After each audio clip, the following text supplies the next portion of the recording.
Okay, so now we are live and we will get started. So good morning, everyone. It's a pleasure today being the second anniversary of Indian Academy for Scientific Writing and Research. We are here with a national conclave on naturopathy research. So before we start by 11 o'clock, we have a special session today by one of our eminent speaker in the field of naturopathy, Dr. Praveen Jacob. And before we get started with this session, I would like to give a brief introduction about today's program, because he's being here. So as you can rightly see on the screen, this program today is brought to you by Alpha Naturals, which is again another innovative entrepreneurial platform which was thought and put forward by Dr. Praveen Jacob, which has become a big thing today where many people are following him and giving relief to a lot of patients across India as well as across the globe. So to say about Dr. Praveen Jacob, Dr. Praveen Jacob is a kind of a Talibanic physician who has converted and who aggressively speaks on the different aspects of nutrition and how nutrition can be simplified where naturopaths can use it to their benefits along with the other kind of treatment modalities what we have. So he has made it into such a prescription mode of nutrition, and it is not just because of kind of some anecdotal evidence. It's based on some kind of solid evidence which we have been listening to him in different platforms. And I welcome Dr. Praveen Jacob to share his insights with our participants today.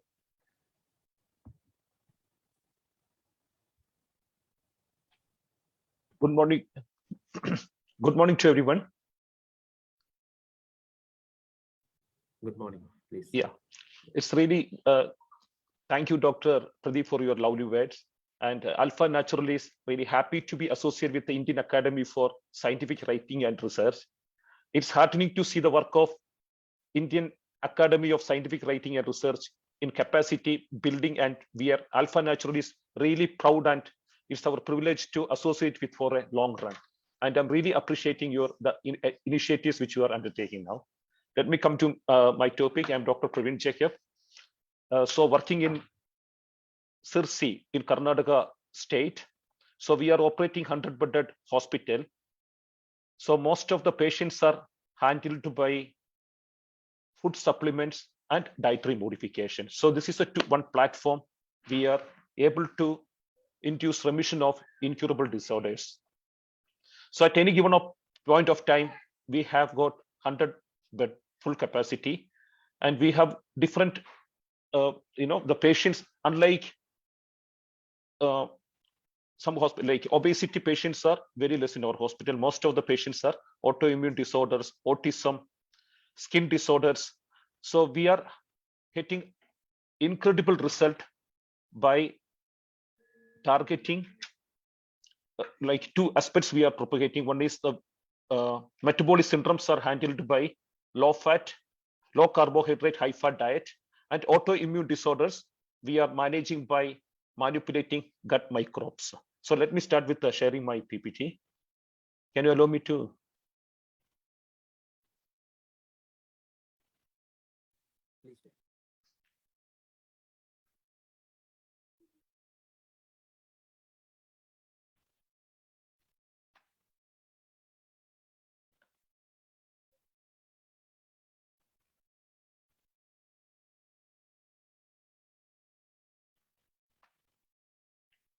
Can you spot it?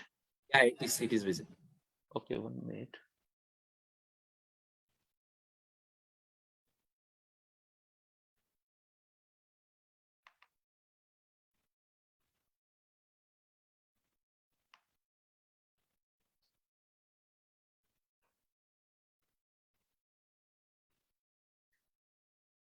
Vichata?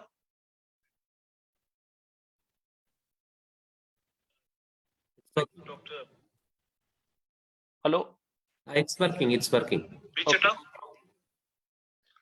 Yeah, okay. So today I would like to discuss a case, Graves' disease and autoimmune, how the supplements help me to help this patient to recover from Graves' disease. So mainly the Alpha Natural food supplements and I'm propagating about 70 types of nutraceutical products, ranging from probiotics, prebiotics. I have, the tablet nutraceuticals for insulin resistance to lower the triglycerides. So likewise, I am propagating about 70 types of nutraceuticals, which is giving incredible result for various type of disorders. Yeah, let me come to the case history. A 51-year-old man, self-employed, residing at Bangalore, presented to us in month of July 2020, bedridden with the weight loss of 22 kg in the span of 4 months, diagnosed as Graves' disease. Clinical examinations, brief history of started with the pain in ankle joint, then radiating to knees, undergone Ayurvedic treatment, sudden weight loss of 22 kg in the span of 4 months, increased heart rate, tiredness was noticed, and consulted endocrinologist, advice for thyroidectomy, started thyroxine medication for 10 mg. So he contacted me over the phone, and I consulted. There was online consultation with this patient. Yeah, CRP was 8/5/2020. He contacted me. 51. ESR was 50. TSH was less than 0.1. 10.3. IgE was noticed on the subsequent visits. So after treatment protocol on 6/6, the ESR came slightly increased, 53, TSH 2.21, HB, and 19/8/2020, CRP 28.4, ESR 32, TSH 7.2, and TSI, thyroid stimulating immunoglobulins. TSH are antibodies, which is the classical hallmark of Graves' disorders, which was 8. And anti-TPO was noticed at 89.8. Anti-thyroglobulin antibodies was 80.8. And 19/10/2020, the anti-TPO reduced from 89.8 to 63.5. ATG, anti-thyroglobulin antibody, lowered to 6.94, and thyroid stimulating immunoglobulin from 8 to 3. He got complete recovery in a span of 4 months. So I would like to discuss the protocol as well. The protocol which has been recommended to this patient was a diet: salads, soup, dry fruits, ghee, and steamed vegetable, and additionally buttermilk also. This is the diet he followed for about 2 or 3 months, plus supplements. Additionally, the supplements of Ig Kashaya, because Ig was elevated. So I have formulated a herbal formula which is consists of 12 types of herbs to lower the IgA antibody. So Ig antibodies, Ig Kashaya was given twice daily, Lyco 3, Thyro 8, Alpha Antiox 5, glutathione, and inulin. Inulin is the prebiotic fiber, which can convert into short chain fatty acid and highly beneficial to manipulate gut microbes. So the Lyco 3, glutathione, and Antiox 5, these three have a unique characteristics. They are antioxidant. So why I stressed on antioxidant, and in fact, most of autoimmune disorders like rheumatoid arthritis, ankylosing spondylitis, or maybe SLE, they are mediated by gut bacteria. But in antibodies, in thyroiditis or Hashimoto thyroiditis or Graves' disease, there is no relation between gut bacteria. It is a result of oxidative stress, cellular level oxidative stress. So my treatment protocol was mainly stressing on antioxidants plus thyroid also. Thyroid contains selenium, which is a strong antioxidant. So this is the protocol had been given to this patient for about 3 to 4 months, and he got complete recovery. And he couldn't even stand when he consulted me. And today he is able to drive 300 kilometers to his estate, which is located very close to Dharmasthala. And the prognosis was that 15/7/2020, diet started with the prebiotics, weight 44 kg. Then 28, the weight increased to 42.5 kg. So I added maybe 100 grams of ghee per day. And 37/2020, and you see the 2012/2020, the weight increased to 55 kg, walking without stick. So this was the patient. on the first day, first week when I consulted.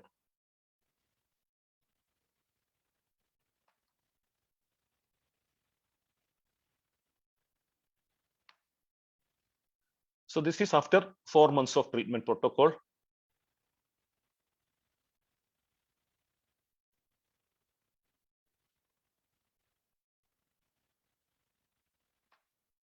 Yeah, let me talk about some mechanism of Graves' disorders as well. So thyroid antibodies in thyroid disease. Graves' disease, 50% of Graves' disorder patient, TPO will be elevated, thyroperoxidase antibody, and ATG, anti-thyroglobulin antibody, found to be elevated for 25% of Graves' disorder patient, and TSI, thyroid stimulating hormone receptor, TSH receptor antibody, that is elevated. The major hallmark of Graves' disorder is TSHR antibody. 90% of Graves' disorder patient, TSHR antibody will be elevated. In Hashimoto, how you can distinguish hyper from hypo?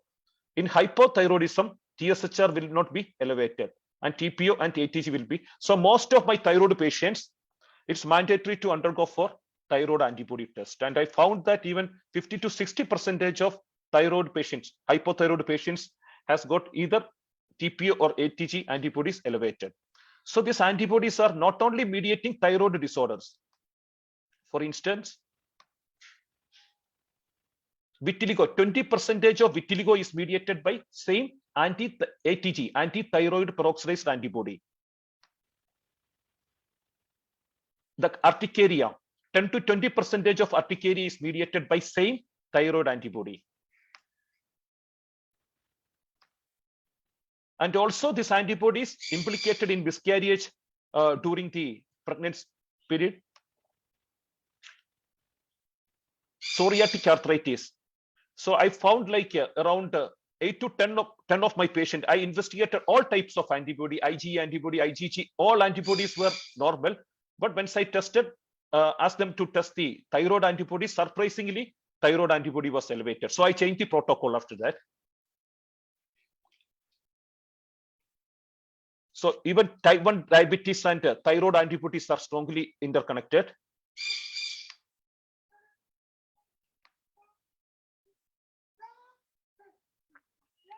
Yeah, and autoimmune thyroid disorders as well. So how to manage this thyroid antibodies? So protocol to manage thyroid antibodies. So there are 2 types of thyroid disorders. One is functional thyroid disorders and autoimmune thyroid disorders.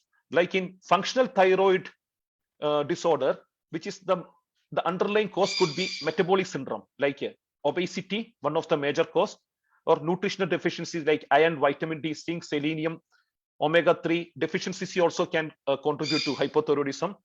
Thyroid resistance, like insulin resistance, there is a condition called as thyroid resistance. Stress, the cortisol, excess cortisol can impair the conversion of T4 into T3, leading to hypothyroidism. Estrogen dominance, a condition called as estrogen dominance, poor conversion from T4 to T3. These are the root cause of the functional thyroid issues.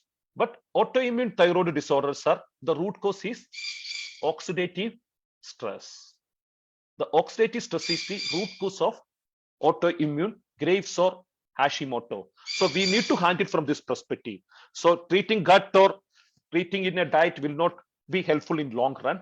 But if you address oxidative stress, the patient can get complete remission just in a span of 3 to 5 months.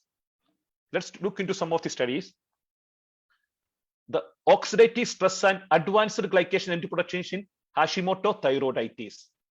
Stimulatory TSH, the TSI antibody, receptor antibodies, and oxidative stress in Graves' disorders. So these 2 studies suggest that the underlying cause of thyroid issues are, autoimmune thyroiditis, thyroid disorders are oxidative stress. And what do we mean by this oxidative stress? I will explain this pathway. So this is extracellular space. The iodine is pumped to the intracellular space by a pump. Later, iodide is getting converted into iodine by thyroperoxidase, the TPO. Thyroperoxidase enzymes convert iodide into iodine. So in autoimmune disorders, antibodies are generated against this particular enzyme, peroxidase enzymes. And so as name suggests, thyroperoxidase. The thyroperoxidase enzyme, they produce hydrogen peroxidase to convert iodide into iodine. So when you have excess production of hydrogen peroxidase by activation of TPO antibody, that leads to a oxidative stress and leading to autoimmune thyroiditis. That's what the major protocol is, to reduce the oxidative stress. So antioxidants plays a significant role, very important role here. That's what I told you. It is not related to gut bacteria, or it is not related to obesity. The autoimmune thyroiditis are related to oxidative stress. Yeah, effect of selenium. So in treatment protocol, selenium and vitamin C. Vitamin C also strong, powerful natural antioxidant on the serum level of anti-thyroid peroxidase antibody. So the ATP, TPO, thyroperoxidase antibody can be lowered by selenium and vitamin C. So one of the major ingredient of my thyroid, alpha natural thyroid tablet, is selenium. The study from the Journal of Clinical Endocrinology and Metabolism, selenium supplementation in patients with autoimmune thyroiditis decrease thyroid peroxidase antibodies concentration. Stimulatory TSH receptor antibody, TSI, and oxidative stress in Graves' disorder.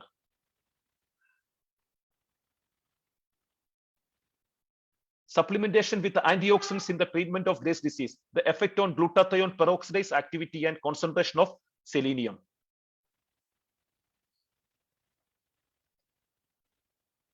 The computational insights into the role of glutathione in oxidative stress. One of the best powerful antioxidant to lower the oxidative stress is glutathione.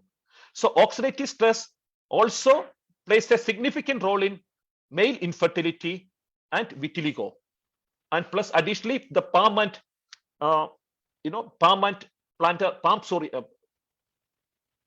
the psoriasis in the hands, palm psoriasis also can be strongly related to palm and plantar psoriasis, also can be strongly related to oxidative stress. That's the reason when I keep patient on fasting in our hospital, so they get remission of the whole body except palm and plantar region. That stays. Even the fasting for 10 or 20 days will not have any impact on palm and plantar psoriasis, because the root cause is oxidative stress. So same protocol is applicable to handle male infertility, vitiligo, and palm and plantar psoriasis. Just 2 days ago, I got a feedback from a patient. Around 2 months ago, he consulted me. I asked him to undergo all this type natural antioxidants like glutathione, Lyco-3, and after 2 months he got complete remission. So the dietary protocol for autoimmune thyroiditis: low grain diet like salads, soups, butter, ghee, moderate grains, coconut milk, fruits, and protein rich foods, plus supplements. The supplement glutathione plays a very important. Even you can try initially 10 days IV, intravenous IV of glutathione, plus antioxidant 5, which is a formula myself, which consists of 5 types of antioxidants like resveratrol, green tea extract. Likewise, there are 5 antioxidants, and Lyco-3. Lyco-3 is the blend of omega-3 and lycopene and coenzyme Q10. Even lycopene is a strong, powerful antioxidant. There are numerous studies to support the beneficiary, incredible benefits of lycopene to reduce oxidative stress, plus dairy-free and gluten-free diet. So this is the protocol help my patients to lower the antibodies, thyroid antibodies, including thyroid TPO antibody, ATG, and TSHR receptor, thyroid stimulating hormone receptor antibodies. So I'm kindly requesting all of you, all to recommend your patients to undergo these 3 antibody tests. When you get a thyroid patient, these 3 antibodies are mandatory to undergo. And if you target on oxidative stress, definitely you can witness marvelous result. So Alpha Natural has different segment like respiratory wellness, allergy aid, breathe aid, likewise around 5 supplements are targeting respiratory wellness. And for modifying gut microbes, the prebiotics and probiotic combination. 3 probiotics I'm promoting and 2 types of probiotics. For women's health, there are 3 supplements for women plus, mainly targeting PCOD.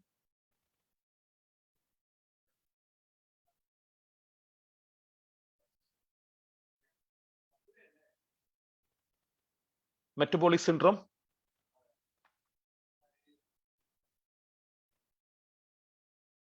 So antioxidant combination, mainly to lower the oxidative. Even curcumin is a very good natural antioxidants. Vitamins.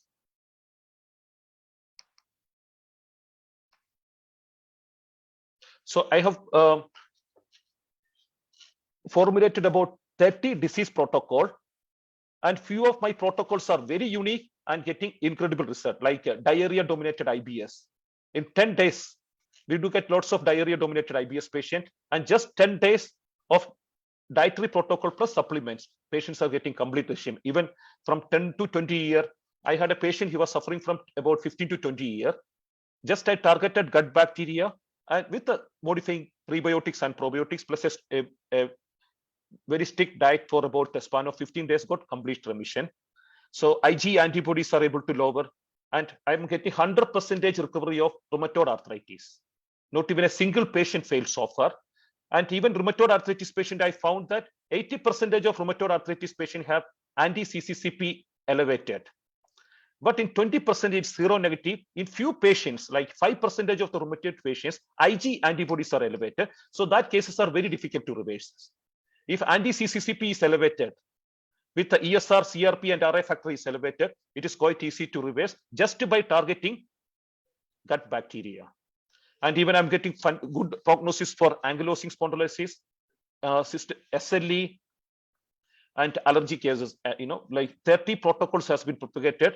And if any students wants to come to our center to get trained under our protocol, I'm welcoming all of you. Last month I had about 20 doctors from different part of India. They stayed 1 month in my hospital to learn the protocol. Few of them went back to their respective region, and they started clinics attached to their towns or neighboring places.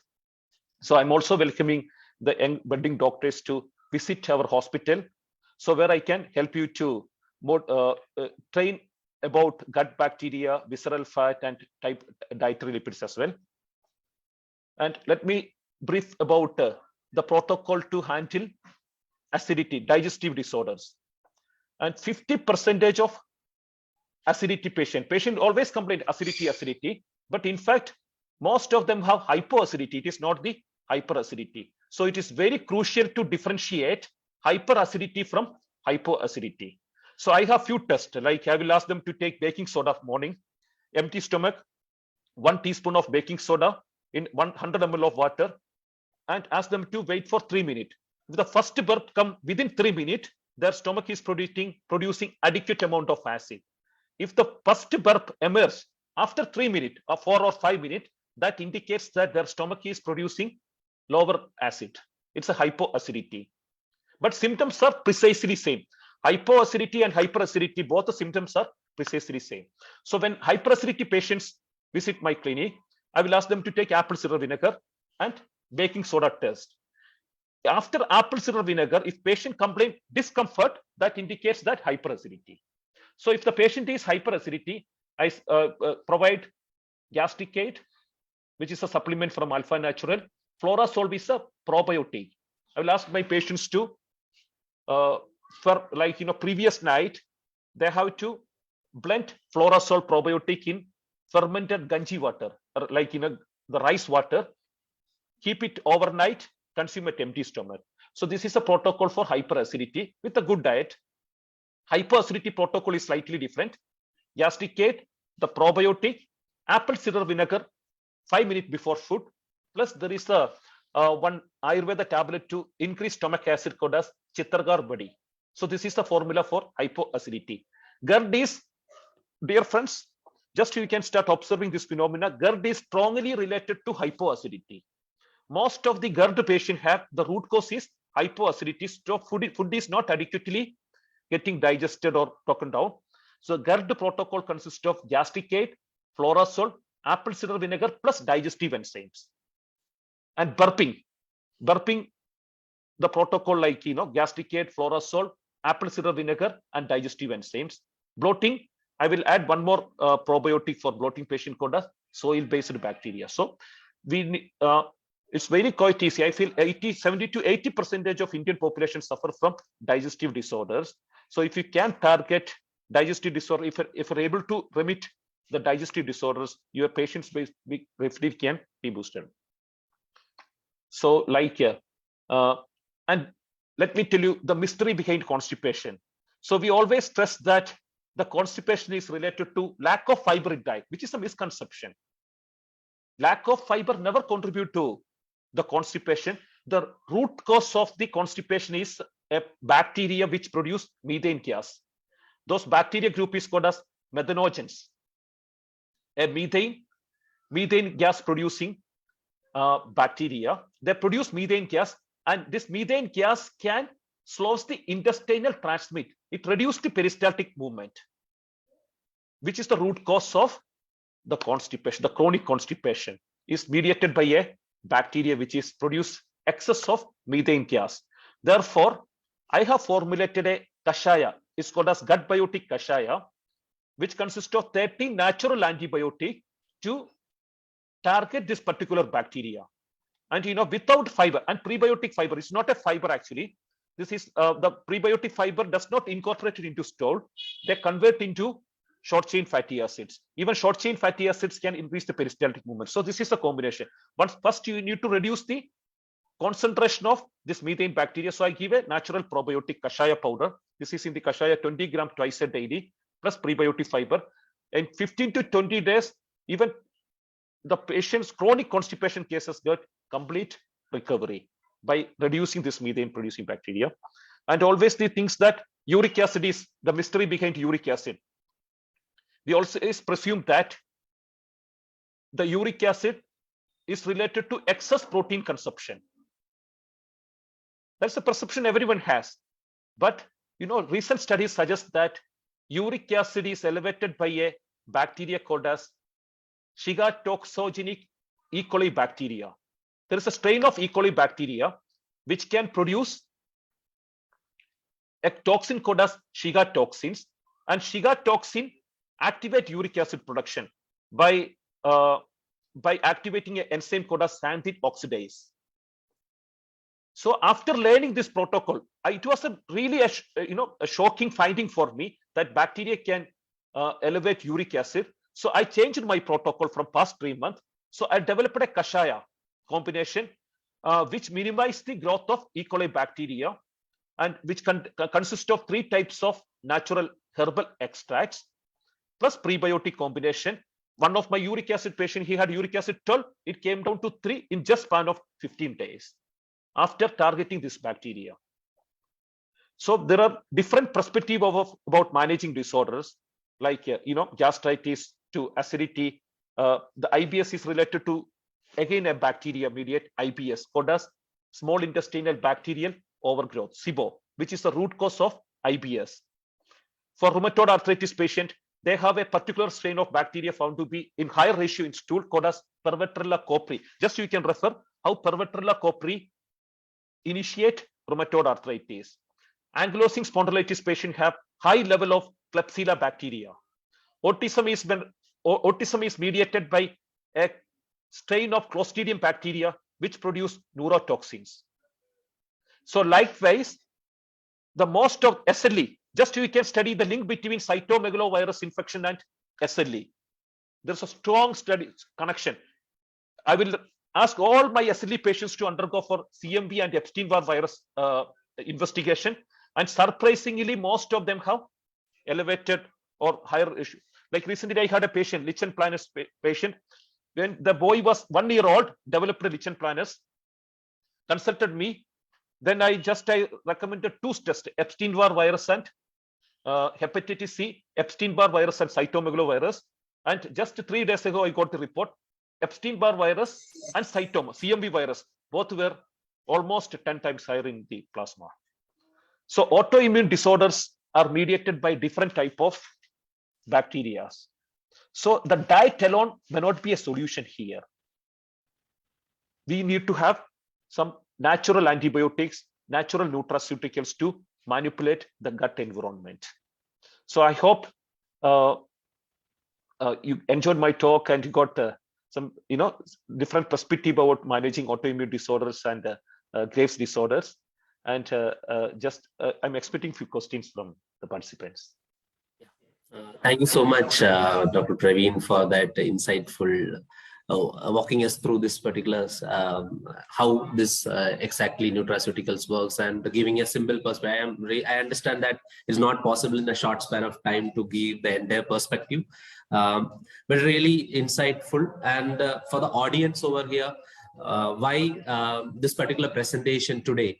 So nutraceuticals is used by everyone, and the way he has presented, it is not the research which is done by Dr. Praveen Jacob. Why clinicians also need research is what backed up, the evidence backed up by whatever things he's doing, irrespective of like how the gut bacterial dysbiosis happens and how you can introduce this particular nutraceuticals into the existing healthcare, and that is what Dr. Praveen Jacob is excelled in. And looking forward to many sessions from you. And once again, I thank you very much for supporting us today in this program. And it is another one camaraderie between a BNYS supporting another BNYS to take things forward. And you being a clinician supporting research is something very heartening and overwhelming. And thank you so much on behalf of all researchers in yoga and naturopathy for being with us and supporting us. And a happy Christmas to you. Thank you. Thank you so much.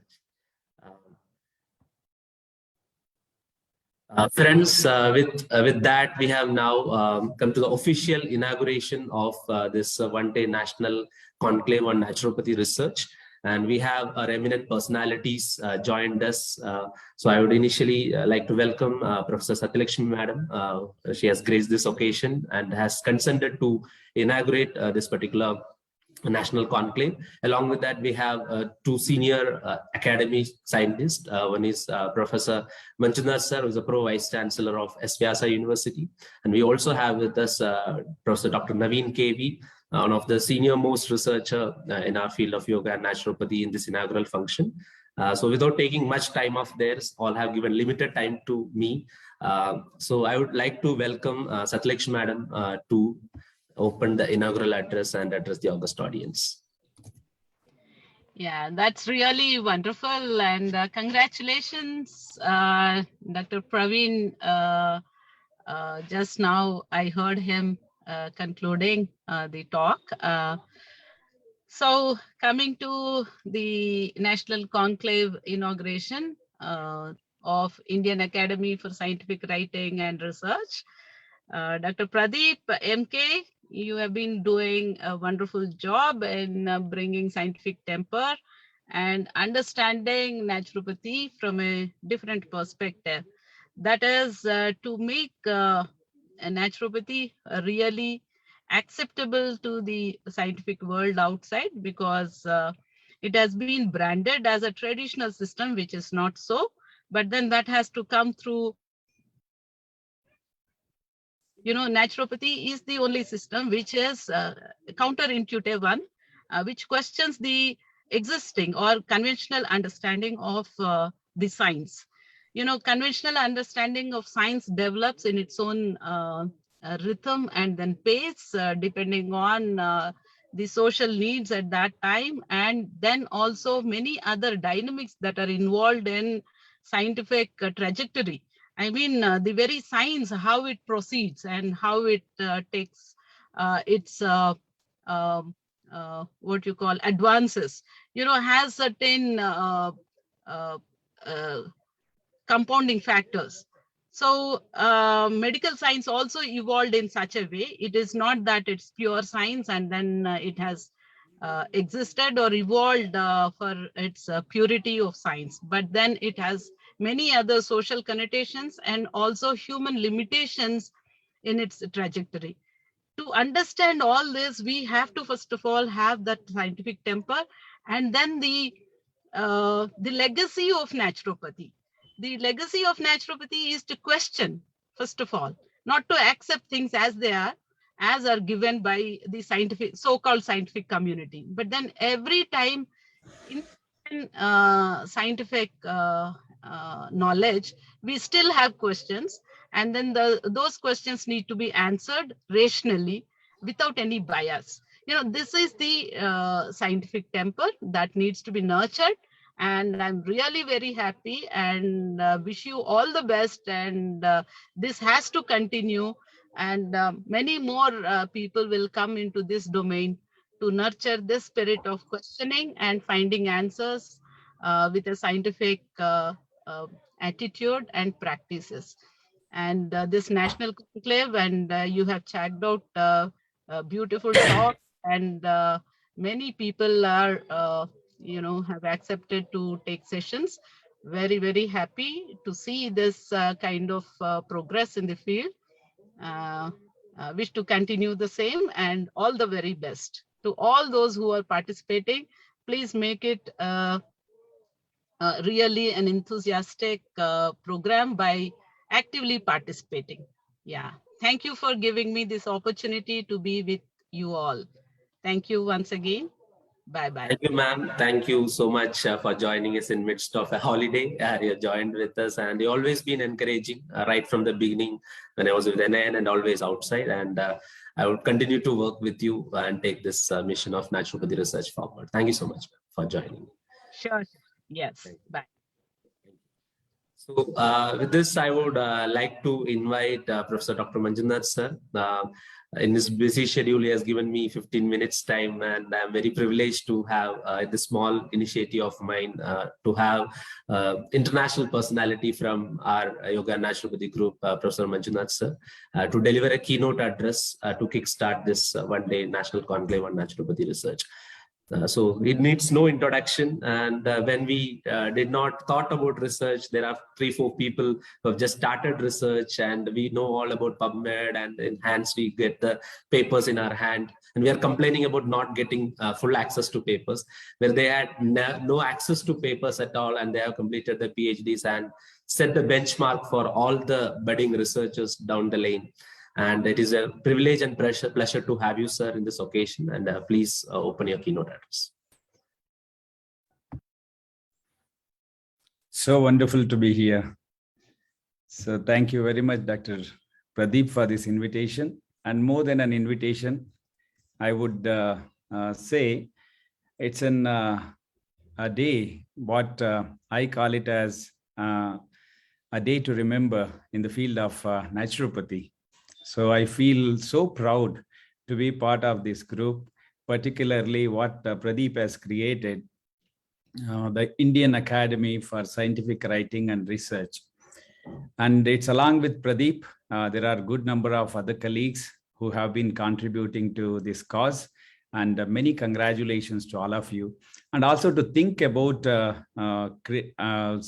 doing this a national conclave for naturopathy researchers. You are very humble, Pradeep. You have called it as a national conclave, but you do have people from across the globe. So wonderful beginning, and many congratulations again. And I bring greetings to all of you, particularly the Christmas greetings to all of you from Swami Vivekananda Yoga Anusandhan Samsthana, a deemed university, as all of you know. I strongly believe that research, whenever we talk, has to have certain goals. Okay, so research is not necessarily what we talk of doing a clinical research. Okay, like you give an intervention, study before and after, and then say that this intervention, what I have tried, is working or not working, or it is working to its partial level. We have looked at research in multiple ways, particularly looking at naturopathy research, where we give very less importance to prophylaxis. Okay, we always say prevention is better than cure. And research is always done on those individuals who are sick. Okay, so my first, one of the messages what I want to give through today's conclave is that develop a methodology to really focusing on prophylaxis as one of the important areas for research. And we say that treatment is important, but before treatment, another area which is very important is diagnostics. And in naturopathy, we talk lots of it, but unfortunately, we have very less research which is being done. I remember a book developed by NIN where Pradeep played an important role, where one of the chapter was, we were asked to write a chapter along with myself and my colleague, Dr. Raghavendra Sami, on diagnostics. When I was looking at the literature available or whatever the present status of it, then it was really surprising to see that least amount of work has been done by India. Okay, and when you talk of iris diagnosis or anything else, you always look at either Chinese or Germans. So there is a lot of scope what we have to really utilize when we want to do research in diagnostics. And the third area, I heard a wonderful talk from Praveen just now, that there are so many areas where we have not explored, which includes either nutraceuticals or supplements or many other things. So products as the third area, which we have neglected. So probably we have a big role to play as naturopaths than other people, where research can bring in huge dividends, not just as a kind of academic credential, but also excellent amount of financial and economic support, not only to individuals, but also to the system. What I believe very strongly in research is the outcome of research. Outcome here means two things. One is dissemination and another is application. I'm very happy to look at the Indian Academy, what Pradeep has initiated, because one of the main goals is scientific writing. Okay, so what we always feel is that we are all good researchers, but we are not good writers. And we have that kind of a hesitancy, and we always feel that either our language is not okay, or our style of writing is not okay, etc. And we have lots of reasons to blame ourselves rather than sitting and writing.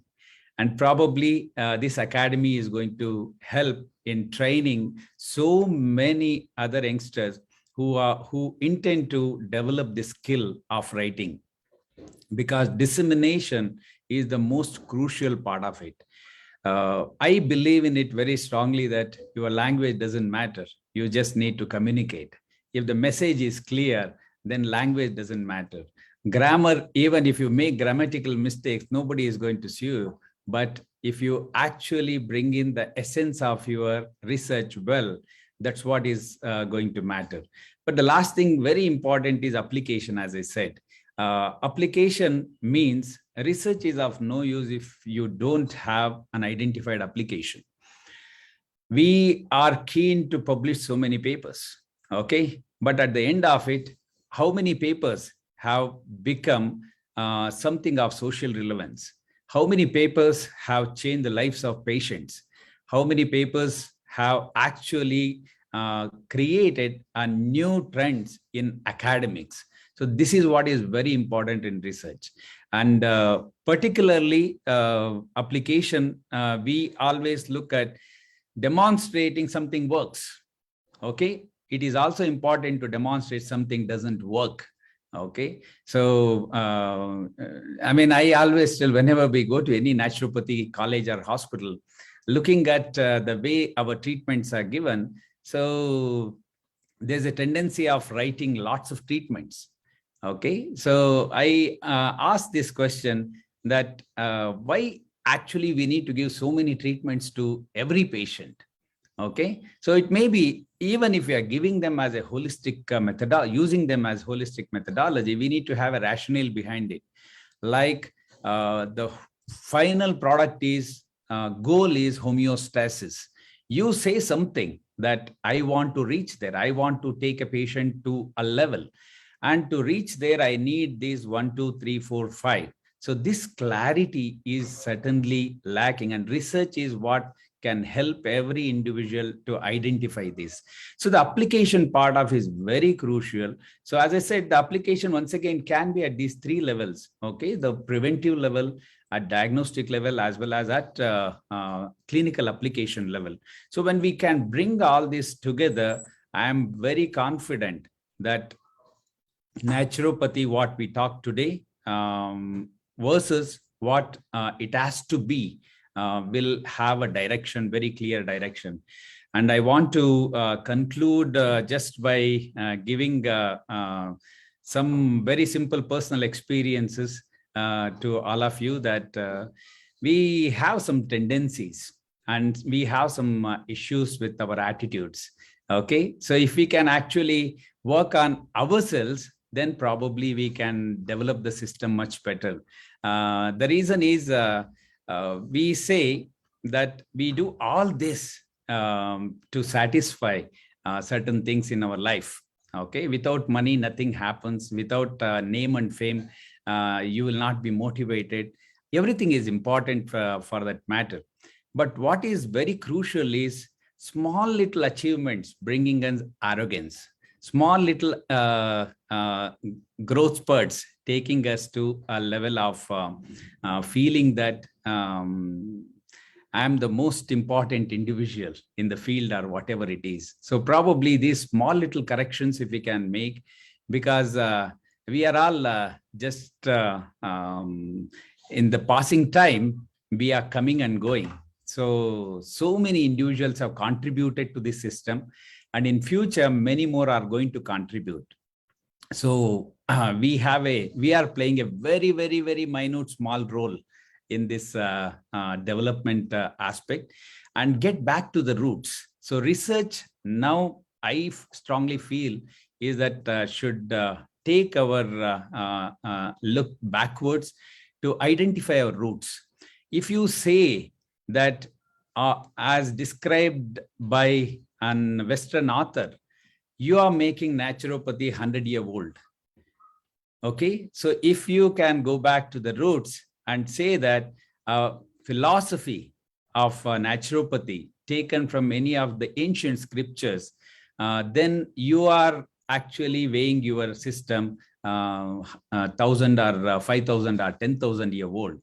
So that's where the whole methodology has to move. And I'm sure we not only in just doing research and identifying these roots, but also in bringing it to academics, because the next generation is looking at these kind of clues, because they are at times clueless. We need this, that we know most of it. I always remember what Nagendra ji, who is the Chancellor of S. Vyasa, says from one small thing from Bhagavad Gita, that janami dharmam nachame pravrutti, janami adharmam nachame nivrutti, which means we all know what is right, okay, but we will never develop them as a pravrutti, okay, whereas we all know what is not right, but we can, it's so difficult to leave those habits, okay. So probably to become good researchers, what we need to develop is first that attitude within ourselves, then understand what we want to do, and definitely target the final product. Okay, where do you want to take it? If there is no application, in my view, publications doesn't matter. Okay, so once again, I congratulate Dr. Pradeep and the whole team for this initiative. Feel so proud that the next generation is much better researchers. Okay, and I am proud to be part of this activity, and wish all those researchers who are contributing to this conclave a great success in their own endeavors. And I am looking forward to listen to my dear friend Naveen as well. and wonderful to listen to Satya Lakshmi Madam. Thank you very much, and wish you all once again a great Christmas and a happy New Year. Thank you. Namaste. Thank you so much, sir. This is one of the most candid keynote address which I have ever listened, because being in our community and one of the senior most researcher, you being so humbled and saying that what you added is little drop to what is there. And ultimately, when we search for researchers for this particular conclave, I could not get more than 20 or 25. Like you can see, we have 20 speakers. I have missed one or two, but there is no more than 30. When you look into the female ratio, there is very, very less. I was purposefully wanting more females to be a part of this panel. So Swati and all are new finds, thanks to Dr. Apar for molding her into the researcher she is today. So this is so overwhelming to see people coming out, and there are a lot of interest being in this particular academy for 2 years. I'm seeing from our young people. And as you rightly told, there is no sharing of knowledge to them, where to look, what to look. I think more people coming into this cult will be way ahead. And thank you so much, sir, for your words of wisdom. And with that, I would like to invite Professor Naveen, sir. And as far as naturopathy research is known, Naveen, sir cannot be excluded from the picture of naturopathy research, because from my, when I get into BNYS, from the beginning, I am listening to him. And there are only 4 or 5 researchers we usually hear once upon a time. Like there are 4 to 5 people who regularly comes in all the conference, and we were awestruck to how we will become like them one day, who get to go to conferences, speak to people. And all these people on the screen, they just, as they told, they have never been arrogant, and they have just handheld us to bring here. And you are witnessing that they both are here today just for the small initiative of a small academy to support me. And that is a great thing, sir. And with that, I would like to invite Professor Naveen, sir, to give his special address on the occasion. Sir, you are muted. Yes. Namaste to everyone. Thank you, Pradeep, for having me here. And it's pleasure once again to share the screen, not the dais, with Professor Satya Lakshmi and my very dear Manjunath, and every other speaker today, 20 plus people, as you mentioned, who are personally known and favorite to us. And in some way or the other, they are all part of our life, and we are in some way part of their lives. So today is your second birthday of your professional academy and a new avatar. You've done a number of played in academic innings. And I think by far this is the most consolidated platform to bring all those skills. Rightfully on a Christmas day, the calendar is on a Christmas day, so the AD comes, and I think you've given birth to this academy on this day to create a new herald of research days in naturopathy, much needed.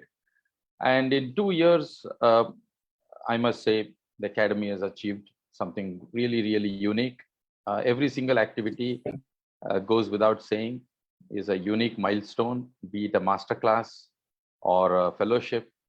I remember NIN and CCRYN funding research methodology workshops door to door, and we would be very hard to get 30, 40 people. And then we would be struggling between the workshops to do the follow through as to what happens to these people after this methodology. While of course a lot of people received it because government funded it, I'm very glad to see some of you, Praveen, Apar, Suhas, Raghavendra, of course, Vadiraj are some of the stalwarts in that group.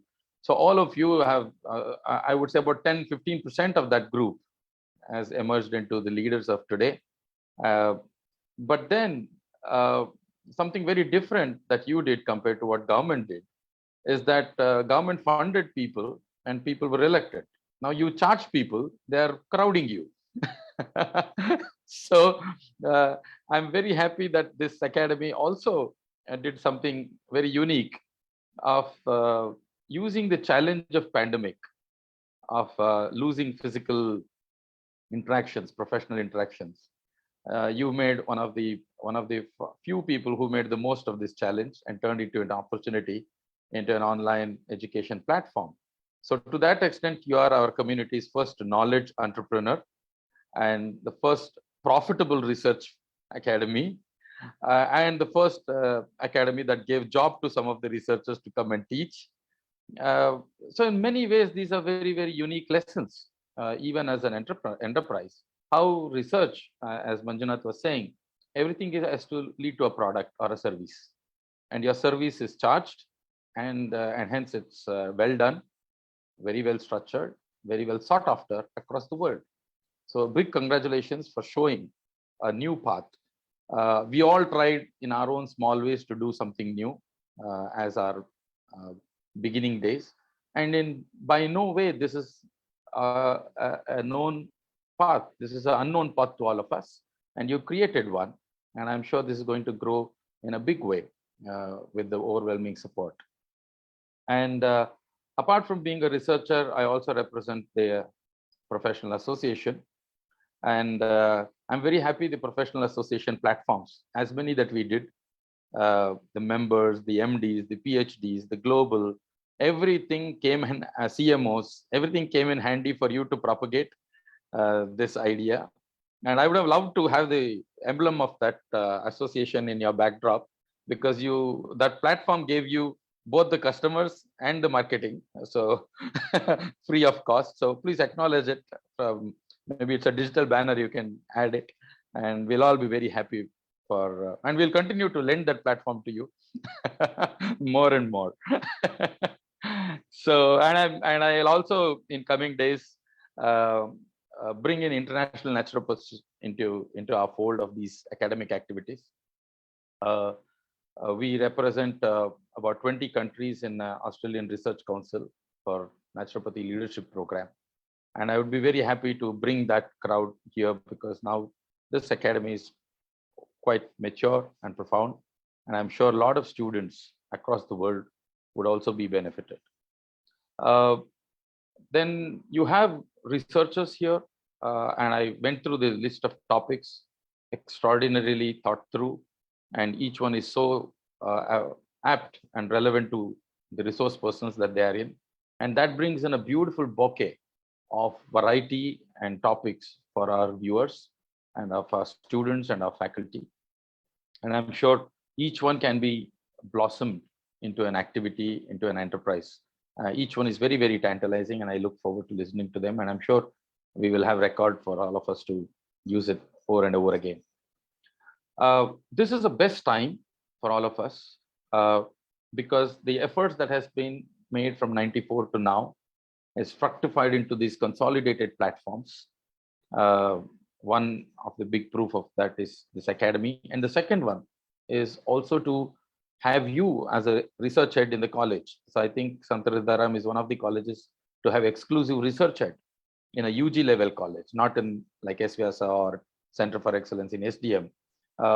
They have ecosystem, but for a college with UG, PG to have a research head is a unique feat in its own way. And I think every college, the other 48 colleges immediately should follow suit and give employment to all of these PhDs and MDs at that level, so that more and more MDs and PhDs will start to see that there is a career path. And all of this has to translate. I always believe the melting point of our academic activity, be it clinical research, dissemination, translational research, philosophical research, is all our colleges.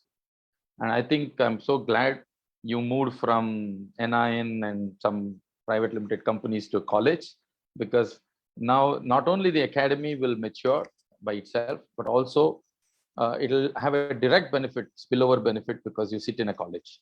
And I think all principals should take a cue of this and appoint research department heads to begin with, at certain level, entry level, maybe because for want of people. And that should achieve our goal of at least 10% of our total strength. So we are about 5,000 plus physicians. We should be having 500 researchers. And we have 20 plus, 30 plus MD, PhDs, probably about 100 plus MDs. So we're really way short of that number. And I'm sure the academy will trigger this development in colleges to reach that 10% target in next 1 or 2 years. Now, the other reason why this is a very good time is one of our best researchers that we can be proud of, is the head of CCRY. So research can be really catapulted into a very major activity in our community. In only ways and means that we can innovate and to engage with Dr. Raghavendra Rao and CCRY, colleges, clusters, hospitals. There are hospitals where there are more than 40, 50 doctors today. All of us should more and more actively work with NIN and CCRY and expand this research canvas at all levels, including dissemination and translational work. Again, I would not want to miss the opportunity to use two of my favorite phrases that I have been using for a decade now. Evidence-based practice is something that all of us know, but evidence-based teaching is more primary to evidence-based practice. Without evidence-based teaching in colleges, you can never achieve evidence-based practice in a clinical practice outside the college. So again, I hope the more and more people with this fellowship will be resource persons in our colleges for evidence-based teaching. And I see SDM and SVASA taking the leads, Santaridharam taking the leads. And I would be very happy to see one day that all of our teaching is 100% evidence-based, either philosophical evidence or scientific evidence. So with this, let's work together and let's make our community, our association, our academies, our cluster hospitals, our research institutions, our Center for Excellences, all research driven. And I must tell you, while we are celebrating our research community today, as a whole, Ayush has suffered a huge setback in COVID. I sit back and wonder if pharmacy, research institutions, government, and pharma industry, this ecosystem can bring out a molecule, bring out an mRNA vaccine, test it at 3 levels, do 3 levels of clinical trials, manufacture, distribute, all in 6 to 8 months, max 1 year. What are we doing in Ayush? You know, we have not been able to bring either a nutraceutical or a functional food or a herb or a naturopathic and yoga intervention into that scale and level of prescription. I think that's the gap that we have to realize. We should never forget while we celebrate all of these smaller milestones. And we have lost that opportunity, and Ayush as a whole is exposed that we are not having that ecosystem. And if any system within Ayush has the advantage in creating that ecosystem and achieving that, that's yoga and naturopathy. One, because half of our syllabus is basic medical sciences and diagnostics. So we are pro modern tools and knowledge already. Two, we are most integratable in terms of knowledge, practice, and research, because we don't have herb or a material that is seen for toxicity and interactions. And today we know COVID has again demonstrated that the lifestyle, the intervention, the daily choices that we make is the easiest way to equip ourselves and create a cohort. Like Dr. Manjunath said, that the prophylaxis or a protective effect of creating a cohort. So we also lost a chance of demonstrating a cohort of our college students of how they can have a natural shielding or of immunity more than those cohorts which do not have this lifestyle. Could have been also been one of the possibilities. I am part of that. I take the first responsibility of not making all of this happen. But I think why this is not being done or why we failed is to create an ecosystem. I think we have different bits and pieces there. CCRN at its best form and place today. That Dr. Satya Lakshmi expanded naturopathy hospital campus coming, the best of the hospitals with Center for Excellence in SDM, CCR, and SVASA, and now all of you sitting in Santaridharam, and now our own Abhay becoming a Pro Vice Chancellor in Mirror. So I think the bits and pieces and the huge physician manpower in government service in Tamil Nadu with Dr. Manavan lending itself to a huge clinical research platform. So I think all of it is there. I think we just have to plan and create an ecosystem so that we take this opportunity and scale that first milestone within Ayush, that we bring an intervention that is worthy of a medical prescription. So with that, I invite all of us to work together, and we will do our bit. And Pradeep and your team, I'm sure you will play a critical role in this path. And I would like to say hello to each of my friends who are going to speak through the day, and the young researchers who are your fellows. And we are waiting to hear all of them, see them in some conference as your product of success and ambassadors of your future work. So all the best, and have a great day through the wonderful knowledge feast. Thank you. Thank you so much, sir. It is always pleasure listening to you. So I would always say that you're a principal delegator who delegate works to people. And we think that whether it is possible for us or not, but the ideas which you bring in on the plate is really very amazing. And I think most of us, like Dr. Appa, Dr. Naveen, are a part of those missiles hit on us. And we are here today, what we are, which we are very proud of to be your students, both of yours over here. And with this, listening to both of you, yes, please. Just one thing I wanted to mention, because all upcoming researchers are here. One initiative what SVIASA we have started recently called the SVIASA Venture Labs. So this acts as an incubation center for entrepreneurs. So Naveen was mentioning about more of researchers should become entrepreneurs.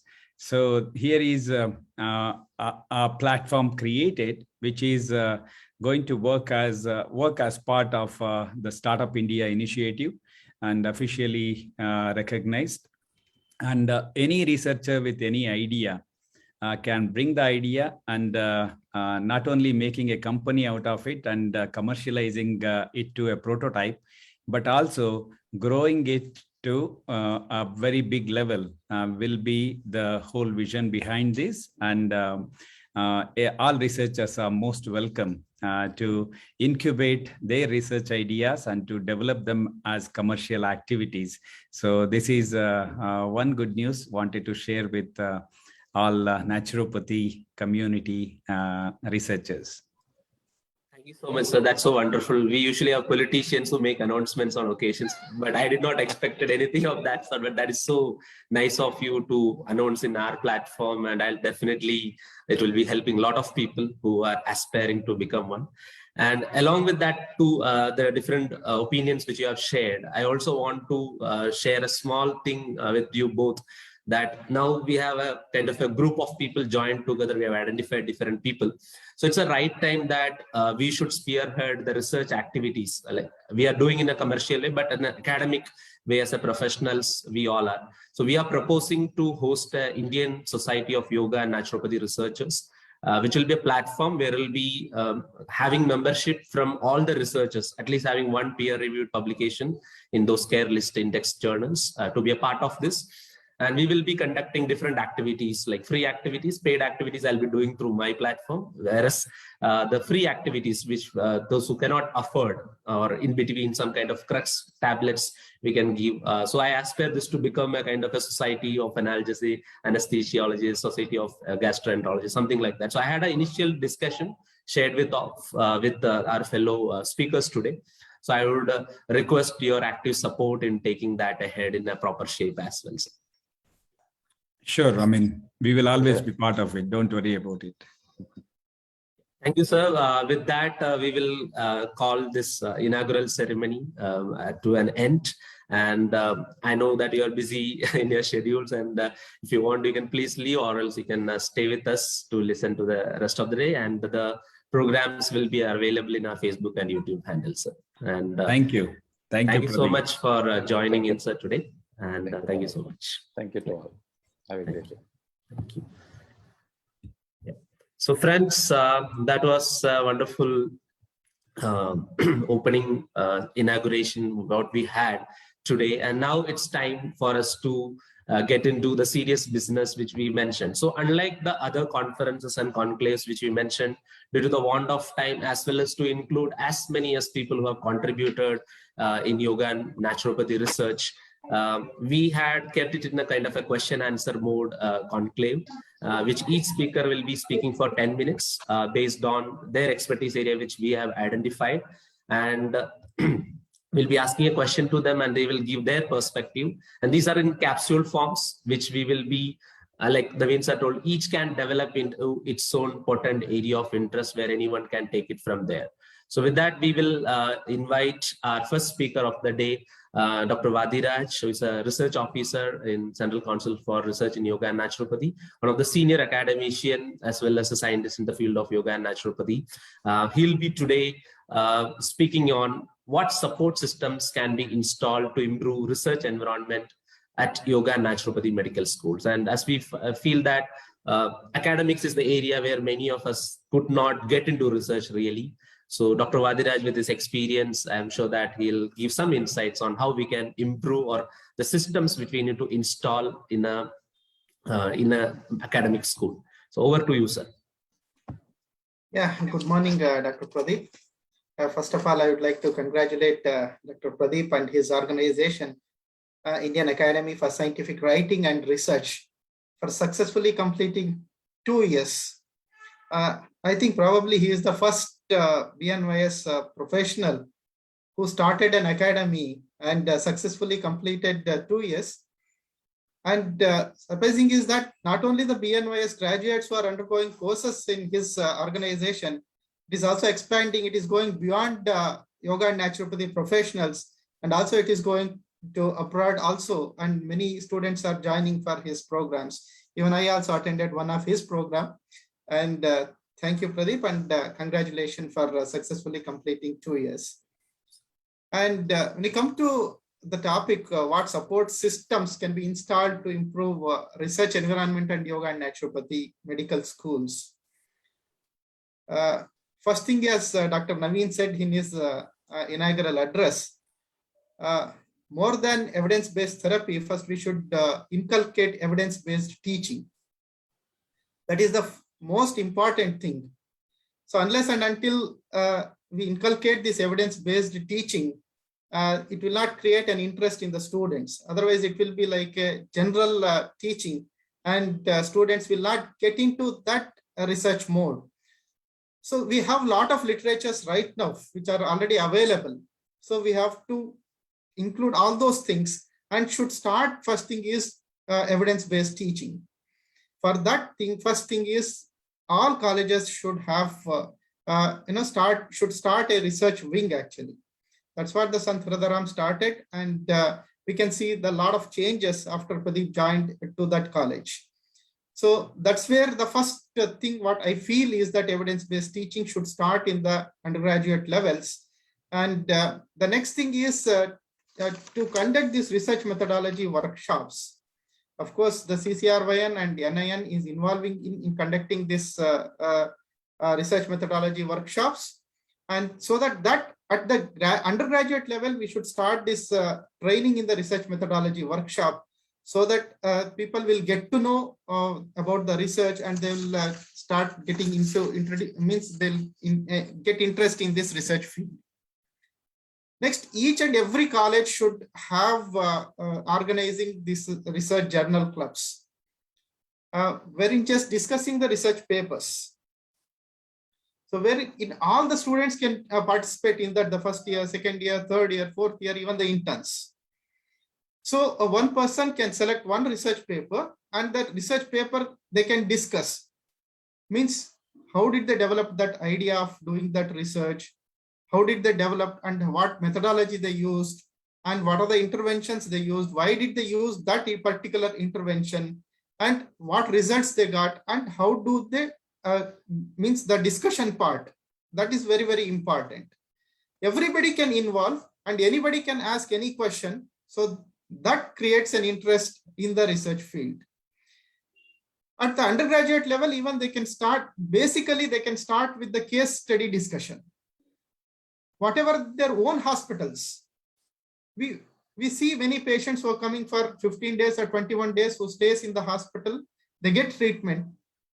Many will get benefit, many will not get any benefits. So if you see a obesity patients also, many will not reduce even a 1 gram of body weight.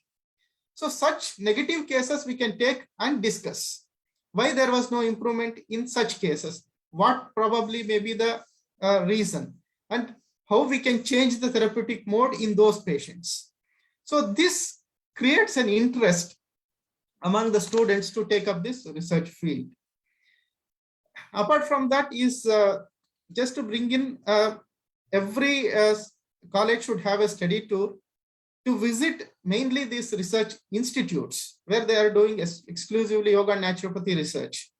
So for example, SVASA, SDM College, then Tamil Nadu Government College, they are doing excellent work. The undergraduate students are taking up research, and recently they have got the first and second prize in one of the national conference. So that's very interesting, encouraging.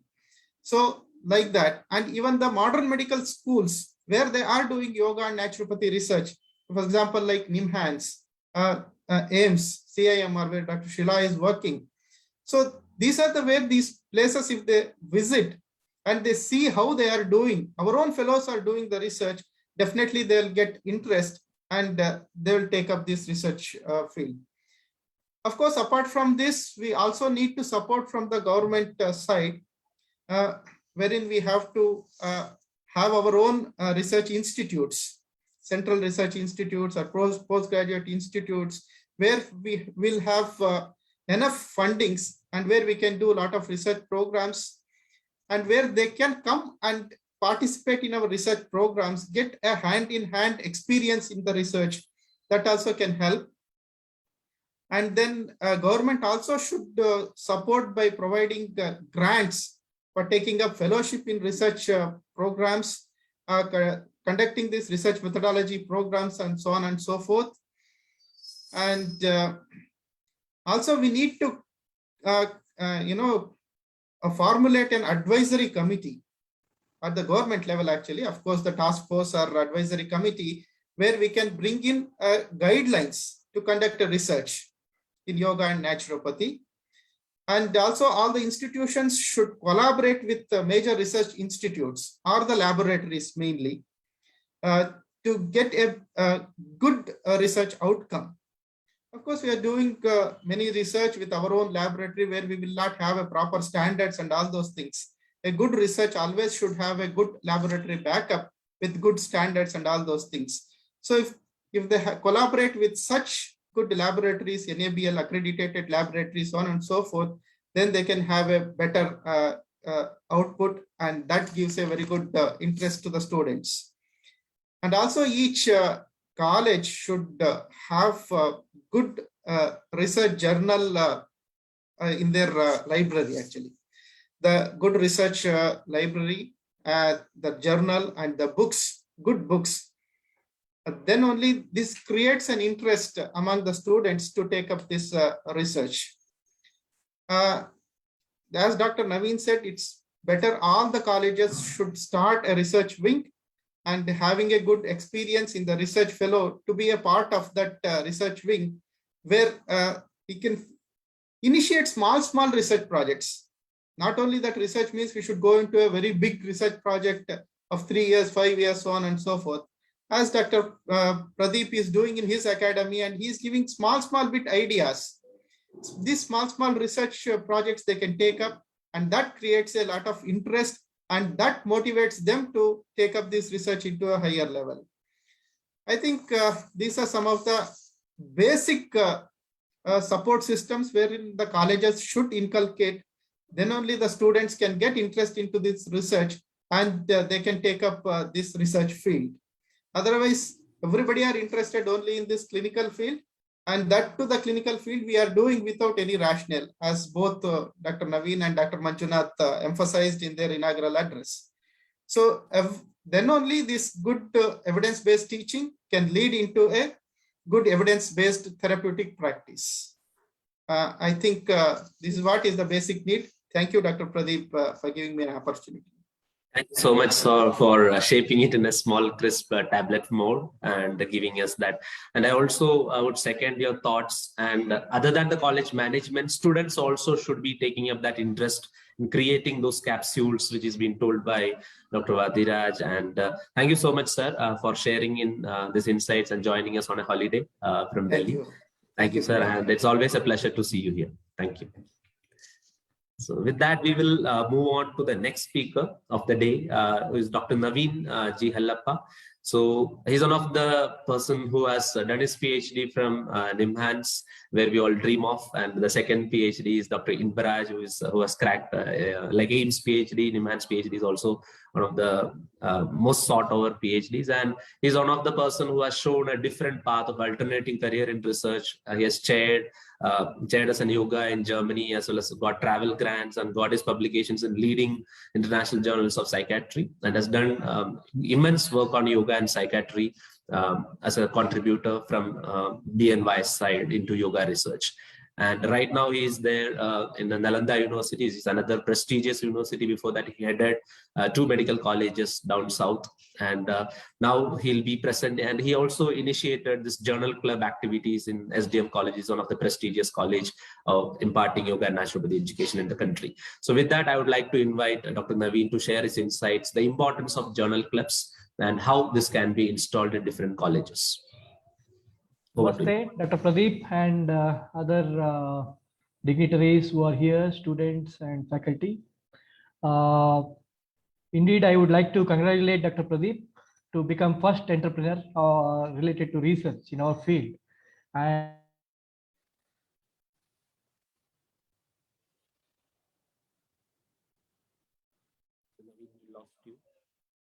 researchers to grow further, important. The Pradeep has that vision to empower our young graduates in the area of research.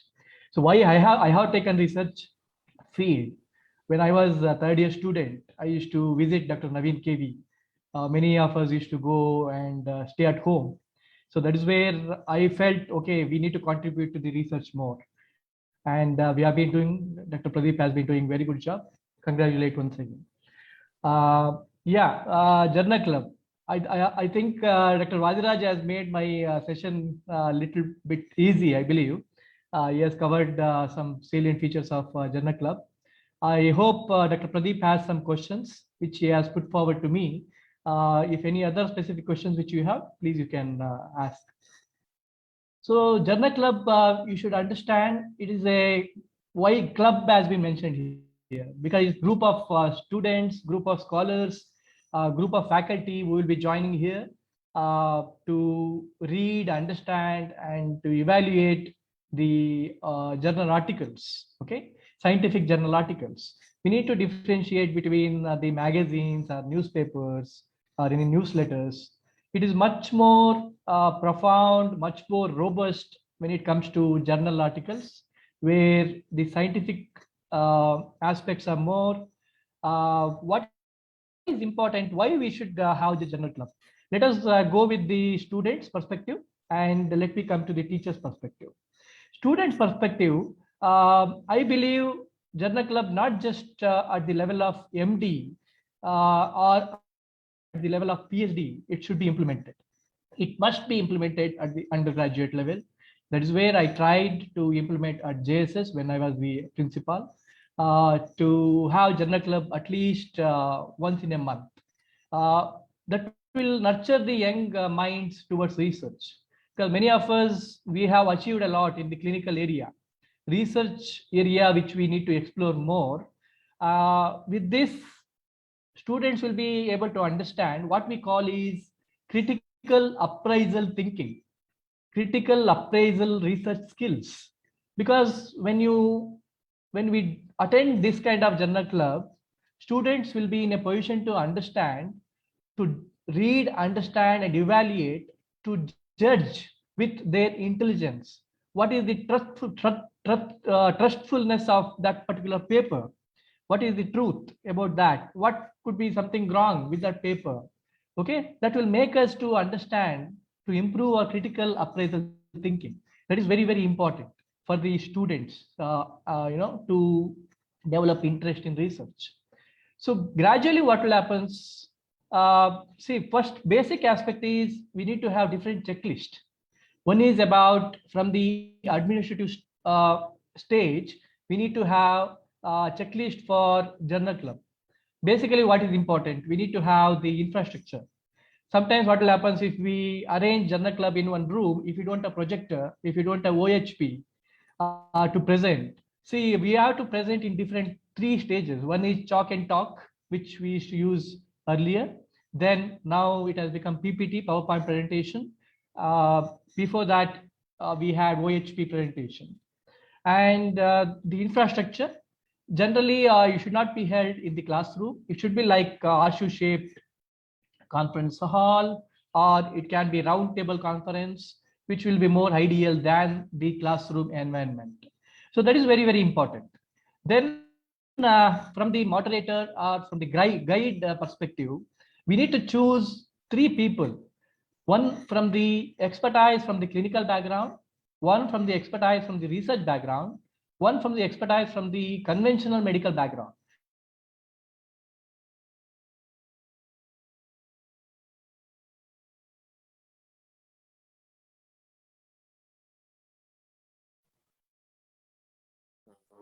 Dr. Naveen? Background, as I was the head of the Department of Research there. And then we had Prabhat sir. Unfortunately, we don't have him now, but he's a very good clinical, he has very good clinical knowledge, which all of us know.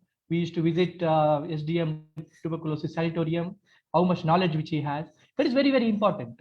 We need to have this line of members in the group. And what is important, apart from that, we need to have some refreshment after the program. That is also very important. Refreshment also is very important. At least some naturopathy we can have, choose some kashaya, juice. That is again important, not to give coffee or tea. That is about the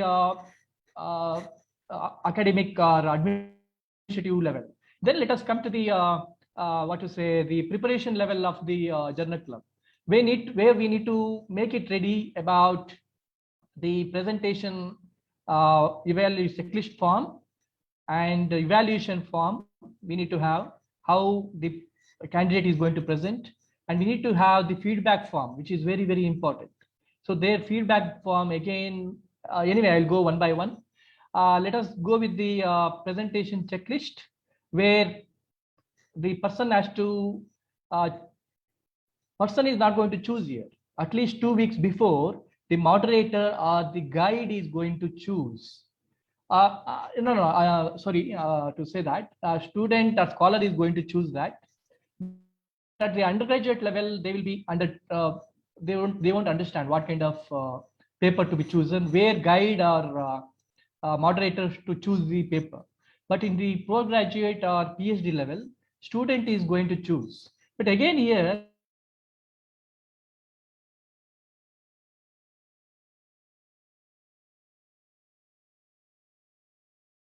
it's also very important. We need to understand how the philosophy, for example, yoga philosophy.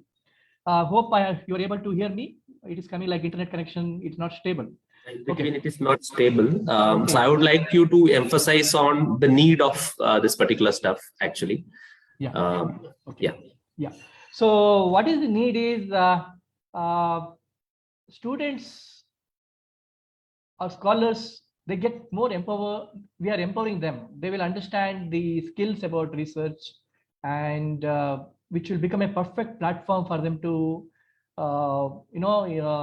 impact is to generate more journal articles in future, because we have to train them how they need to present, what are the different components of journal club, introduction, IMROD, the technique which we call introduction, methodology, results, and discussion.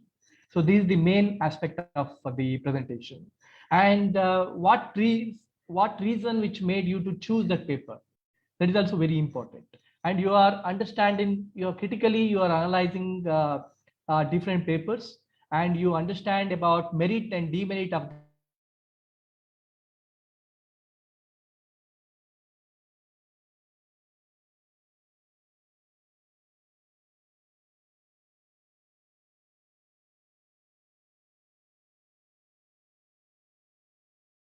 will intervene, and he will be asking the questions.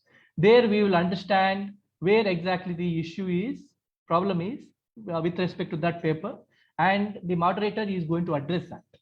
That will help the students to understand what is right and what is wrong, and eventually he will be able to gain knowledge, to improve his critical thinking appraisal. At the same time, what is important about journal club is it's like it will create some kind of curiosity within you to contribute to the research more. Because today we have witnessed Dr. Praveen Jacob, how he presented. So when I was at GSS or in Enopoya, I used to invite him to give a talk to our students, to inculcate the research mindset among our students. So the way he presented evidence-based, which is the key, he has been treating many conditions. So that will make them to clinically to update their knowledge, and at the same time, they will be able to contribute to the society, and teachers also. It is not just students are going to get benefited here. Teachers also should be in a position to teach evidence-based teaching.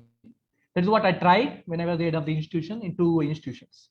So they should improve their knowledge to give it to the students.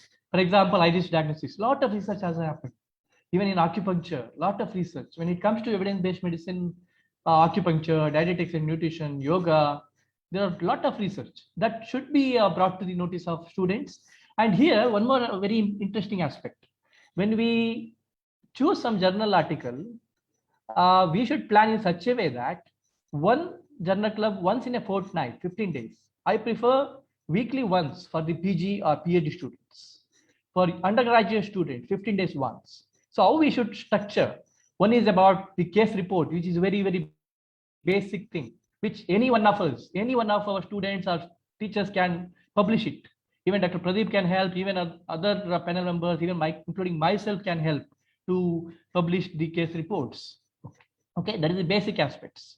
Then about 15 days once or monthly once or 2 months once, we should have one case report to be presented to the scholars or students or teachers.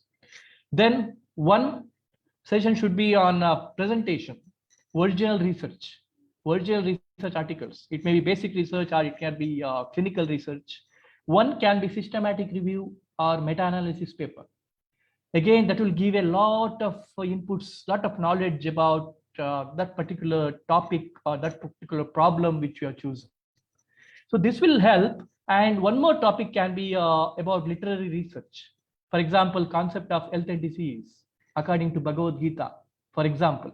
This is very, very important. One is about the concept paper or the philosophical or literary research. Second is about case report. Third is about original research article. Fourth is about systematic review or meta-analysis. So this is very, very important. In this way, if we move forward, journal club can be very, very successful, and which will give a way for young research scholars to emerge in research. Any further questions? I'm happy to answer, Dr. Pradeep. Thank you, Dr. Naveen. Actually, I know it is a very vast thing to discuss, actually, but for the want of time, because already we are behind 10 minutes, I feel. Yes. So we will take it up at the end, and we can direct the questions later to exclusive session. Yes. And okay, and thank you so much. Thank you, Dr. Pradeep, for inviting me. Thank you. Thank you so much for sharing that wonderful methods of how to do a journal club and how it can benefit our people. Okay, thank you so much. And next we have our speaker, Dr. Apar Soji, is the principal of the School of Naturopathic Medicine, S. Vyasa University. So he is one of the researcher which I always envy of, because I have to forcefully use his papers to teach how to write a paper to my students in my fellowship. So that is the kind of rigorous publications he does in high impactful journal, and the kind of clean writing he does. So why this topic was given to him is, like, we can see a lot of publications in predatory journals, many from our MDs and people, because they're not aware that the journal metrics and the quality of research where to publish. So that good number of work is getting wasted because of getting publishing in these predatory journals. So like, it is very important, like how Dr. Apar is getting his publication in those journals. That will be very insightful for all of us to hear. As well as we also will be able to understand how to avoid this predation. What are his tips where we can avoid this predatory journals, publication in predatory journals. So over to you, Dr. Apar. Thank you, Pradeep, for inviting me, and many congratulations to you. Merry Christmas, everyone. I see a lot of my friends and colleagues, in the panel today, and very happy to share this platform with them. Uh, well, predatory journals is a terminology which is coined by a person called Geoffrey Bell. He was the librarian at the University of Columbia in the US. He basically found that there is a need for publication. Now, publications are required for getting degrees, like say SVYASA has a norm of you have to have 3 publications before you get a PhD. Or there are other institutions which make publications mandatory for getting a degree. Publications are also important for people to get promotions, get better jobs, and all of that. So what happens? We are in need of publishing our research. Okay, so unfortunately, this need is exploited by these predatory journals, which means they pose like their journals. And typically a journal is supposed to be peer reviewed, which means that your work will be evaluated by at least a couple of people who know what you are doing, and they will question your methodology, they will question your language, they will question everything that you are doing. Now, predatory journals typically do not have this peer review process, and they give you a timeline. And because of this peer review in conventional journals, in regular journals, there is no fixed time frame.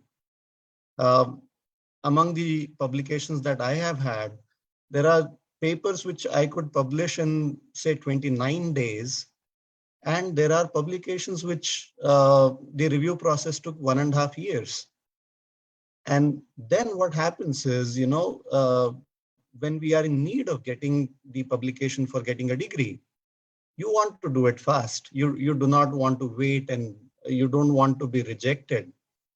Now, unfortunately, if you want to, just like the introduction to me, Pradeep was saying, he envies my publications, but what he should not envy is the number of rejections that I get.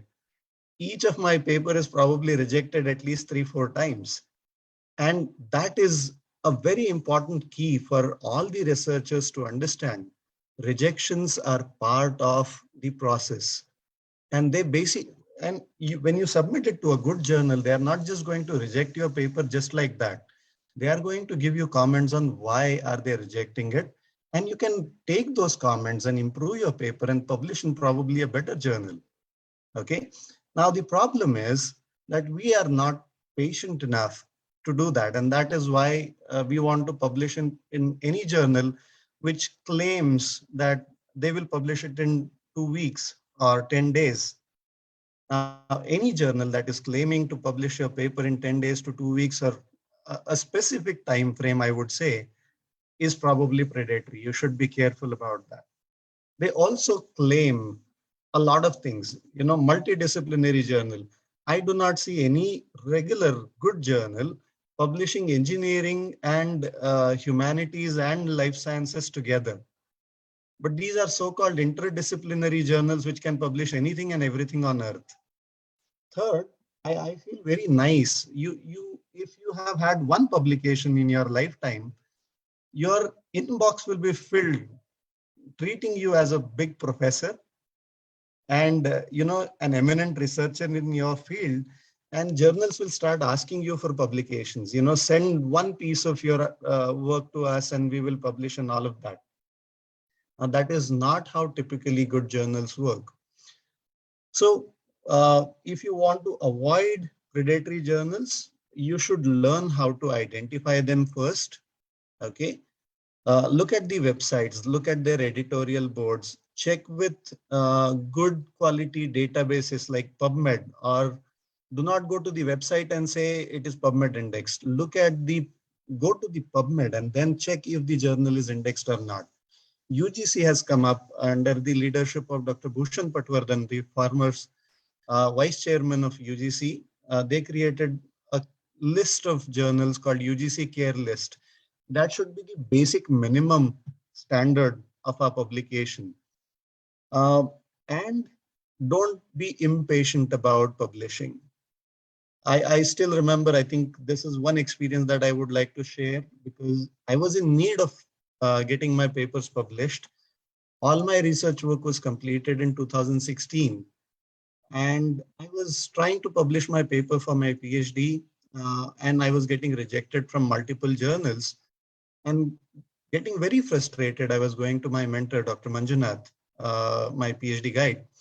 Sir, can there be a journal where I can simply put my papers and get it done?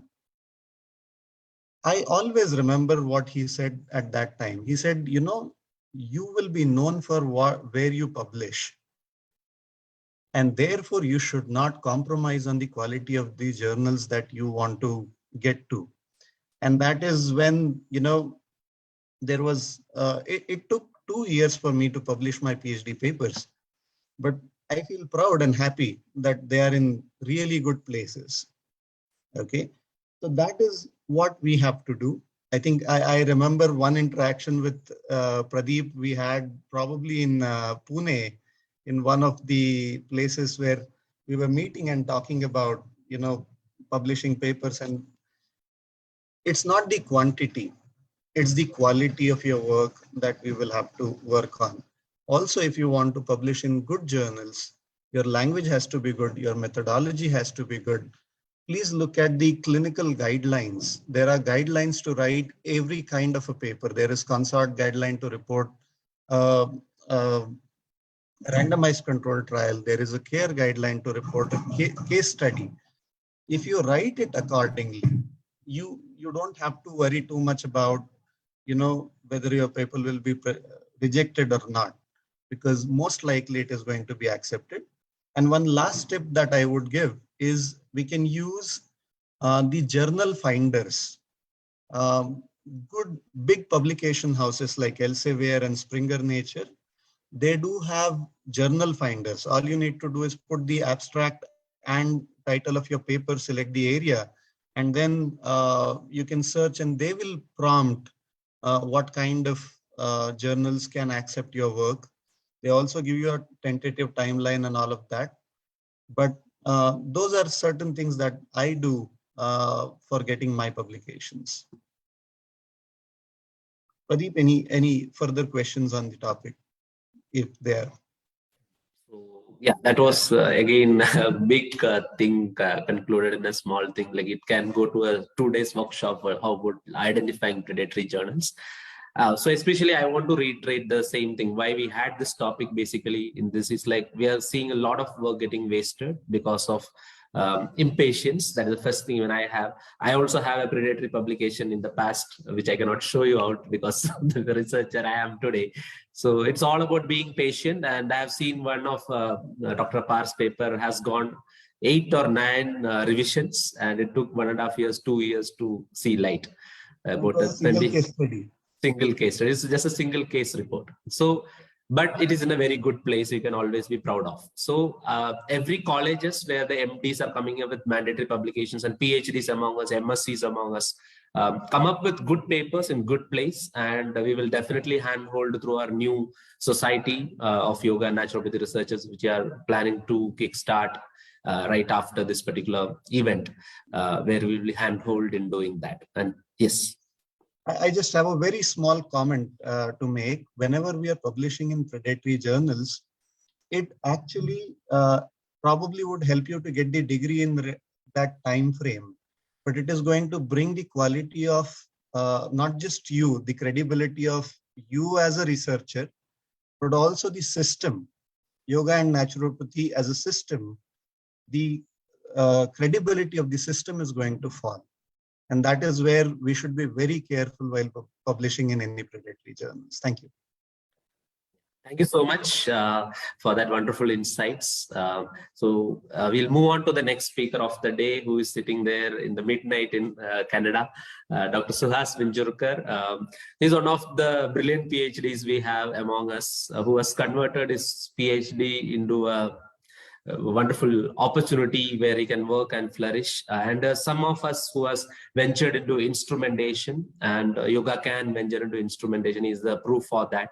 And so we also see him, like from my initial days of BNYS, I see him as a speaker in many conferences where Dr. Dhananjay and all comes and give lectures. And he's one of the speaker I always aspire to become in my future. And happy to share the dais with Dr. Suhas Pinjurkar. And thank you so much for joining in this midnight from Canada. Over to you. Thanks, Pradeep. I think this is a great conclave with a mixture of pretty much you've covered all the topics, which is amazing. And of course, all our near and dear friends around here too. Glad to meet everyone. Your introductions are pretty humble, I should say. You yourself are a good accomplishment. So congratulations to that, to start something which is pretty much a need for yoga and naturopathy. And that's a great job that you're doing.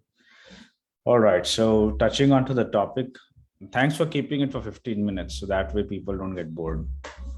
10 minutes, sorry. Okay, so neurocognition. Of course, I accidentally got into this field because my primary interest was sleep apnea, but the government of India thought it wasn't a priority for India. So they thought it was cognition, which is also good. So neurocognition is the most happening topic across the world today. I think everywhere there are grants of millions of dollars for studying cognition.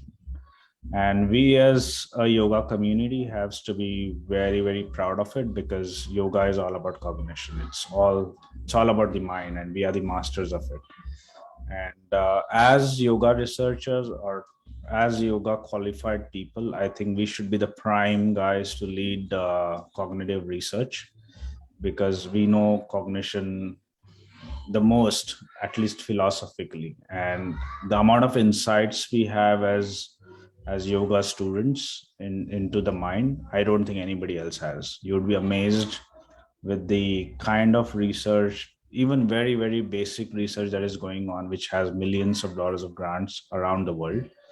And the amount of knowledge that we carry of yoga, we bring a lot of value to the entire system of the cognitive research, a completely different dimensions of what people think about cognition.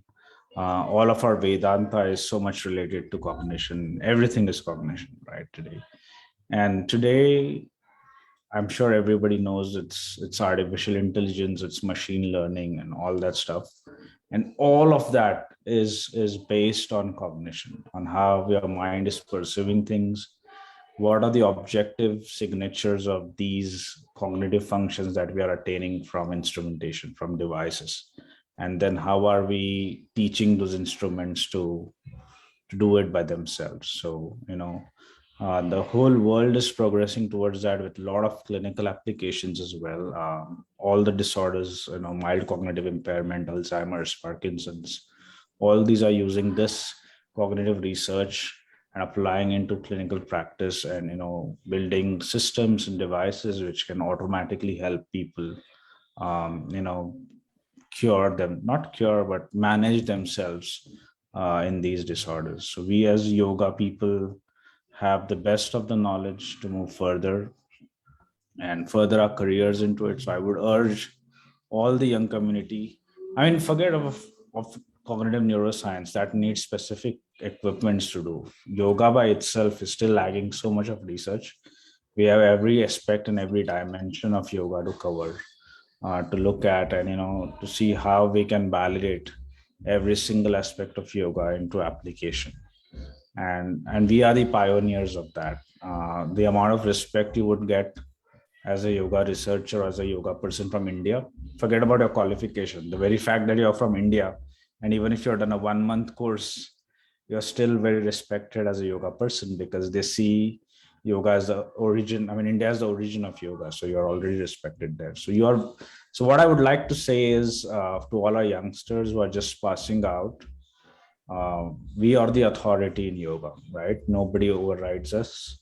And there is so much to do. There is lots of work. So even if you are just in your college doing 3rd year, 4th year, doing clinical practice there, you can look at every dimension of yoga and try to research it out at your own levels of just doing questionnaires. If you have any equipment, you can use that, or even just with questionnaires. There is so much to do, both in cognition and otherwise, looking at the applications of yoga and how it can help us in our health and the journey into our health. Yeah, there's a lot I can speak about neurocognition. I really don't know.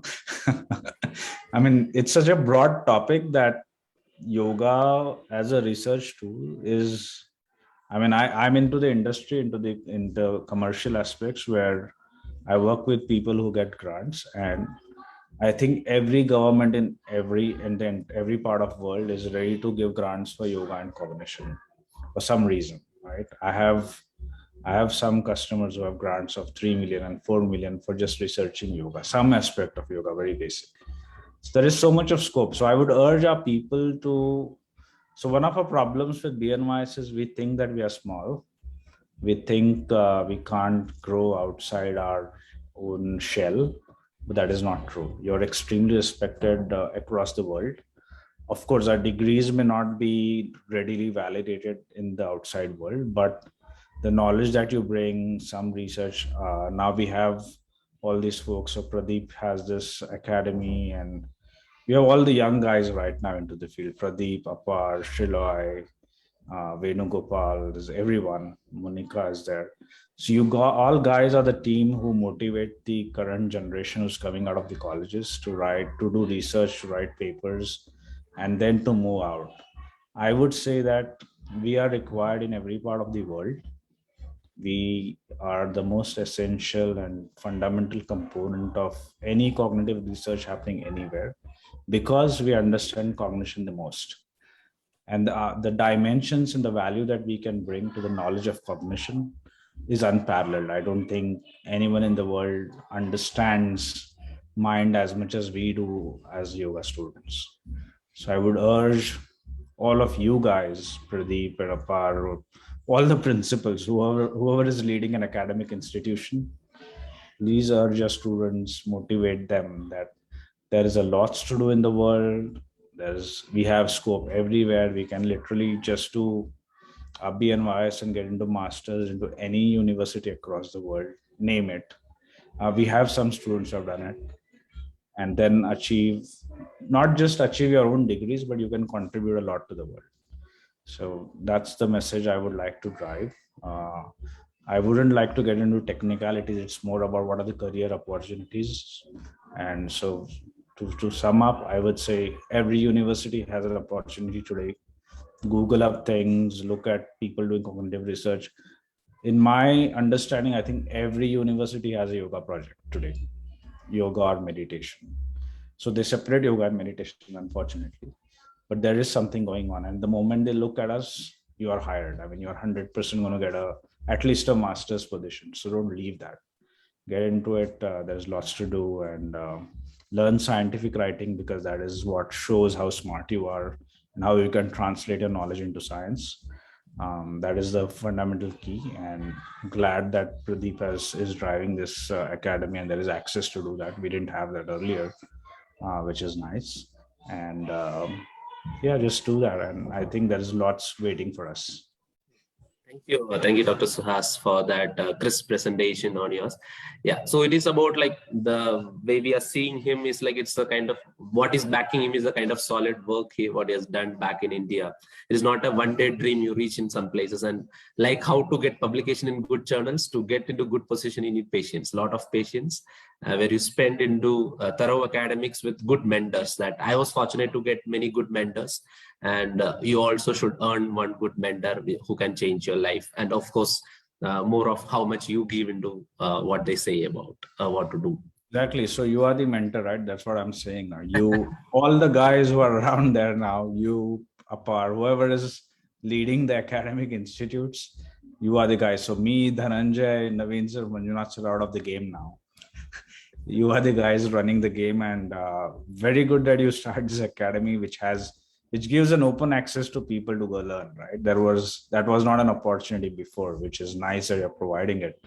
And doing such kind of conclaves, giving a global perspective of what is happening, is extremely important, and that is really good that you're doing. So keep up the good work, and we have a bright future. We are wanted everywhere, and we are very less in numbers. So we win the game always. Thank you so I much. really don't know of any BNYS graduate who is not successful. I really have to find some. That is actually not a tall statement. Like there are opportunities, we have to go and pick it up. Yeah, and thank you so much, Dr. Suhas, for this perspective, and hoping to see you in many of our occasions. We don't leave you with the senior gang. We want you to get involved with us in many of the future initiatives as well. Thank you so much for joining. And thanks for inviting me. Thanks, everyone. Take care. We're good. Thank you. Bye. Next, we have one of the my favorite speaker and student and colleague, Dr. Sriloy Mohanty.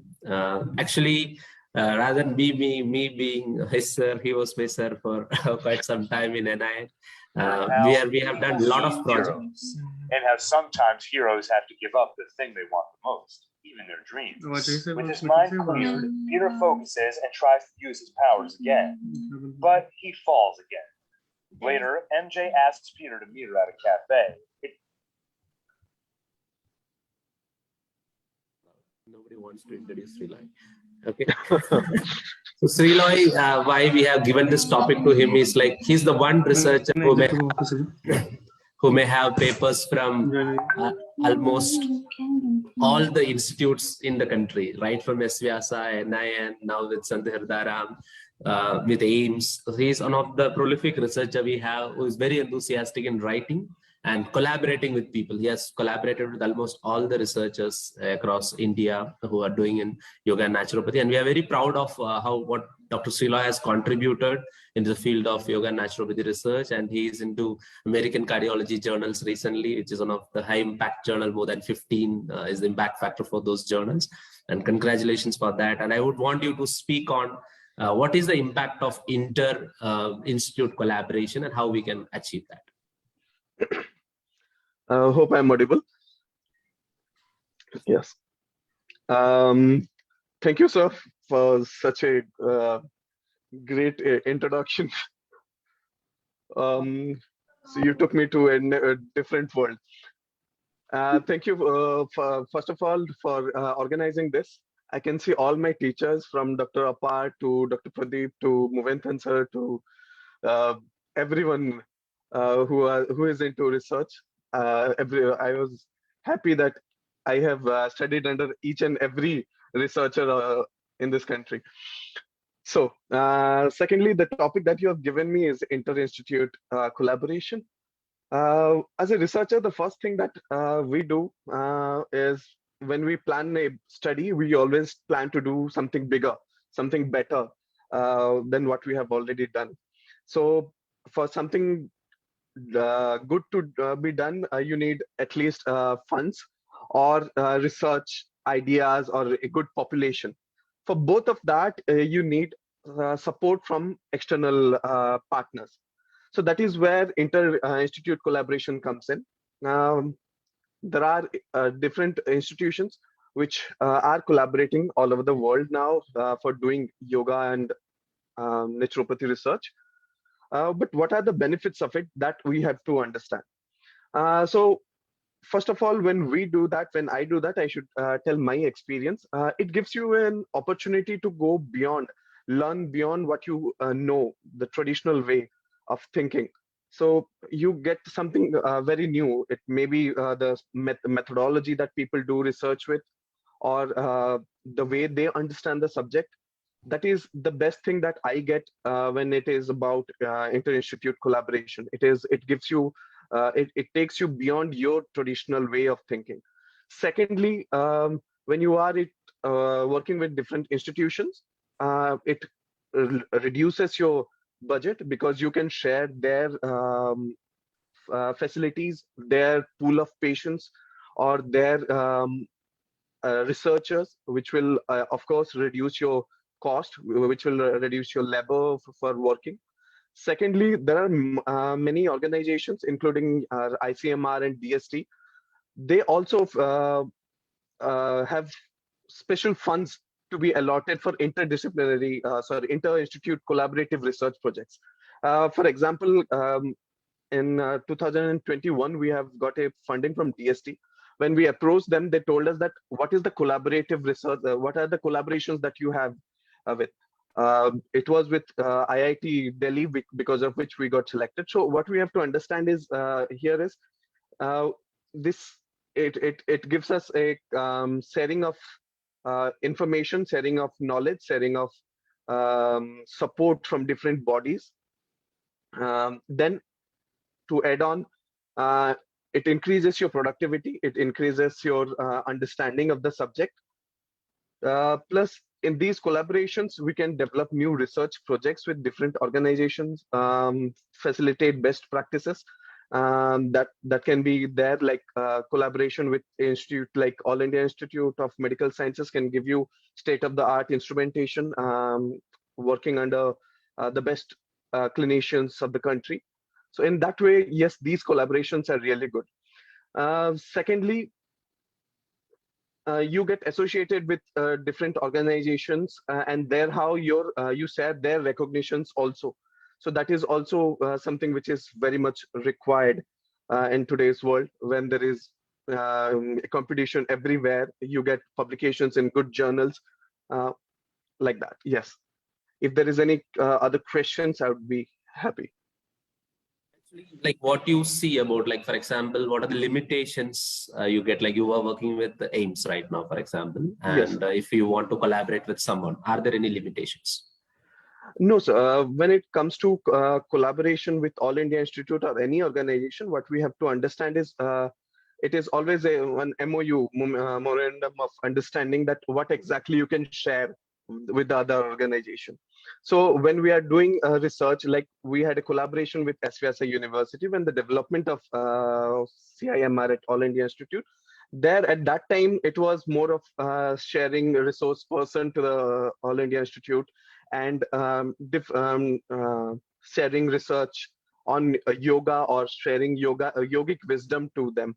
But now, when the time changed in 2022, we try to do it again, and this time the opportunities were completely different. We were more of how exactly we can participate in international conferences, how exactly we can participate in different research projects, which are multicentric research projects, something of that sort.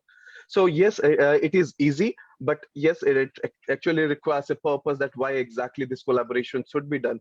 In yoga and naturopathy research, yes, there is a big scope, because there are multiple organizations from SVSI to Sri Sri to Patanjali. Everybody is looking for a collaboration, because they have the infrastructure.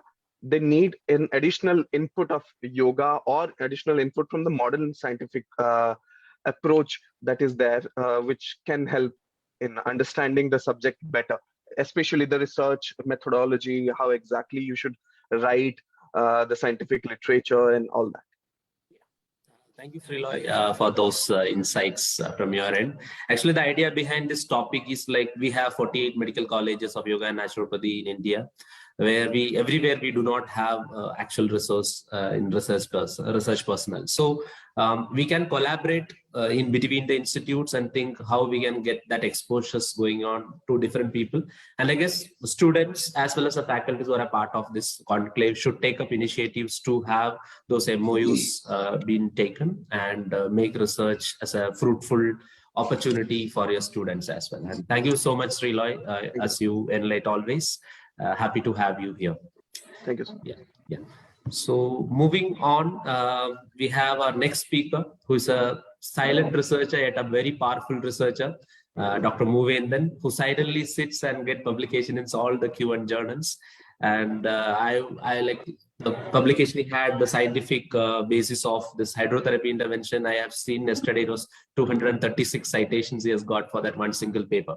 So he's one of the highly cited naturopathy researcher. I would say he published more of naturopathy researcher. And I have never seen him speaking in any conferences. That's why I told him a silent researcher, but is a very, very powerful researcher and has a lot of insights to share. And almost all his publications are in those quality 1 journals.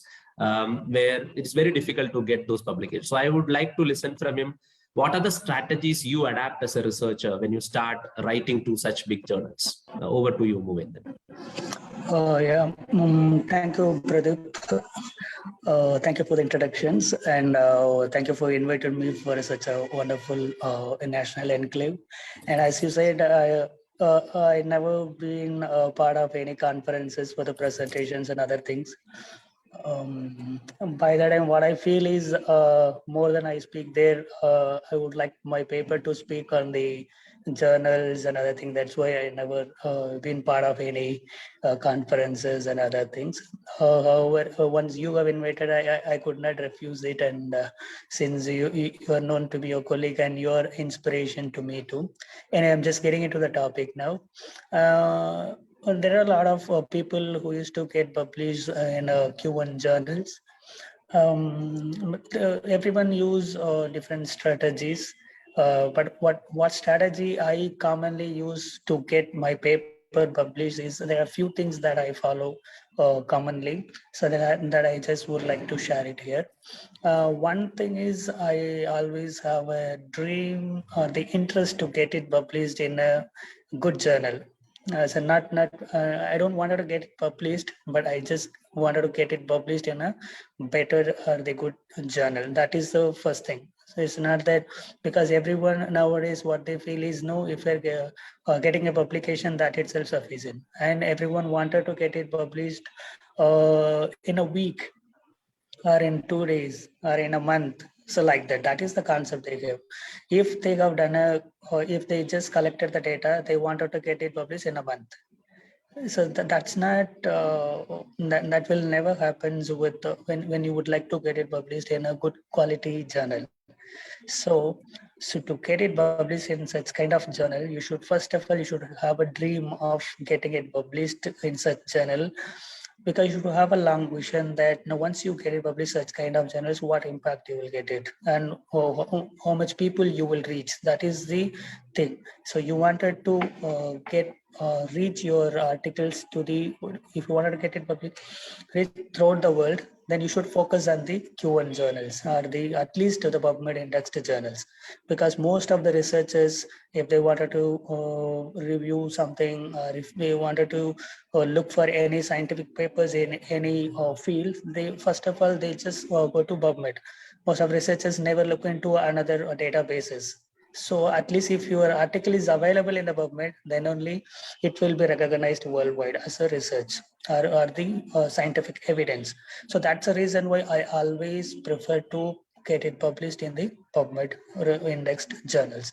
So, and to get it published, you should have a few things in your mind. That the first and foremost important thing is the patience. Like Apasa said, if you wanted to get it published, you should have patience. If you don't have, being a researcher, if you don't have patience, you cannot do a good quality research, and you cannot get it published in a good quality journal. So the having a patience is very much important. And likely Dr. Apasa said, so you will face rejections. That is a common thing. That you will, it's like, failure is the stepstone for the success. So once you fail only, you will learn. You never learn it without any failure. So you have to learn from the failures and then just move ahead with correcting the things and get it published in the journals. So as even I have faced a lot of failures in getting it such publications. Like even though I have waited for more than 2 years also to get it published in a single articles.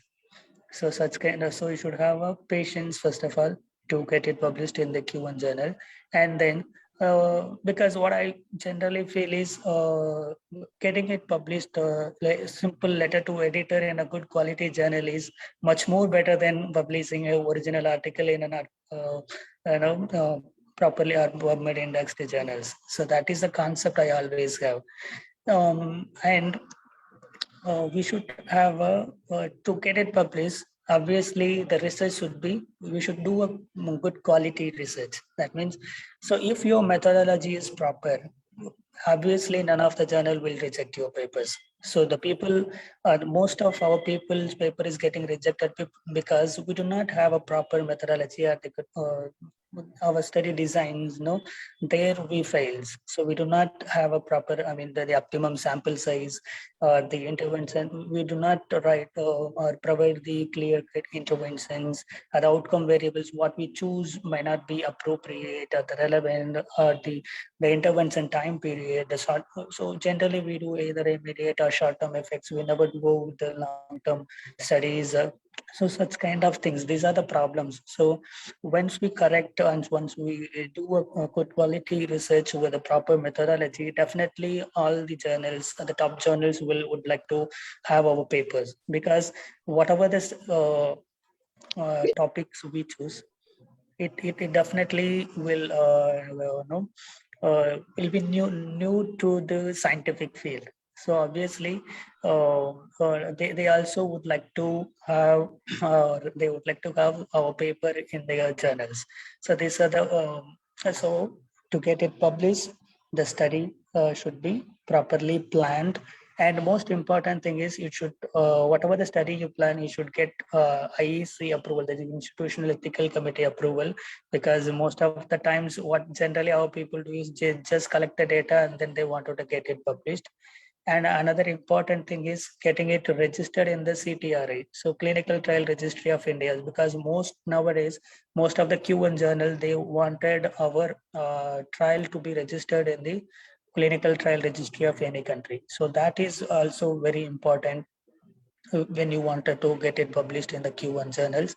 And always do not compromise the data collections. The quality of data that you collect should be proper and appropriate. You should have a and try to go with the more of objective variable than the subjective variables, because that's what the Q1 journals would like to have it. And in case if you feel like you do not go with any collecting the data and spending the money to get it published in a Q1 journals, better you can go with writing a systematic reviews or the meta-analysis. So such kind of things will definitely reach in a Q1 journals. So that is another opportunities where our people can get it published in a Q1 journal, because in our field we have very less number of systematic reviews and then the meta analysis. And we always, whenever we have done the studies, and then manuscript writing is a very important thing in getting it published paper in a Q1 journal, because the manuscript writing is an art, so that you got to plan. So before you write up, you should have a clear-cut idea, or you got to imagine that how your paper has to come up. Then for that, you should do an extensive literature review with the supporting and then the contradicting evidences for the study that you have done. And you always have to follow a guidelines, specific guidelines for the specific type of articles, like CONSART guidelines for the randomized control trial, and PRISMA guidelines for the systematic reviews. So CARE guidelines for the case report. So like that, there are also different guidelines has been there, so that once you follow such kind of guidelines and prepare your manuscript accordingly, then definitely the journal will not reject you. And of course, the language editing, that is very important. And language that you use in your manuscript is very, very important to get it published in such kind of journals. So I always prefer to edit my articles with Dr. Venugopal or Dr. Dhananjay. They used to help me a lot in editing my manuscripts. So it is also very much important. It's not that what manuscript you write, because how you have written the manuscript is very much important. Then so that only will have an impact on your articles. So the editors would like to have the well-written articles, so they will ready to accept it. So only such kind of things. And once you have prepared your manuscript, then you have to identify a good journal. That is what is very important. That means what is the Q1 journal. So the better thing what I used to follow is I just go to the different type of databases, like one is the LCV publishers like LCVS, Wiley, BMJ, BMCs, Springers. So such kind of publishers I usually look at, and then I'll just look at the list of journals that they have, and I'll just make a note of what are the journals is relevant to our article. So what are the in which field I go to? So I just make a note of it, and in that I'll just look into the impact factor. And first of all, so if they have an impact factor, I'll just try to, based on the article, my article, I can able to guess, okay, this article can go with this much of impact factor, like that. First, I'll try with the high impact factor journal, whether it, because my idea is whether it is getting rejected or accepted. No worry about it. So let me send it to that, and then give a chance. So because nobody knows that which one, who likes what articles. Okay, so we ourselves should not limit ourselves that no, this article will not reach to the high impact factor journal, this will not reach to this kind of mainstream journal, like that. We should not limit ourselves, because most of the times what I generally see is our articles are good, but people are not getting it published in a good journal. That's what I worried about much. I always used to communicate to the people, or after that I just talk to those people that no, you should have not published in these journals. You should have, this paper could have reached in a better journal, like that. I used to tell them, and I always inform to my students or other people that before you getting it published, please get an opinion to me, that I can just tell you where you can put this paper, and do not rush to get it published in a week or two. Wait for sometimes at least 6 months. Try to have patience of, because if you wanted to get it published in a good journal, you should wait minimum of 6 months to get it. Actually, average of six so minimum of 3 months to 1 year it takes to get it published in a good quality journals. And one more thing is, if they don't want to get publish your paper, they will reject it in a day or two. Such kind of journals are very active, and they will reject in a week. So no worry about waiting period. They will reject. Even though I have faced just, I got a rejection within 5 minutes. Okay, I used to send it within 5 minutes. They will send back to me that, okay, your article is not, this is out of our scope. So fine, I'll just happily accept it and then move. And one more thing is, when they reject, you have to accept it happily, and then don't lose your interest, and just quickly move on to the another one. Don't get frustrated. It is a part of things. You never get it published without any rejections or failures. So accept it happily and move on to the next journal. Whenever you have a manuscript, you should have a list of journal in your mind, first, second, third, fourth, fifth, like that. So once it is rejected, no worries, move on to the another one. So people will be ready to accept other people, other guys. So like that, you have to motivate yourself, and then and do not wait more than 1 day to resend it to another journal. Let them take them to reject you or accept your paper, but you do not wait for sending the paper to the manuscript or to the journal. That's the main thing. And always target to the mainstream journal or the conventional journal. That is very important, because our papers are capable of reaching the mainstream journals, because where you get a audience worldwide. So that is very important. So for that, you don't need to do anything. Just type the name of at least the disease that you have, and then put that list of journals with diabetes, list of journals with hypertension. You will get number of things. Okay, so that's how you can identify a good journal or the mainstream journals. And another thing is, whenever you get a revisions or manuscript revisions, you reply them politely, appropriately, and answer for all your questions, because reviewers are the one who has to decide whether your paper has to be accepted or not. So answer properly and politely, and answer to the correct appropriately. So that's an important thing. So finally, I just would like to highlight what are the things you should have in your mind to get it published. One is the dream you should have, and then the patience is very important. Identifying the right journal and getting it published in a PubMed indexed journal. And most important thing, try to have a collaborations with the different researchers probably in different countries that would help you to provide the in the reviewer suggestions. Definitely, if you have a collaboration with the different researchers of same field, your paper may reach them.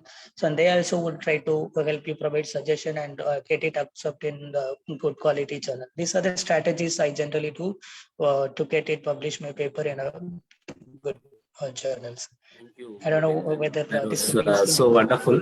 You have just summarized all our pain in 15 minutes. Yeah. So, but even though all these things, Movendan is a successful publisher of more than 50 papers in different highly indexed journals. Also, the papers which are rejected 10 to 15 times, we will get settled with some below average journals also. But always aim for high and collaboration. Like he used to refer that point, giving his paper to Dr. Venugopal or Dr. Dhananjay for reviewing it. Don't think always that whatever we wrote is correct, and you always get a second opinion from your peer. So thank you, Movendan, and hoping to see you in May. I'm just curious to know, like Dr. Movendan, what is the highest impact factor journal which you have tried, sir? What is the highest impact journal which you have tried? No, I have tried with the 5 and got it published also. Okay. No, just I was curious to know, like our work will go to which extent of the impact levels. So Apara has won in almost 6 or 8 like annals of asthma Even allergy. Dr. Chandrasekhar, he got published with more than 18. Chandrasekhar, Dr. like Sriloy, these all the guys. It is all about how where you are collaborating. So they are in the top. Because that's why, because these are the things that I personally have done. The studies I have written the manuscript. That's why I feel that it could not reach more than that. And Dr. Venugopal has won in such kind of collaborative works now that definitely will reach to the end. There is no limits. These are the now we are looking forward to you, Dr. Inbaraj from NIMANS. Let us see what you are bringing out. Okay. Yeah. Thank you so much, Movendan. And I would like to see you in many of our workshops and conferences in the future also. Okay. Knowledge is not to be sealed out.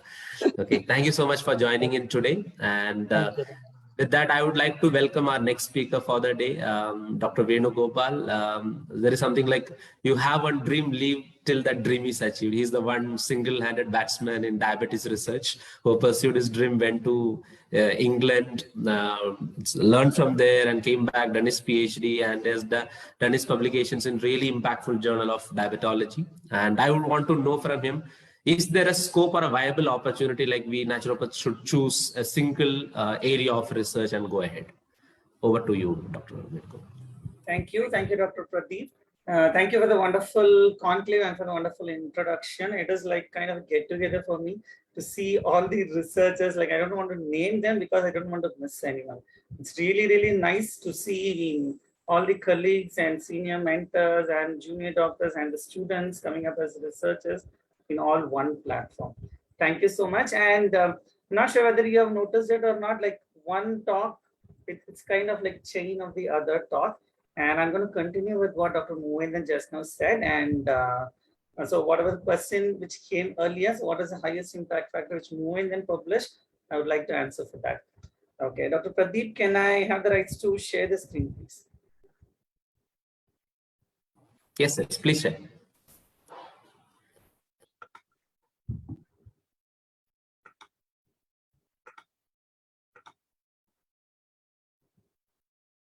Okay. So very good afternoon. I'm Dr. Venugopal. So as just 10 minutes is there, I'm just progressing in. So the topic given to me was as disease-specific research in yoga and naturopathy. So yeah, is it a viable to explore one specific disease to go into depth of it as far as yoga and naturopathy research is concerned? Because mostly yoga and naturopathy, we call it as a way of life. And we're not treating these symptoms, we're not treating the cure or aches and pains, it's about the root cause of disease. So is it okay to take up one disease and do in-depth research in that? Is it viable? I'm going to share my experience into this. And obviously that one disease I'm going to talk about is diabetes. Okay. Just to go a little bit into the history of yoga research. I mean, I'm having only hardly 10 to 12 slides. Do not panic. Okay, history of yoga research, it started way back in 1984, right? So it was in 1984 and it was a research proceedings by Dr. B.K. Sahai. And the next big research in yoga and diabetes happened in 1992. That's nearly after 8 years of waiting, it came up. And it was a complete RCT done with Dr.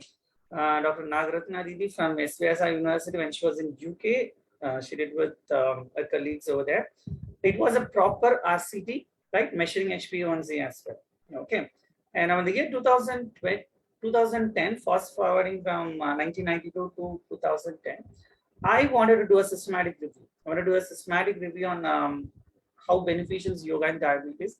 So I just started collecting all the research papers which has measured HbA1c and an RCT for yoga for diabetes. And you'd be surprised to know, like, there was only one other research that has been done using yoga and diabetes and methodology as an RCT, the outcome measured being HbA1c. There's only one other.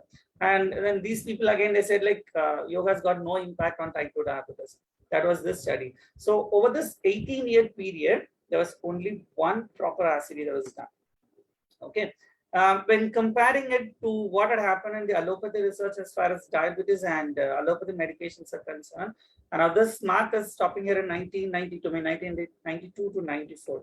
From that point all the way till 2010, there were 11 different class of diabetes drugs that has been discovered and invented.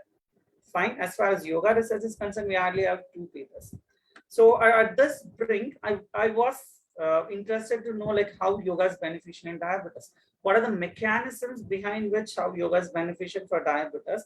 But hardly 2 research papers on yoga for diabetes, I cannot dive into the depth of diabetes, right? So what I thought, and I started doing this, I just pushed aside this one and started exploring what exactly diabetes is. Fine, there's subtle difference between the two. I did not go into the mechanism of how yoga is beneficial in diabetes. Rather than that, I wanted to understand the pathophysiology of diabetes and where yoga would fit into that. So that was a journey right from 2010, now over 10, 11 years are over. So in my journey, what are the steps I took? I just wanted to put forth that. The very first PubMed Index article that was published is this one. This was just plainly when measuring the blood glucose level. That took only the fasting blood glucose, I guess. Okay, fasting, post-pandemic, both were there. This was a part of the Stop Diabetes Movement's data when I was working there with Stop Diabetes Movement. So we got this thing published on 1,292 subjects. Even though we just measured only the fasting and post-pandemic, the sample size was higher. So naturally, we were able to push it to the PubMed Index journal, and the response was overwhelming. The response was overwhelming because once it got published in Elsevier, stating like the short-term yoga base, like hardly in 10 days, you can see significant impact with 1,000+ subjects. They published in their monthly magazine of Elsevier, they published this article. And because of that, we got like so many recognition, UK newspaper and I mean online, both offline, the UK newspaper just came into touch and Diabetes UK came into touch. I mean, it was like kind of a dream come true. In 2017, Diabetes UK just contacted us for to know more about it, to know about the article and other things. What we measure is only plain blood glucose levels, right? So similarly in naturopathy as well, so we did studies on GH-PAC and saw whether it is reducing sugar level or not. And the next paper was on cold hip bath, whether that has an impact on blood glucose levels in type 2 diabetes or not. And this was published in Diabetes and Metabolism. The impact factor of it now is 6.002. And Dr. Muvendan is another co-author. I think he's the first author in this.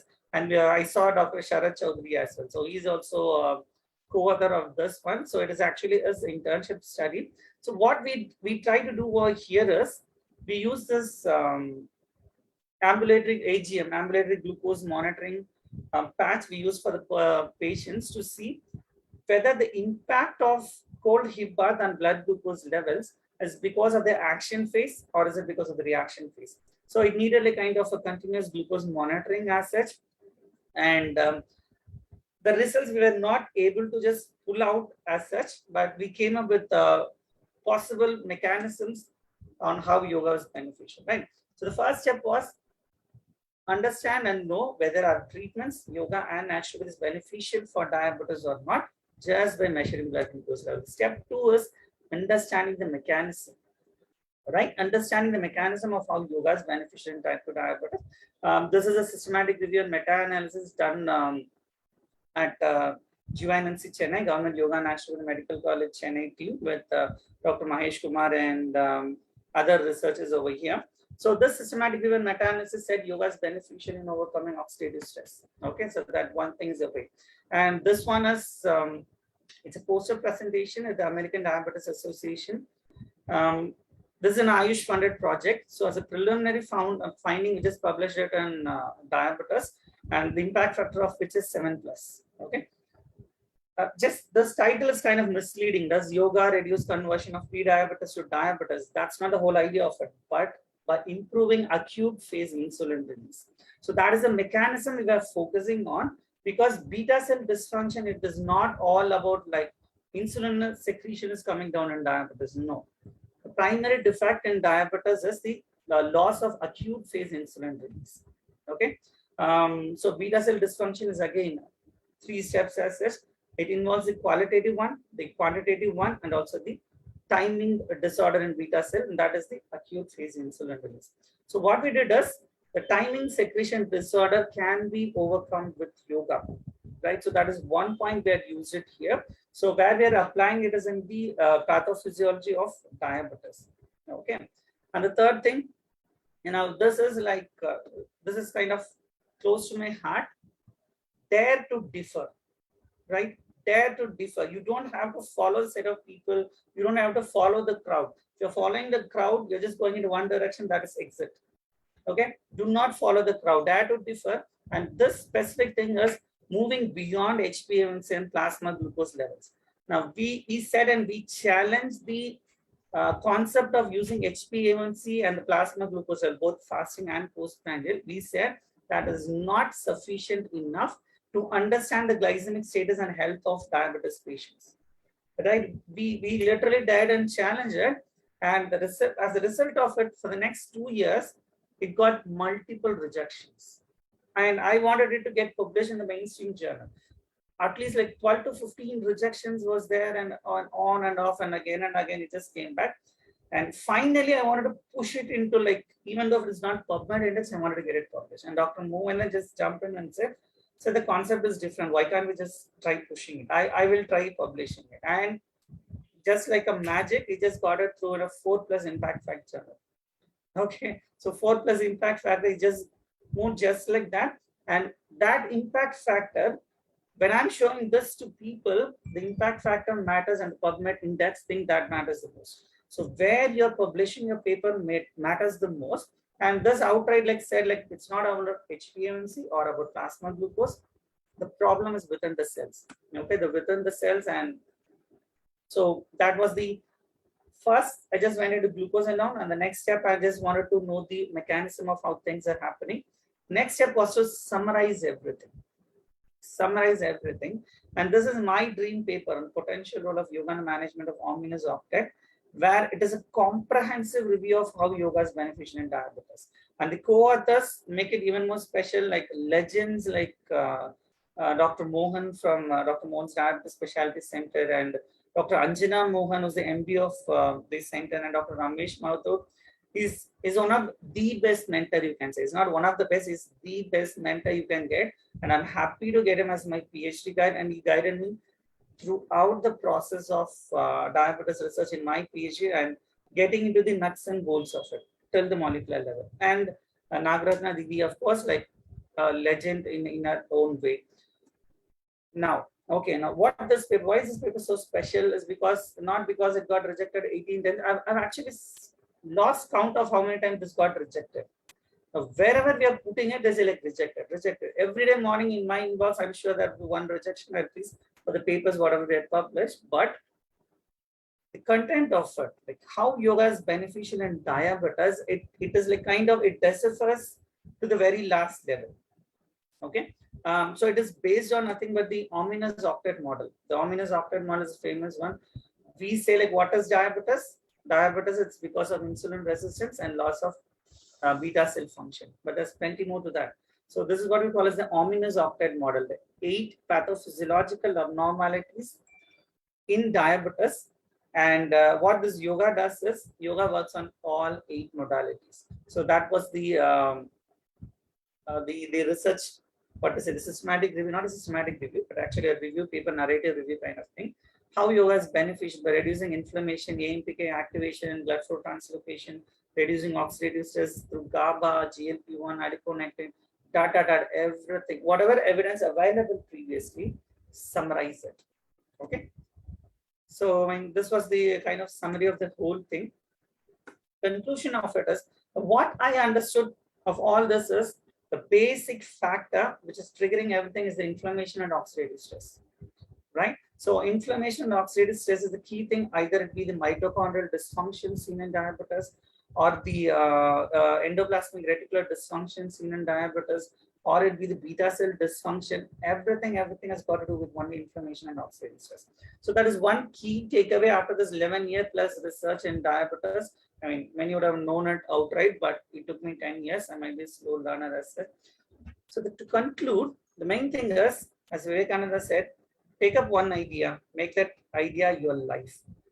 Leave every other idea alone.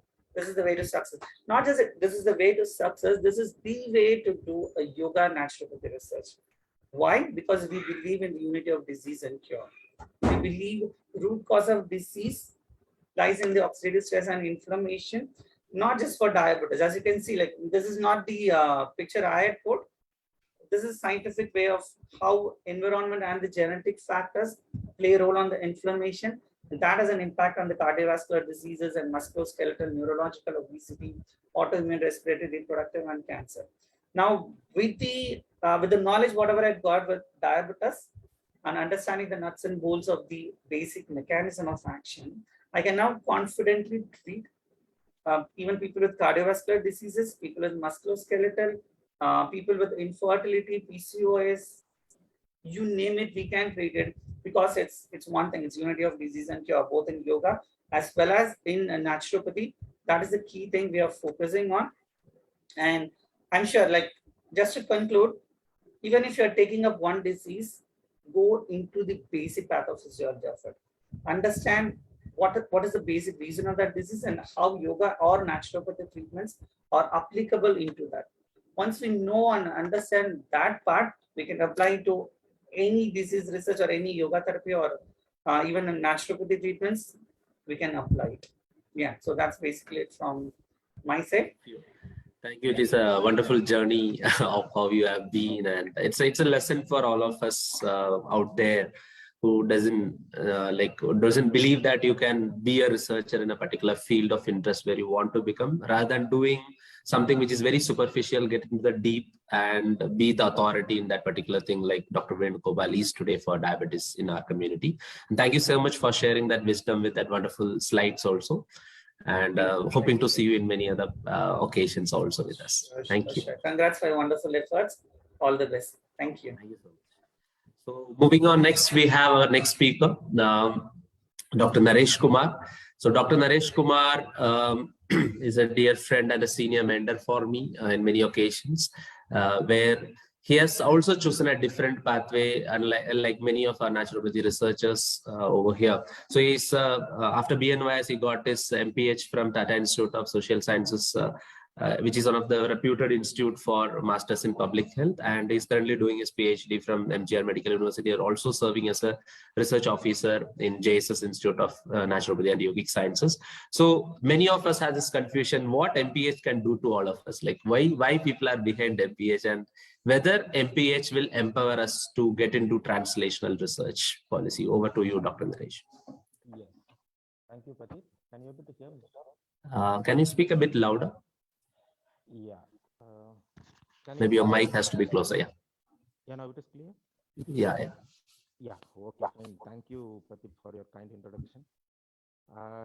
So first of all, I want to start my session with a small quote, actually. You all know that Adolf Virchow, who is the father of pathology. You know what he said? Medicine is a social science, and politics is nothing more than a medicine on a grand scale.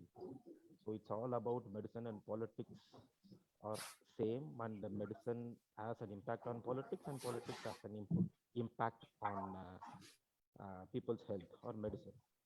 So with this, an important thing I want to share is that about public health, that is Master of Public Health. Especially I'll talk about Master of Public Health, what this course MPH can do.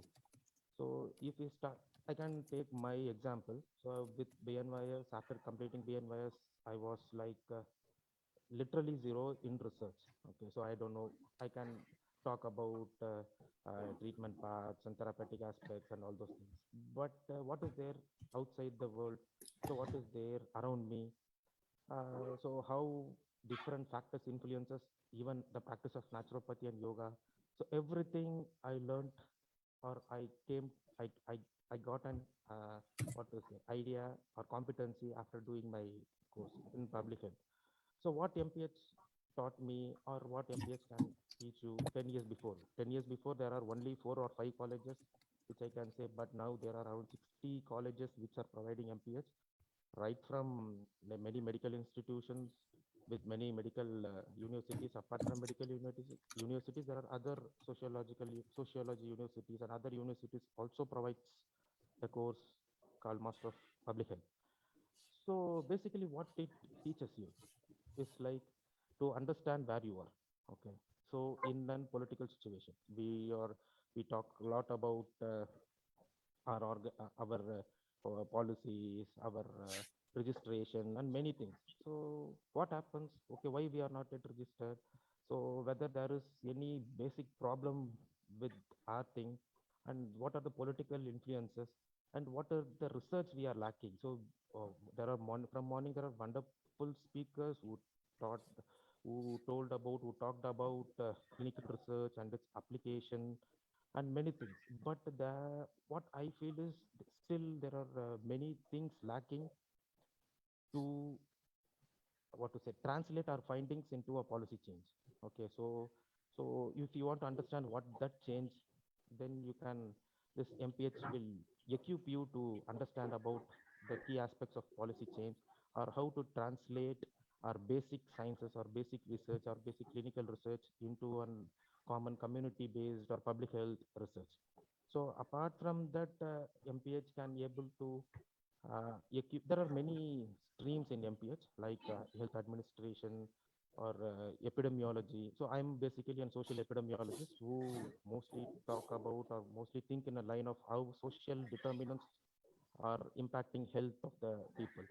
So it is not an easy thing, okay, so to talk about social determinants, because for example, we are talking about lifestyle modification. So in past 50 years before, there was a different lifestyle followed. So now there is different lifestyle followed, which has been impacted by the globalization and policies around us. So that's what I told. So politics is medicine. So how, so they will, what to say? So I don't want to go more into politics, but and my understanding is there are, in my clinical practice also, there are a lot of beneficial effects of naturopathy and yoga in managing, treating chronic diseases. Okay, so if you talk about any level of prevention, primary, secondary, tertiary prevention, in all 3 preventive aspects, even primordial prevention, all 4 aspects of prevention, naturopathy and yoga can be beneficial, and it can help us to regain our health. Okay, so that is what the main impact, and this MPH can make you to think critically about the health issues. You can able to read you can able to comprehend the national level data, what policies, what politicians talk, what the health policy speaks about. So there are many aspects of the thing which this MPH course touches upon. So if you want to be specific on particular thing, you can take that stream and you can explore. For example, I worked on mental health, which is the thing which is close to my heart. But I worked on with many international researchers about mental health, how mental health has been impacted. So for that, we need to understand what is mental health, and every health issues has the cultural context. Cultural context in the sense geographical and cultural context. In South India, there will be different approach. In northern states, there will be different approach. There are many social determinants like availability, accessibility for food, and many things, economic aspects. So these all aspects of social determinants, you can have this MPH can help you to understand these basic aspects. So once you understand these basic aspects, you can try to apply what and all known about the basic sciences to the community where people can able to adapt. Simple example, we say about behavioral change, okay, lifestyle diseases, and we talk about behavioral change. But behavioral science or behavioral change science is a huge thing which is unexplored by our naturopathy and yoga physicians. But I felt we are the best to pitch into it, because behavioral change does not come in 1 day or 2 days. So that is what even government is very struggling to do on behavioral change. For example, now in current context, we ask people to wear masks, social distancing, but this approach has failed because people doesn't change the behavior. So why? What happened? So these are basically cultural context. So this all mostly depends upon the social aspects of life of people, so which is having direct impact on health.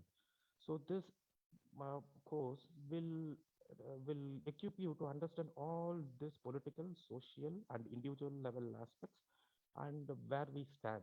Okay, so these are the main things I want to talk about, and we can able to engage with the community. So from in public health, there are, as I told, there are many streams.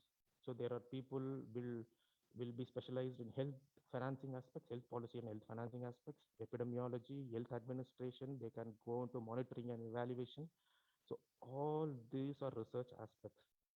Okay, so if you are want to more into clinical aspects, like more into disease and its determinants, you can choose a stream of MPH called epidemiology. So where we can talk more about epidemiological studies, epidemiological methods, and finally about RCTs, community trials, so everything.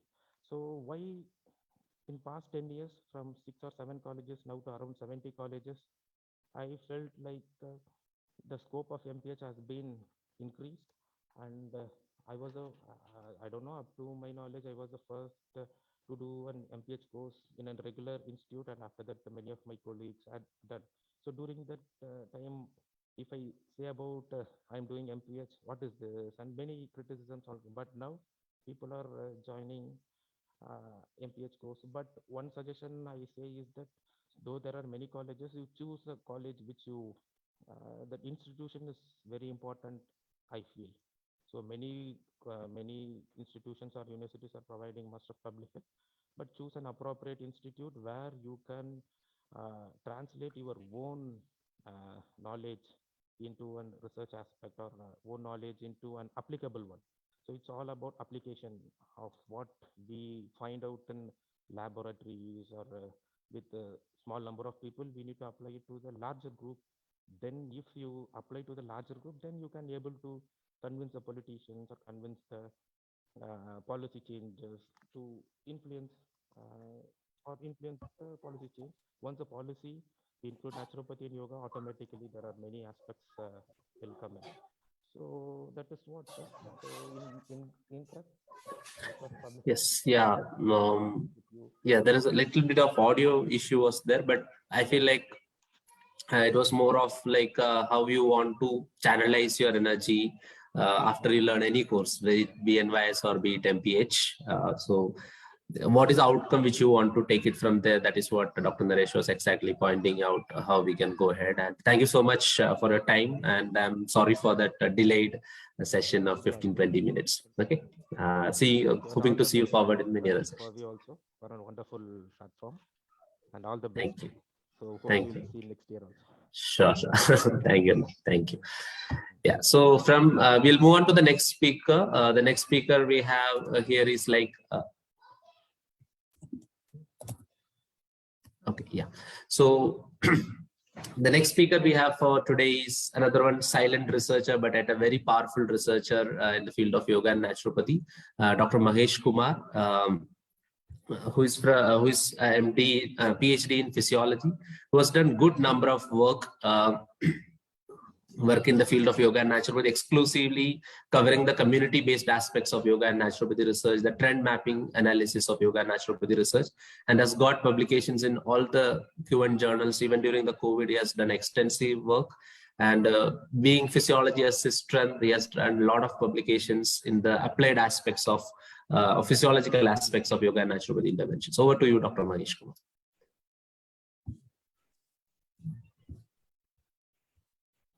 Okay, thank you, Dr. Pradeep. Good to see you people all. It's a wonderful work you are doing. Shall I share the PowerPoint if it's possible? Yeah, it's shareable. You can share.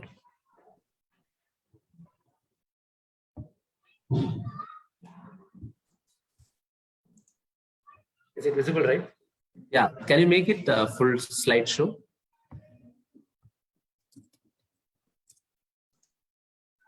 Now? Yes, you can go ahead. Yeah. Is it okay now? Yeah, it is. Okay. Right away, just coming to the point, many our yoga and the naturopathy physicians across the country contributing many evidence-based research in the field of yoga and the naturopathy medicine.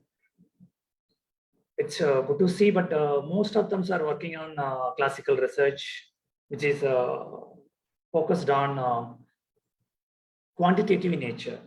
Means they are working on various interventions of yoga, naturopathy, treatment modalities, and for various disease conditions. And it's good to see blooming research in our field. It's good to document, and we have to create evidence-based for in quantitative nature as well. But the classical research, many our below researchers and students and some of the faculty members, most of the people used to think the classical research means only that clinical trials or original work with the involvement of patients with some kind of intervention, or we have to focus on some specific condition to see or prove our efficiency to document the evidence on the same. But it's true, it's good to document these kind of things, but at the same time, we are lacking some evidences on qualitative in nature, because how the patients are utilized our yoga and naturopathy intervention by the common sector, by the common public, not even the lab setup. Just we have to get the personal opinion. What is the trend setup? What is the common trend setup is going on in the particular state or the country? Because that is a help. It will help for the policymakers to develop the system to the next level. In this continuation, last year we have published a paper which is trends in use of yoga and naturopathy based lifestyle clinics for management of non-communicable disease in Tamil Nadu alone. In this paper, just we have taken OPD census, the number of patients who walked into our various yoga and naturopathy lifestyle clinics across the Tamil Nadu state in the government sector alone. You won't believe the number of patients, more than 80 lakhs. Until otherwise documentation, no one will believe it is a huge number. But this is very specific to government setup. But we don't have much database on private practitioners in Tamil Nadu and various medical colleges. We have more than 19 medical colleges currently. We don't have much database from that. Then we just collected the data from only 2015 to 2018, just a very narrow year. But with this narrow year of databases, we can able to document more than 89 lakh patients with non-communicable disease. They have approached yoga and naturopathy treatment modality in government setup alone. So these kind of documentation will reflect how the common public utilizing our yoga and naturopathy interventions. So this kind of documentation across the country or other states has to be done in near future to bring our system to the next level. So coming to qualitative evidence, because as I mentioned earlier, still our students and most of the research scholars are thinking about the markers. What is the best marker to publish a good number of paper, or what is the best study design to publish a very high impact factor journal, and how to publish, how to create evidences on various yoga naturopathy interventions kind of thing, but still we are lacking the qualitative evidences. The qualitative evidences is very simple because we are dealing with patients. We should get a patient's personal opinion because we are born to the the perception of the patient. Though we are not treating the physical body. We used to say that we are treating various other domains of the human rather than the physical body alone. In the last year, last couple of months before, we have published one paper in Asian Journal of Psychiatry, which is more than 3 impact, one of the reputed journal in psychiatry domain in Asia. See, in this paper, we did very simple kind of thing. We just asked a feedback from the patient, those who are received our yoga naturopathy intervention in one tertiary care hospital, which is managing exclusively for COVID-19 patients. We just taken only one cluster from IIT Madras. There are 51 patients got infected, 51 students got infected last year around Jan and February, just before starting of the second wave. And they got admitted in the tertiary care hospital in Tamil Nadu near Chennai in the King's Institute of Hospital. We just get the personal opinion after 7 days of various yoga naturopathy interventions, because it's proud to say that there are a lot of yoga naturopathy doctors and students were involved in the COVID-19 management in Tamil Nadu. They used to walk into the COVID ward on daily basis, and they used to do various yoga naturopathy treatment modalities. And at the end of the 7th day, we just asked the student to give a personal opinion, how they felt after the 7 days of various yoga naturopathy interventions. You won't believe, one patient very specifically has given the statement, it is the best part of our hospital life. So we thought, why should be the title to the paper? So we tried to keep the same to the title. We just tried, we just written as it is, what are the feedbacks we received from the patient. We just written in that way along with my fellow colleagues. Then we tried to this journal. Fortunately, it got accepted. So it will be the best example for the piece of works which we can map, because it's the best example for how the patients utilized our treatment. This is a kind of a qualitative kind of thing. So this kind of the qualitative research is needed at the hour, along with the qualitative and quantitative, which will brings to our system to the next level. See, when we publishing more and more number of paper in both the qualitative and the quantitative domain, then it will help the policymakers, it will help the government to bring our system to the next level. So there are a lot of possibilities to project, to document, or to show our efficacy as well as utilization of various yoga naturopathy system or interventions, which is used by the community, which is used by the common public. The only thing is we should choose the right way and the simplest and best way, and we should create more and more kind of evidences to bring our system to the next level. Okay, thank you, Pradeep. Thank you for the opportunity.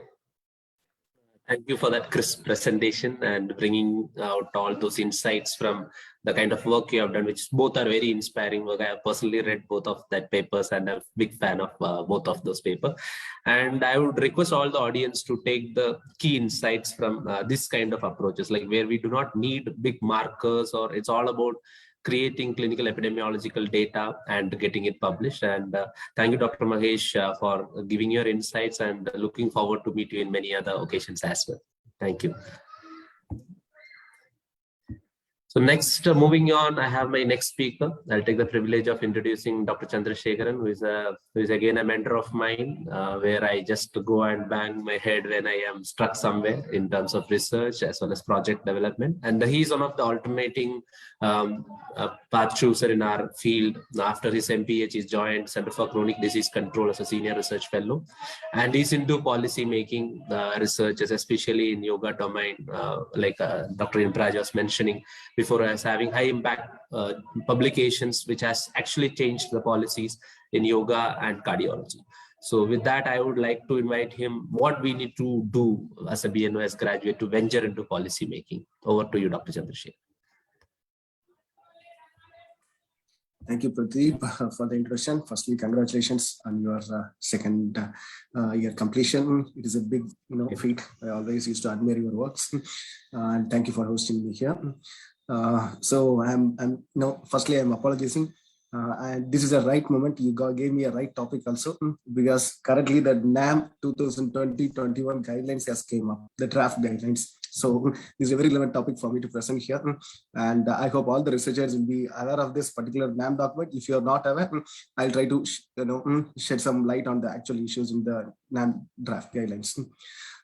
So I'm going to share my screen. Hope you can see my screen. Can you make it full screen? Yeah. Okay. So before going to policy making or health policy, first thing is, what are the determinants of health? So I still remember some of the topics by Pradeep Nair about the determinants of health. He made it as a one day some 1 hour program or 2 hour programs like that. Firstly, unless we understand the determinants of health, we will not be able to proceed further in policy. So the important parts in this health aspect is, it may be influenced by your individual behavior. It is a societal perspective. There is a genetic and biological perspective for it. And there is a component of producing, providing healthcare benefits specifically, and the environment which is going to influence them. So these entire, aspects together, the determinants together, makes the health outcomes. It is health outcomes are always a result of this multi-sectoral initiatives. It cannot segregate one from the other, and it's very, very inevitable to have all the players working in synchrony to ensure that you are getting the best outputs. So what is a health policy? Health policy is nothing but a set of decisions, a set of plans, and the actions that are undertaken to achieve a specific goal of any any institution. It may be a state, it may be a country, it may be globe as a whole, within any kind of a geographical location. Now, what it can achieve? First thing is, it can channelize your values. So why are you doing this? Now we have a national health policy 2017. Why a country should have a health policy? To understand what state we are at, and what vision we can create, and how, what are the values we have to give for each and everything. So how much amount of, emphasis should be given on maternal and child health, how much should be given for, any X and Y in all the activities which you are thinking about, and what are the core values on which the entire system is going to be built around. So then what is the clear vision for the future? For another 20 years, what are you going to achieve? The infant mortality rate to be reduced by 25%, or, reducing the incidence of diabetes by 25%. Whatever it is, what is your vision for another few years? So that, can be, come out very, good in your policy initiative. Now, establish, the next step is, okay, you have a vision, what are your values? Are you going to compromise on X, or are you going to compromise on Y? And based on that, you are going to establish your objectives. Okay, my mission is to reduce the IMR by 25%, infant mortality rate by 25% in another 10 years. So that is my objective. Now, to establish this, to reach this, how I am going to prioritize them. And next thing is, you have to, create short and medium term goals, so that you can reach, one step at a time, rather than, drastically imagining that, all of it, Rome is not built in a day. So you have to work in bits and pieces to ensure that everything is, falling in place. And finally, the important part is, the roles and responsibilities of each and every stakeholder should be mentioned, and every health policy should be ideally based on evidence. However, sometimes it's based on consensus as well. When you don't have evidence on all the fronts, you will go on a consensus mode. However, in a setting like India, these two are not building the health policy. It is always by eminence. It's who has the power, who has who has a dictatorial kind of attitude. They dictate everything. So now, what are the health policies you may be knowing of? So first is a sustainable health, sustainable development goals, Millennium Development Goals set by UN, and then global health policies set by WHO. Public health policy. Now, in terms of COVID, everyone knows about the public health policy. National health policy. In India, we have a national health policy. Currently, the 2017 is the one which is active, and we have national, health mission and national Ayush mission, which are kind of a part of this national health policy to reach the policy. So these are kind of sub-policy documents. Then we have something called the vaccination policy, tobacco control policy. So you can have a policy for each and every activity which you are thinking about. Now, what are the policies which are related to Ayush? I hope I'm not teaching you the entire community medicine once again, but yet, just to refresh you on this, some of the globally influencing Ayush policies are WHO traditional medicine strategy, which is currently, active for the year 2014 to 2023. And then we have national health policy in India. And then we have this, health and wellness center coming out of this national health policy. Then we have national Ayush mission set in 2014. These are the influencing, Ayush policies which are currently in place. Now, what is WHO traditional medicine strategy? It gave the background of what is what are the practices, education and research in this area, and review of this entire the use of demands, as in my previous colleague was speaking, Dr. Magesh, about the demand or the use of the the services, the regulation aspects, the universal health coverage, how much the people are getting it, opportunities and challenges associated with each and everything. Then the strategic objectives. Then they have provided strategic objectives 1, 2, 3, so that they can reach this vision of providing or improving traditional medicine access across the globe. I don't want to go into the details here. So you can see in this, they have a clear objective. And for each objective, they have a specific directions. And for each direction, they know how to measure the outcomes, like on what, how I'm going to see that my, my direction is correct. So that's your indicator for each and every activities. So now coming to the National Health Policy 2017. So it was one of the most critically appraised documents. So it has several components into it. So I'm trying to highlight the areas where Ayush has a role. So from fourth, the recommendations came from first, second, and third is about introduction, their goal settings, policy thrust in every area. What are the background setups? From fourth onwards, the recommendation came. Okay, so fourth there's a women's health and gender mainstream. Again, we have roles there. Then gender-based violence, mainstreaming the potential of Ayush. We have, out of the 17 areas which they have advocated, they have roles in almost 12 areas. Then coming to the National Mission 2014. It is one of the important document for Ayush, because it is the first time a National Ayush Mission operational guideline came out. Prior to that, there is no proper mission. There was some support from the center, but there is no proper guideline or documents. So this is the first time we have a separate Ayush mission, functioning only on the welfare of the Ayush areas. So here they had, I want you to bring your attention on the fourth component, which is the components of the mission. So what the mission is actually trying to provide. So they have two components. One is the mandatory and the flexible. And the expected outcome is also provided. So now coming to the components, these are the core components in the what we call it in the mission. So that includes almost 10 major categories. And coming to the flexible pool, there are 4 more components they have mentioned, which includes the Ayush wellness centers, including Yoga Naturally. It is one of the core initiatives brought in this 2014, and most of the Tamil Nadu people who are working in the government sector are under this category. It is very, very crucial for us to know where we are actually getting the job perspectives in state is concerned, right? So now I have mentioned about these many areas. Now the first and foremost thing, as a naturopathy doctor or a researcher, to think is, as Manjana sir was telling in the and in the keynote itself, you have to put your research or your activities in the perspective that who is going to be ultimately benefited out of it. So from the public point of view, what is the actual endpoint you are, what's the output you are going to give to them? What is the service you are going to offer to them? How you can ensure that they are going to get it, continuously. That's the only objective, which informs the public policy. So you look at the various, activities mentioned here, and most of these are not just based by evidence. This is totally based by consensus. However, the consensus making group is, kind of not a transparent group. It's an opaque group.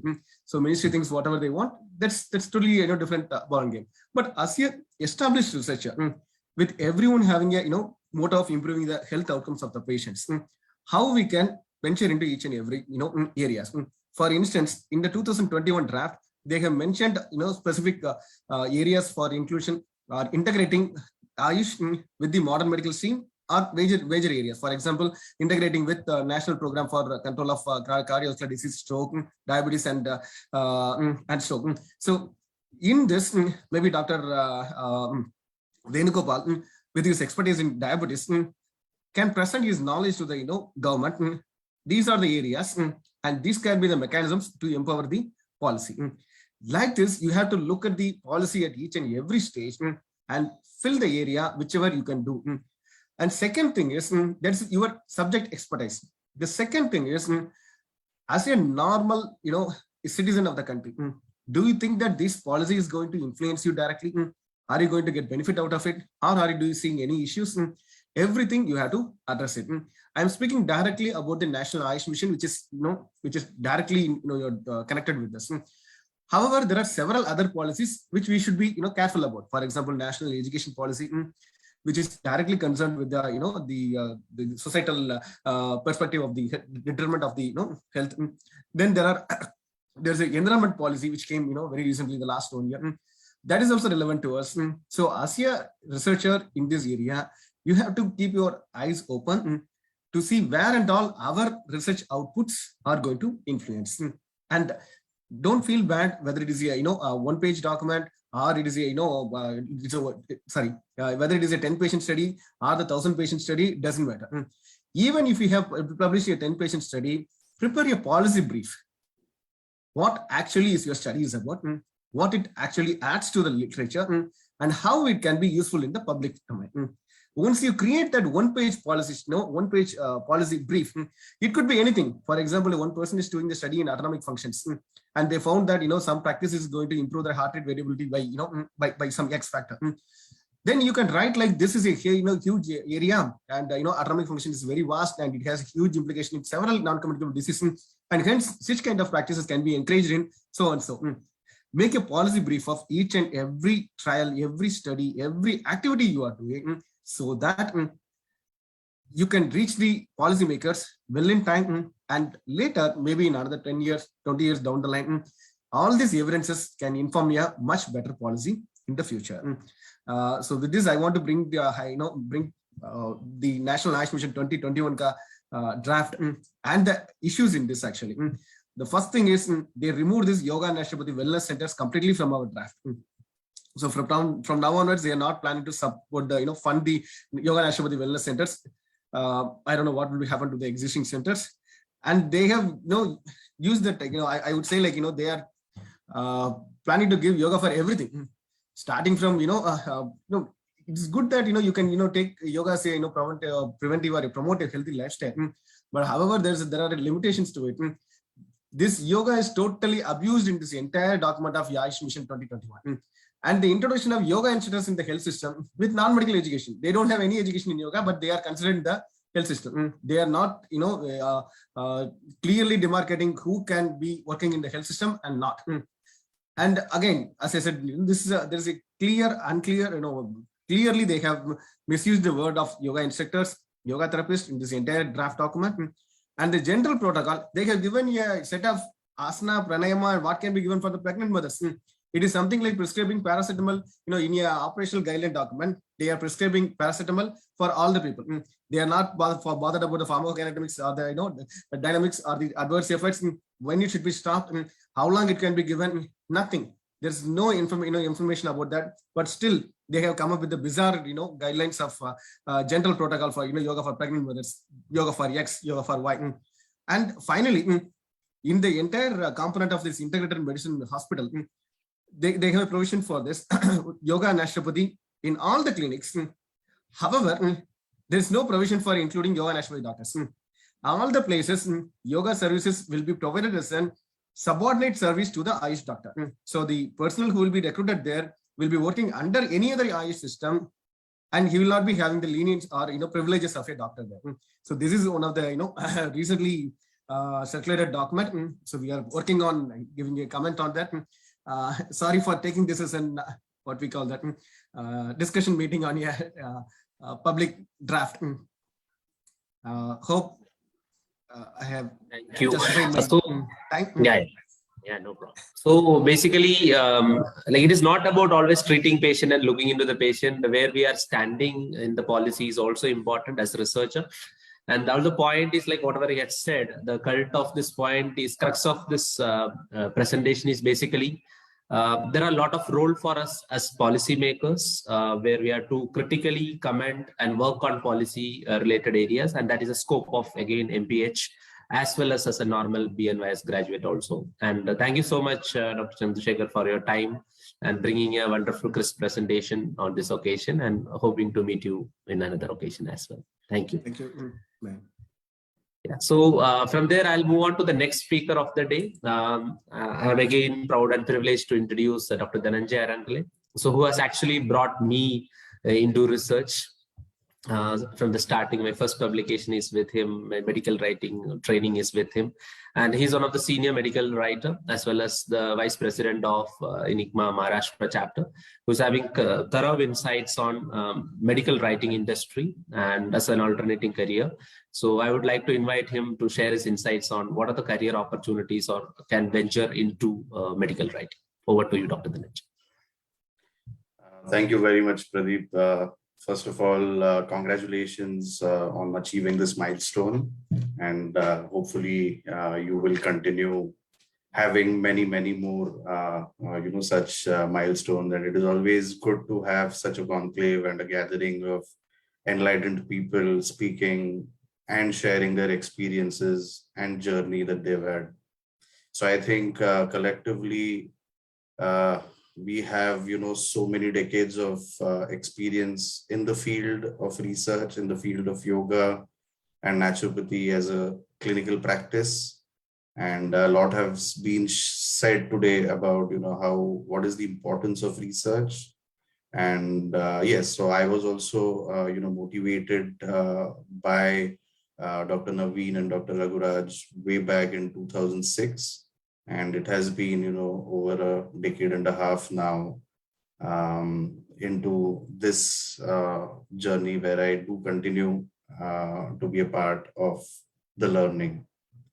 So with that, I would not be, stressing more upon why research is important. My question, like Pradeep has asked, is, about how to convert opportunities into filling your bank balance, or rather, cashing on what is available in the market. And many a times, once a person graduates from BNYS, or once they enter internship, there is a lot of confusion on all of us, on all our parts, because we have not explored all the options in terms of a career and, how to become successful, how to enter corporate life. So I would be talking a little bit upon, touching a little bit upon, what are the alternate career options while staying in touch with the clinical side, is to venture into the corporate world, to a 9-to-6 job, Monday to Friday. I know not everybody enjoys clinical practice. Not everybody has the aptitude of getting into research or classical research or qualitative research, quantitative research, any kind of research. And some people, prefer balancing their work and life overall. So for those people, it is important to understand that we can, venture into the corporate world as well. So if we see when I graduated way back, more than a decade ago, so that time we had pretty limited opportunities. And if we see even before that, 20 years ago, we had even more limited opportunities in terms of, we had most popular form was inpatient hospitals and very few outpatient hospitals, and very limited teaching opportunities at that time. But it is good to see the progress. We are, developing as a system, as a clinical practice. And now if you see, most of us have our successful clinical practices. There is a lot of scope in the hospitality sector where, there are so many wellness centers, cruises and spas, and all of those have sprouted, giving, so much of opportunity for being vice graduates. Apart from that, we've got academics and teaching with so many colleges opening up. Everybody requires good faculty, and that has opened up opportunities.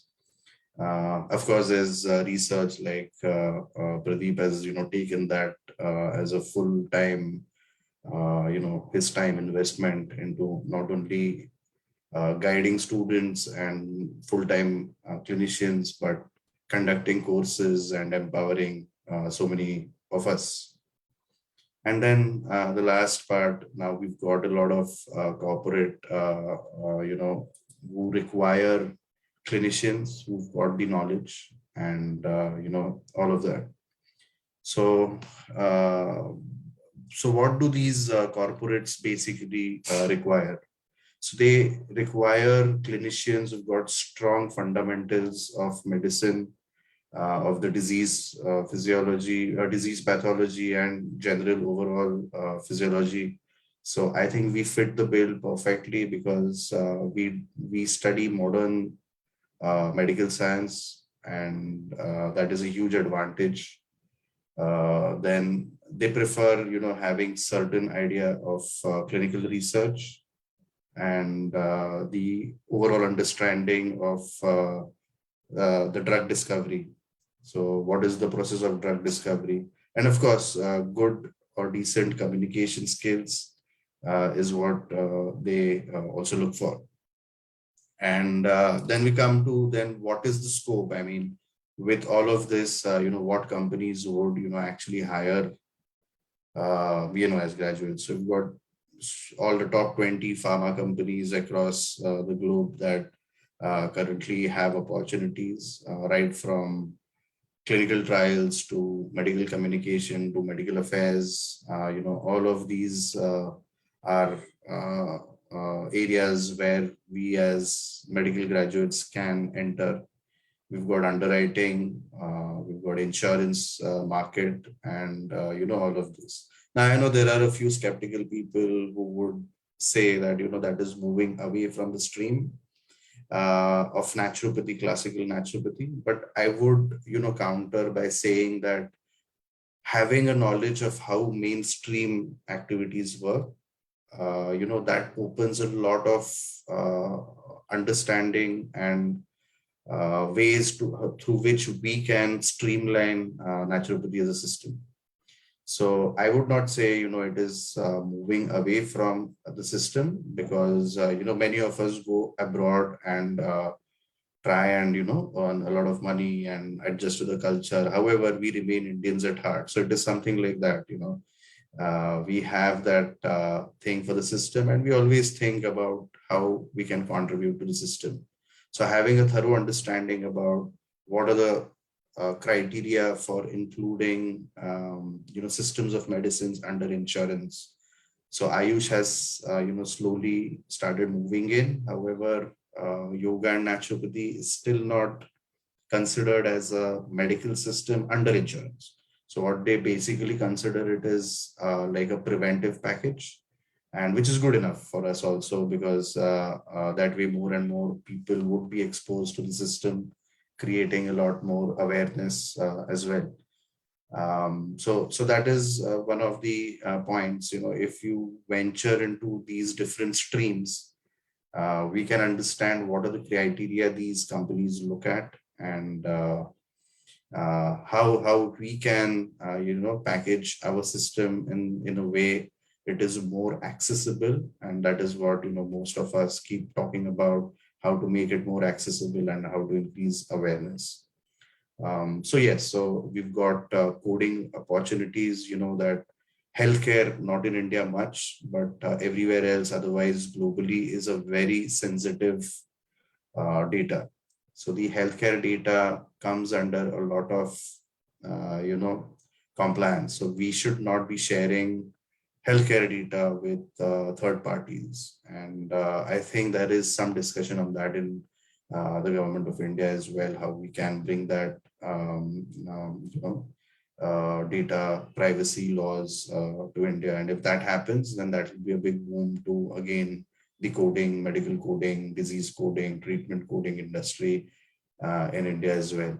So there are a lot of agencies, companies like US Healthcare who actually, get medical graduates certified in coding, and this is medical coding.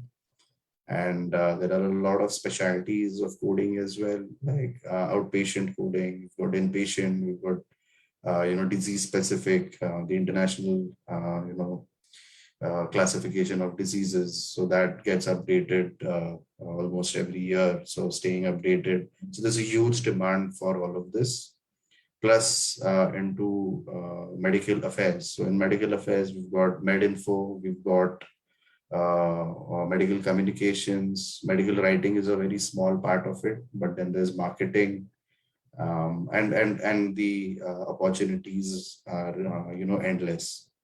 So if as graduates, even at the stage of internship, we can approach these companies and take up a couple of weeks, 1 month interning opportunities, which are paid opportunities, it gives us insight. And yes, so I think that is something that we can definitely consider. So I will not take much of your time, Pradeep. I understand you're running a little over time as well. But if there are any questions, you can always type in and send it across, and I'll try my best to answer as well. Actually, medical writing per se, like, are there any kind of courses or anybody should specialize in this case, like where they can take that up as a career, even during their medical schooling? So the basic prerequisite, as medical people with a medical background is having good comm skills. So having good English, spoken and written English, understanding of the English grammar, that is important. How to make very complex data, because if you see, most of the people are scared about research because the end product, that is the papers, they are, very complex jargon. And, people get intimidated by reading those papers. So we should be able to break down all this complex jargon into simple terms where, everybody, a lay person can understand. So a basic prerequisite is having a good command over the English language. And yes, there are a lot of courses. The basic course that one can pursue is clinical research. So drug discovery, what are the phases of clinical trials? What is, we talk about RCT, it may not be suited for the naturopathy system, but we should know why it is not suited much for the traditional systems of medicine, because we look at it as a group of symptoms, whereas here it is mostly, in drugs, it is symptom-wise, mapped. So any kind of a course which covers clinical research, that would be great. And to top it up, there are a lot of medical writing courses available on Coursera and all of that. So you don't require to do any kind of a master's, per se in medical writing. But yeah, master's level education would be preferable, because it comes with, certain theses or dissertation writing. And that is what, medical writers usually do. Thank you. I guess like it is very short time to cover the entire stuff, but we have discussed this before in that what after BNYs as well, which is available out there. So thank you so much for your time, as well as sharing your insights on this particular aspect where a few of us have ventured other than one or two of you. So thank you so much for your time, and hoping to see you again in some other occasion. Thank you, Pradeep. Congratulations once again, and all the best. That I'll move to our next speaker. Our next speaker is Dr. Monica. So Dr. Monica is a young and energetic physician, naturopathic physician we have. who currently works as a research fellow in Center for Integrative Medicine Research, All India Institute of Medical Sciences, New Delhi. And right from her internship, I know her, the kind of enthusiasm she has for research and learning research, as well as doing research. And she also have got a recent publication with the pioneers of yoga research from NIMHANS as well. So I would want her to speak as a youngest in the group. I want her to speak about like what are the struggles and opportunities as a naturopathy student, right from, I know that you have started doing research right from your internship. So what are the opportunities and struggles you face and you want to convey with your colleagues? Over to you, Dr. Monica. Thank you, sir. First of all, I would like to express my gratitude for letting me share the screen with such eminent researchers and faculties that have taught me, of course. So this is a very apt topic for me because I have also faced these challenges and these difficulties while I was doing my BNYS. So definitely, there are limitations. And if we have to categorize it, there are challenges there are challenges at two different levels. The first one is at the level of the student. So if I have to address that, the basics of research methodology is introduced to us at a very later stage in our course, which is towards the final year. And by that time, we have been introduced with all the other subjects like chromotherapy, magnetotherapy, which are in dire need of exploration. So what I feel is if the students are introduced with the basics of research in the early stage of their course, like in second year, they can simultaneously conduct good studies while they are studying these subjects and explore these subjects to the maximum. So that is the first thing that I feel. And the second thing is like when you are towards completing your course, the only mindset the student has is how do I complete it and then I leave into the real world. So at that moment, when we learn research method, instead of learning it, it becomes a burden to the students. And they want to finish it off anyhow. And that is what happens to the thesis work also. They take up some small topic and instead of exploring the in and outs of research, they just finish it off as a report writing, and somehow without understanding why they are doing it, what are the basics of a research question, without understanding the ethics committee, the CTRI, RCT, or any kind of guidelines. I mean, they are so new to all of these. And that I feel is a huge limitation for these students.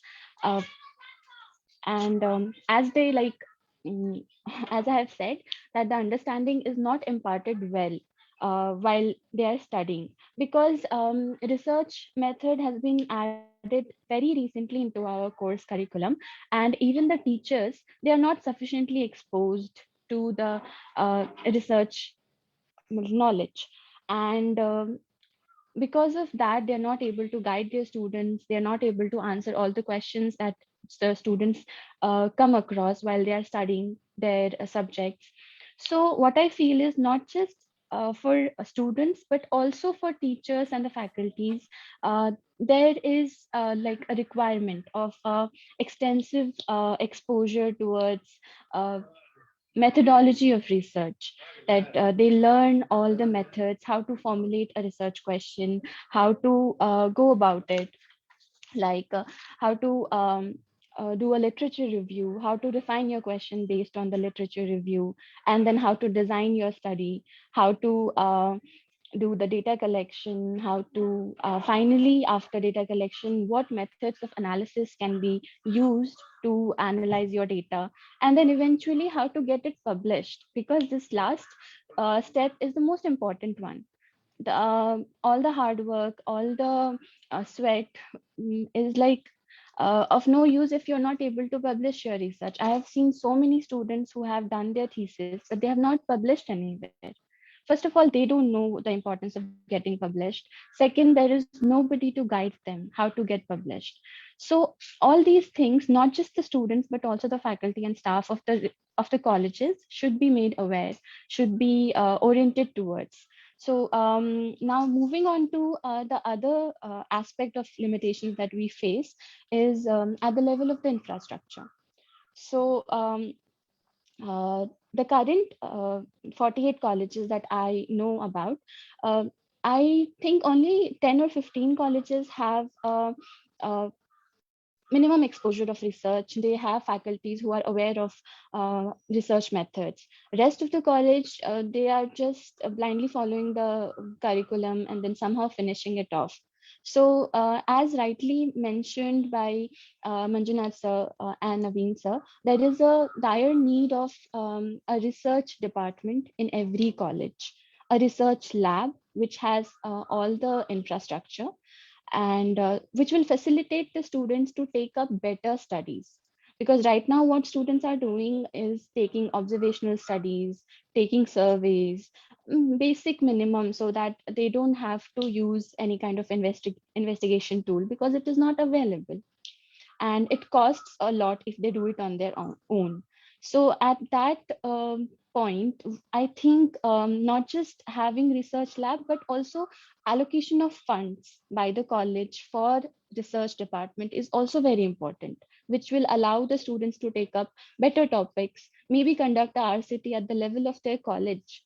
Because once they understand how to conduct a RCT, they can do it right away after they come out of their college, when they are practicing in their clinicals or they are actually working at the research department. I remember my journey.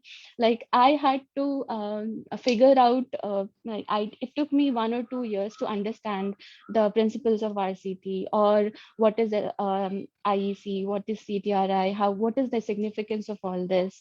I mean, if a student is taught well while they are in their course from maybe second year, they are taught to conduct a study, small little studies, and eventually in their internship they are asked to do a better project.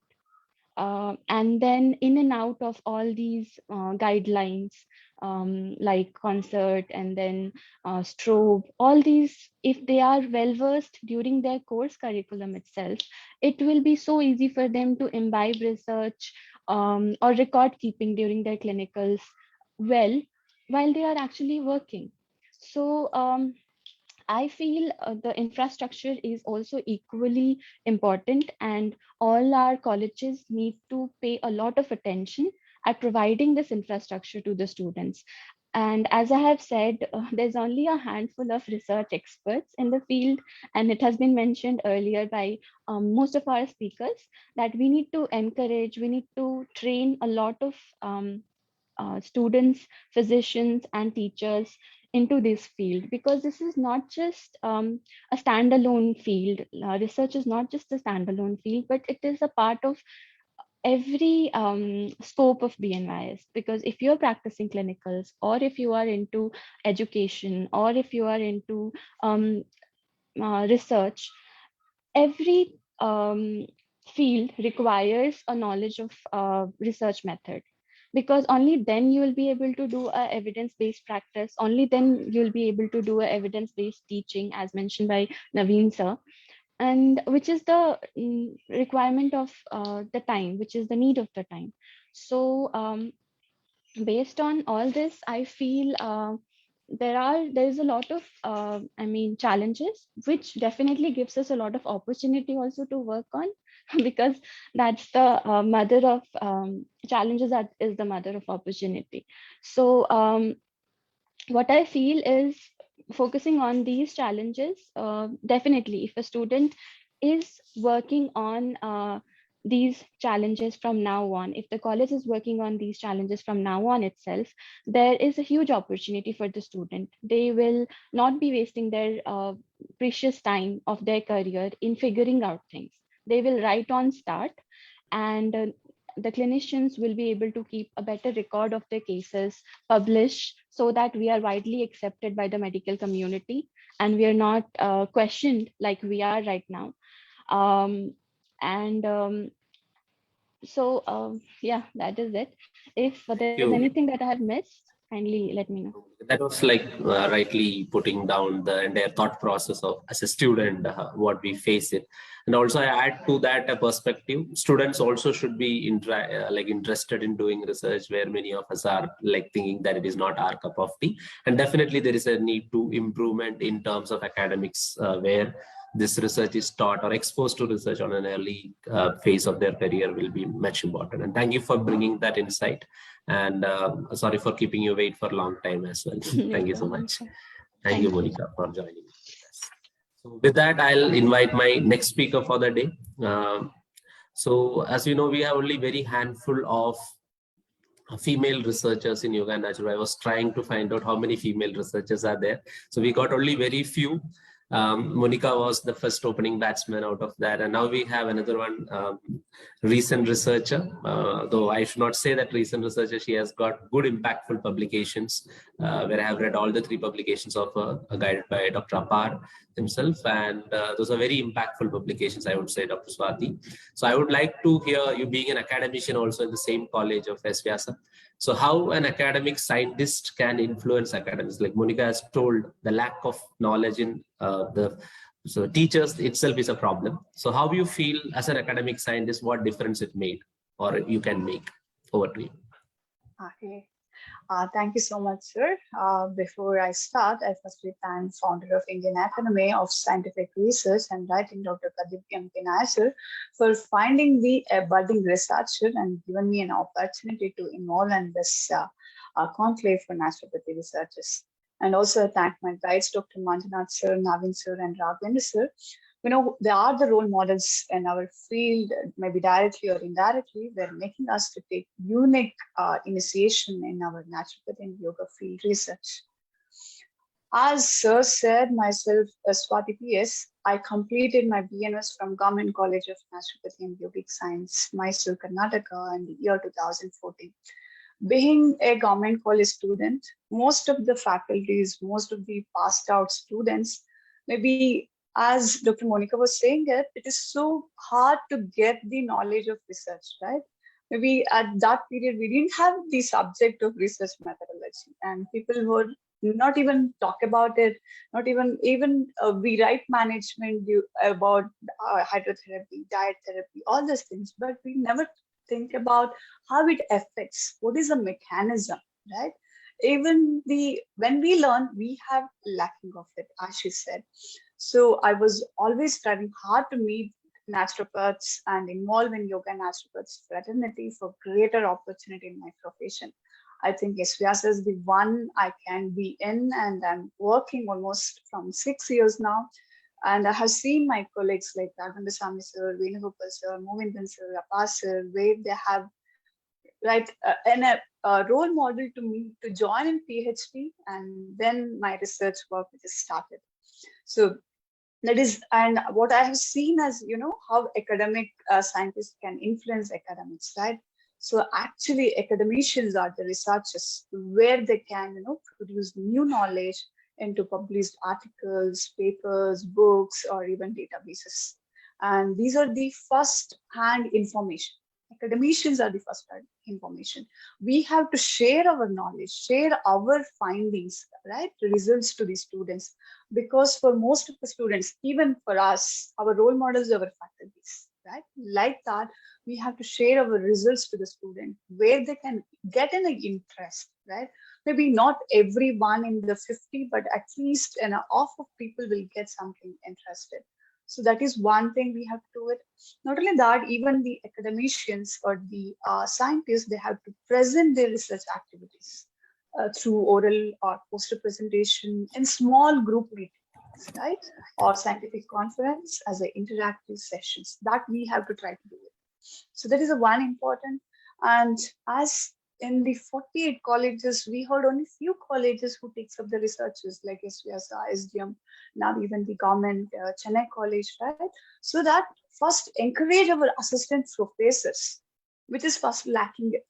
So after the BN was passed out, at S. Vyasa, we have to take the research activity, administration activity, academic, clinical, extracurricular. Like that, I think all the 48 colleges should take some research activity once we join as an assistant professor to the professor level to take research activities in their interest field. And we naturopaths and yoga has many different fields, right? We can do it on nutrition, fasting, yoga. Again, in the yoga, there are different like asanas, kriyas, shakriyas, all pranayama. Many people are doing it, so that we can identify the interested students among ourselves, among our class, and guide them in same field. So that is one thing, right? And we are trying to do it from SOS. Almost 30 publications are done just by the BNY's interns. So we are training them. And yes, I have seen that how people are really interested in doing it. When we compare to, we go back and see when we were doing dissertation, as Monica said, it is just cooking up, right? We never do that. So, but nowadays, by clinical hospital setup is there, people are doing physiological studies, people are doing randomized controlled trials, all these things are really good. So be an academician, how to train students, right? The first one is case writing and case presentation. What I say is, as she was saying, at firstly, right, from the PNC we have it, where we will take the case writing. Chroma Magneto we have it, we take the case writing. When we talk about the management in the case presentation, we are lacking it. That means evidence-based. We don't talk about the evidence-based. So as Naveen sir was telling, whatever the management we do it might be the pranayama, it might be the naturopathy modalities. We have to talk about just evidence-based. Don't tell that you take the hot water, it will reaction happens, action happens, vasoconstriction, vasodilatation. Stop there. Go forward. Do something, see something. That curiosity we have to develop from the first and second year itself. That is the first thing what I say is. And next, secondly, involving the students in the research activity as a volunteer or as a subject in the study, right? So they will understand the mechanism of the complete study process. Being, first is in a screening, inclusion criteria, exclusion criteria. Then after, once they come pitch in this study, they will understand, okay, they are putting the leads to me. So what happens? What are the findings? So they will understand, they'll get interested.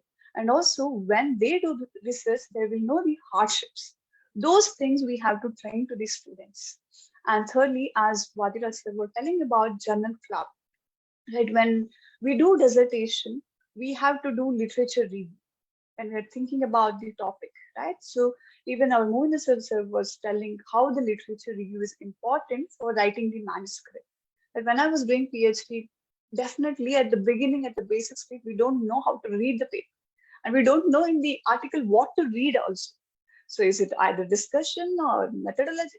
We don't know at all the structure at all. So we have to train the students, at least in the journal club, go prepare it, introduction, you read it, and then go for methodology. In the methodology, see the inclusion, exclusion, participants, design, all these things we have to train the students. I think this is all the important in the journal club also. So before the critic of the article, this is also plays important to understand how many designs are available, right, in the clinical study, or might be the basic research, or might by the population-based researchers to understand it. So involving, involving these students like in the small conferences, or what Pradeep sir is doing like in workshop, right? So they will get a knowledge. At our period, we didn't have the Google much, and we didn't have the workshops like this. So nowadays, students have so much opportunities. So what I say is, as an academic teacher, I wish all the students get more opportunities, or more, we do need to do marketing in our fraternities to train our students in the learning about the research. And first thing I say, always practice makes perfection, right? But practice makes improvement in the research. Every time when we read some article, we'll get some improvement. Whenever we do a study about the design, we will get the improvement better way. So that is the one thing. And one important thing for the students or researchers, and important, the fundamental task of researchers, asking questions, right? That is the student mind. Every time, even in the class, they will ask questions, different questions. That should be the interactive sessions. That will take them into a greater opportunity in their field. So that is what I like to tell you. And reading articles, if in SVSA people are from the other college of yoga and naturopathy students, they should try to read their known people. I have seen Mohandan sir papers with so simple methodology, right? So students should start reading those articles of our own people. They'll understand the complete structure of the paper. And then we should just, as she was saying, in the final year class, we have research methodology. There we should not stop it. We should go forward and study about it. So we need to learn and we need to write, communication or the grammar, language, all these things we need to train for the students when they are in student itself, and identify the students where they are good at it, right? So those things is important as in academics. So I think, thank you so much, Pradeep sir, and all my colleagues and friends. And no problem. So that was like good insights, like how an academic scientist can think while she teaches, if she is pre-hand exposed to these kind of programs or kind of training, which is much needed. And we hope we'll develop that culture. We'll infect that culture among our colleagues as well. And thank you so much for your time and joining in with us today. Hoping to see thank you. Works from you as well. Thank you. So now we'll move on to the next speaker. So the next speaker we have is Dr. Inbaraj. So Dr. Inbaraj is a PhD scholar from NIMHANS. So he is my immediate junior in college, and from there itself, he always need a mentor to bridge. He always needs someone who can actually do the right direction. So I guess like that has helped, that character has helped him really. He has cracked a NIMHANS PhD and got into NIMHANS, and Raghavendra Rao sir is his mentor. So I want him to speak what a mentor can do, because we all have good mentors. That's why we are here sitting in front of you. What a mentor can do, what magic he can do, how to find the right mentor. Yeah, sir. So actually a very good afternoon to everyone. And I congratulate Dr. Pradeep and his entire team for doing this wonderful and immense work in training all the medical graduates in the field of research and medical writing. So I was asked to narrate my views on the concept of mentor and how we can effectively choose a mentor. So actually, if we see a mentorship relation, the mentor relationship is it's a unique and a valuable one, which is very essential for any academician or any junior scientist who is coming into the field of research. So I am quoting again, good mentorship is it is an asset, what we can obtain from a good mentor. So I guess we all are together now and listening to each other is because of a mentor who inspired Dr. Pradeep. So who is none other like Dr. Dhananjay. So I personally feel this entire work which is happening from morning 10 o'clock till now is mainly because of the mentor who has effectively, who showed a way to Dr. Pradeep. So Dr. Pradeep has excelled in his field effectively, and he has grown to such an extent, and now currently is inspiring many people. So I personally want to thank Dr. Dhananjay for showing the right direction to my immediate senior. And I feel very happy to talk to Dr. Pradeep. And personally, I have attended many of his sessions and I have felt really wonderful. And I have told him many times his talk is like mesmerizing. So even whatever he talks, like people likes to listen what he is talking. So that is one of the quality a mentor should have. So this I can like openly I can tell Dr. Pradeep is an open example and how a mentor should be. So moreover, if you look at everyone's life who has succeeded very effectively in their career might had a good mentor. And if we tell like mentoring is a replicative phenomenon, it is not a single phenomenon, it is a replicative phenomenon. So what relationship you create with your mentor, that rapport you can create with will happen with your trainee.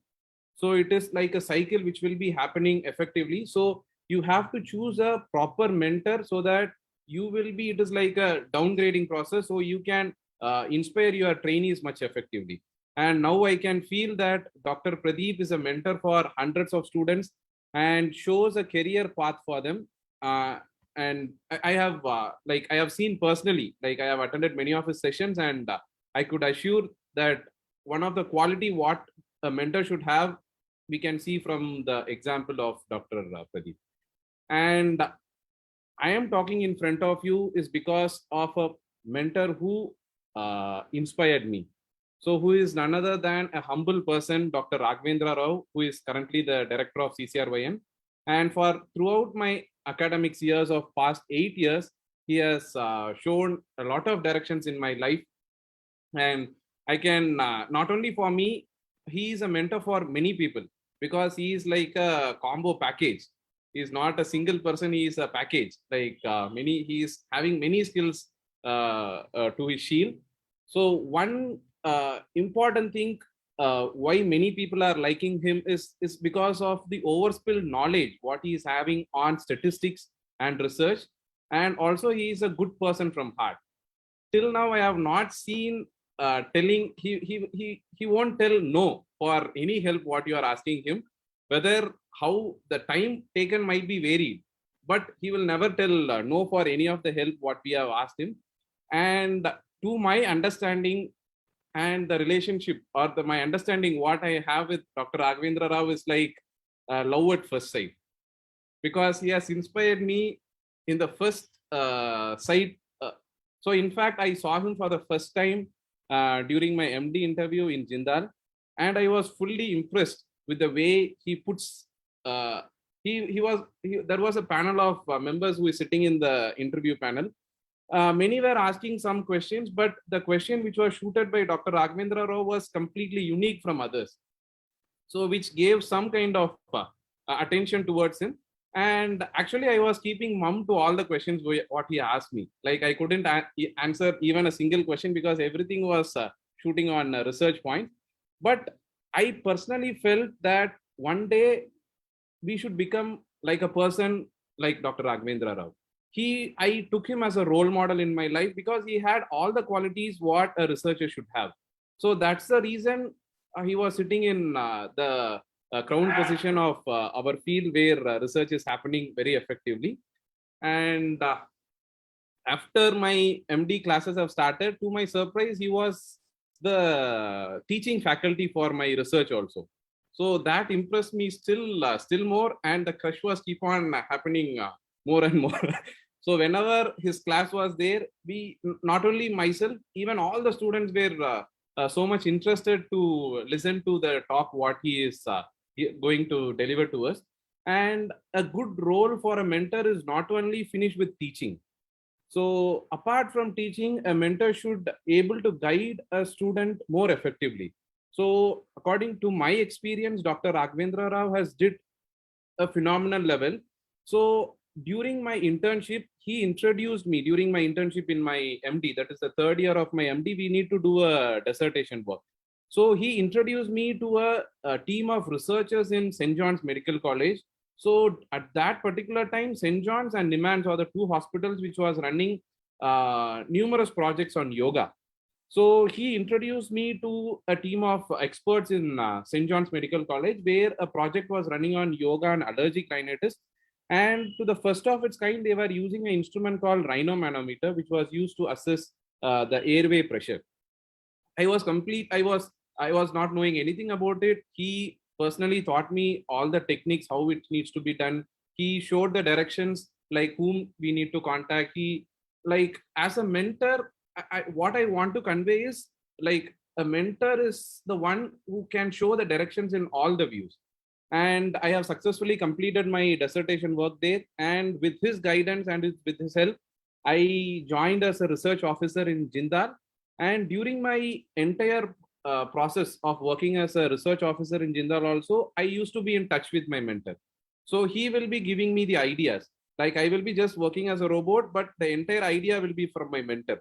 So he will be telling me the directions, like you plan the design study like this, you recruit the data, everything. And Dr. Raghavendra will help us in doing the statistics and publication works he will be doing. And that was a great experience for me. And this is a quality what a mentor should have. And still till date also he was keep on inspiring me. And once my 2 years of research work in Jindal is completed, I have cleared my PhD entrance in NIMHANS, and we were sitting like myself, my guide, Dr. T.M. Satyaprabha, Dr. Kaviraj, and my entire co-guides, and we were sitting together and we were just thinking about what kind of work I can do in my PhD. So even that time also, Dr. Raghavendra opened his arms and he told, don't worry, I am there. I am there to help you with ideas. So he invited our entire team. We made an MOU with HCG Cancer Hospital, and he gave us the entire platform, like what kind of research can be done at the level of PhD. And my PhD work is mainly based on cognitive research in cancer population, mainly on breast cancer. And this has also mainly happened because of Dr. Raghavendra, who is my mentor. So a mentor is the one from the beginning who will initiate the spark until my life is getting progress. He is there on all the phases of my life. So we should be able to identify a person who could able to shape your life more effectively. And like, since this topic was given to me, I also like attended a few of the sessions with Dr. Pradeep. He has told that whatever topic is given to you, you should not simply talk vaguely, and whatever things you are trying to put, it should come from an authenticating source, which he has told me recently. So I did lot of PubMed related article searches I have done. And to my surprise, many articles is there on how a mentor should be. And if a person is having a good mentor, how his life will change. So in that way, I have found that there is, I have pulled certain articles. What they are trying to quote is mainly in academics. The persons who find a mentor earlier in their career, during their undergraduation level, tend to outperform their colleagues who find the mentor later. So the first point what we have to notice, if you are interested to come into research or any form of activities and you want to excel, always take a person as your role model, one person whom you have to trust entirely. So try to choose that mentor as early as possible. That is first point. Second thing is, what I have seen is like the productivity of your work also will be much higher if you have a mentor. So a person who is like, it's like a very good proper randomized control trials have been done on these studies, and they have seen that people who are having a very good mentor have shown like more self-actualized efforts. Like they could able to excel much effectively in their life, and they are placed in the higher levels. And even in case of junior faculties, if you take some assistant professors or associate professors who has recently joined in any universities, they tend to publish more books. They are writing more manuscript. They are receiving more grants, mainly because they had a very good mentor during their undergraduation level, during their PhD things. So these things are like, scientifically it has been proved that selecting a good mentor is very essential. And at the same time, there are certain cons also. Like every mentor might not be a person who can help you, because some studies have shown that many mentors are currently in this stressful academic oriented lifestyle where you need to have so many publications to climb the ladder for an professor post. So many mentors are waiting to be a ghost author for most of your researchers.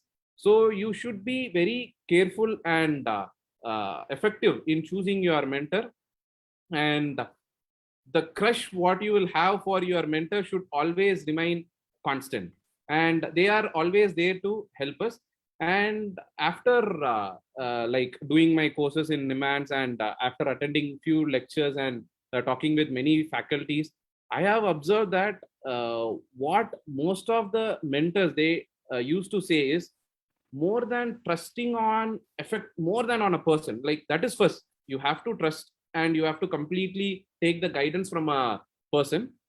Apart from that, you should have a very good intimate relationship with your literature, because literature and the literature search and the review of literature what you are doing will be your first mentor. Because if you are interested to doing any form of activities or research, you want a sufficient amount of knowledge. So we are just thriving for knowledge. So research is nothing but we want so much information. We are thriving for knowledge.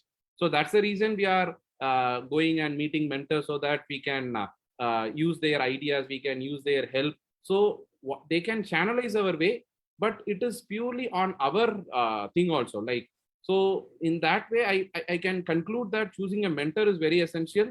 And at the same time, you can't completely trust on the mentor. They can show you the guidance. They are not going to sit and write papers for you. They are not going to hold your hand and take you for the entire journey. They are there to help us, but it is our responsibility to look forward in our life, and we have to move accordingly. So always keep updated in your literature, and that literature is the one which will be standing first. Second will comes the persons. So I thank Dr. Pradeep for giving me this opportunity, and I have learned many things from him, and I am eager to listen to his talks. Thank you. No problem, Dr. Inbaraja. It was so wonderful. It was like a lunch pack for me.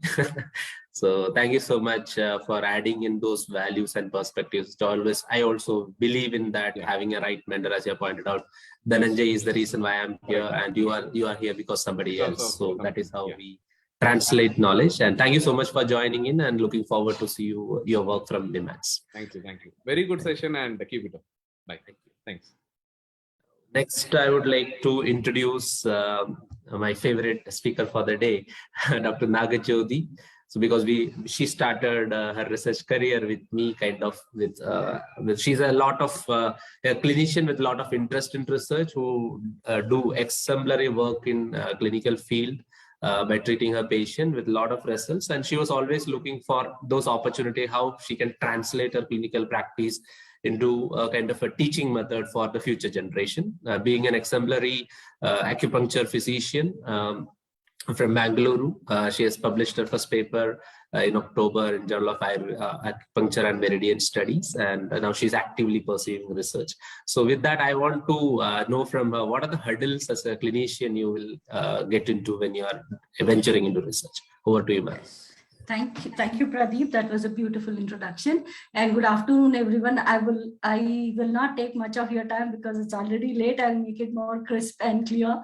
And a huge congratulations for you. And I love the work you're doing, because I've got a lot of feedback from everyone. You've been doing a great job.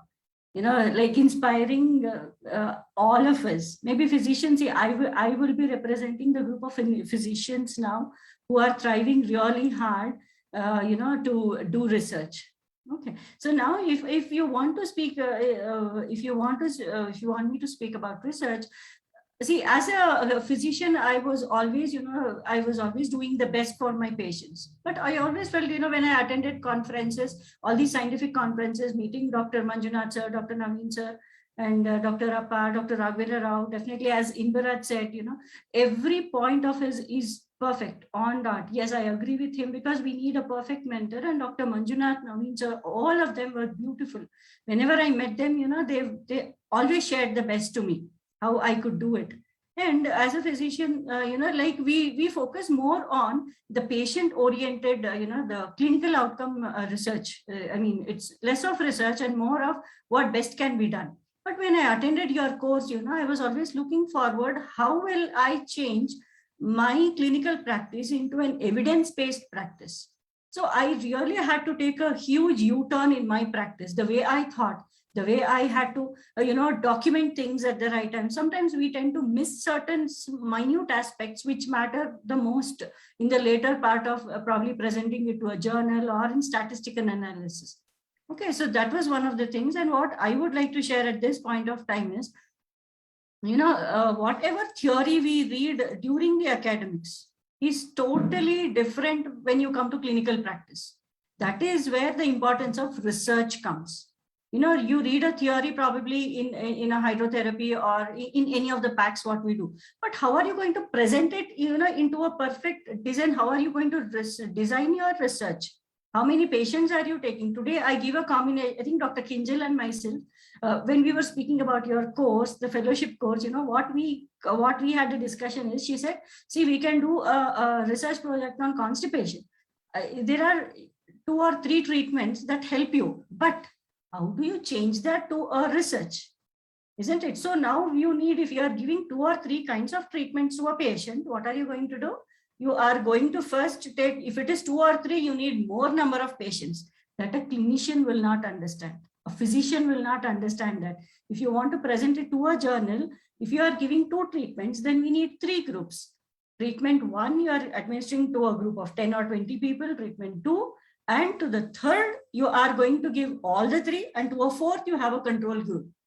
That is the most important a physician should understand when he wants to become a clinician or probably a physician scientist. That is what I understood from your course. I got all the bits and pieces from everywhere. I think Dr. Manjunath sir, I still remember in the oncology conference we met at Clark's Exotica, he said you should fill some standard questionnaires. So a physician would have a doubt, how do I get the questionnaires from? Isn't it? Who will guide me with the standard questionnaire? Probably if I give you these questions, you will say, no, ma'am, this is not the standard questionnaire a journal would take.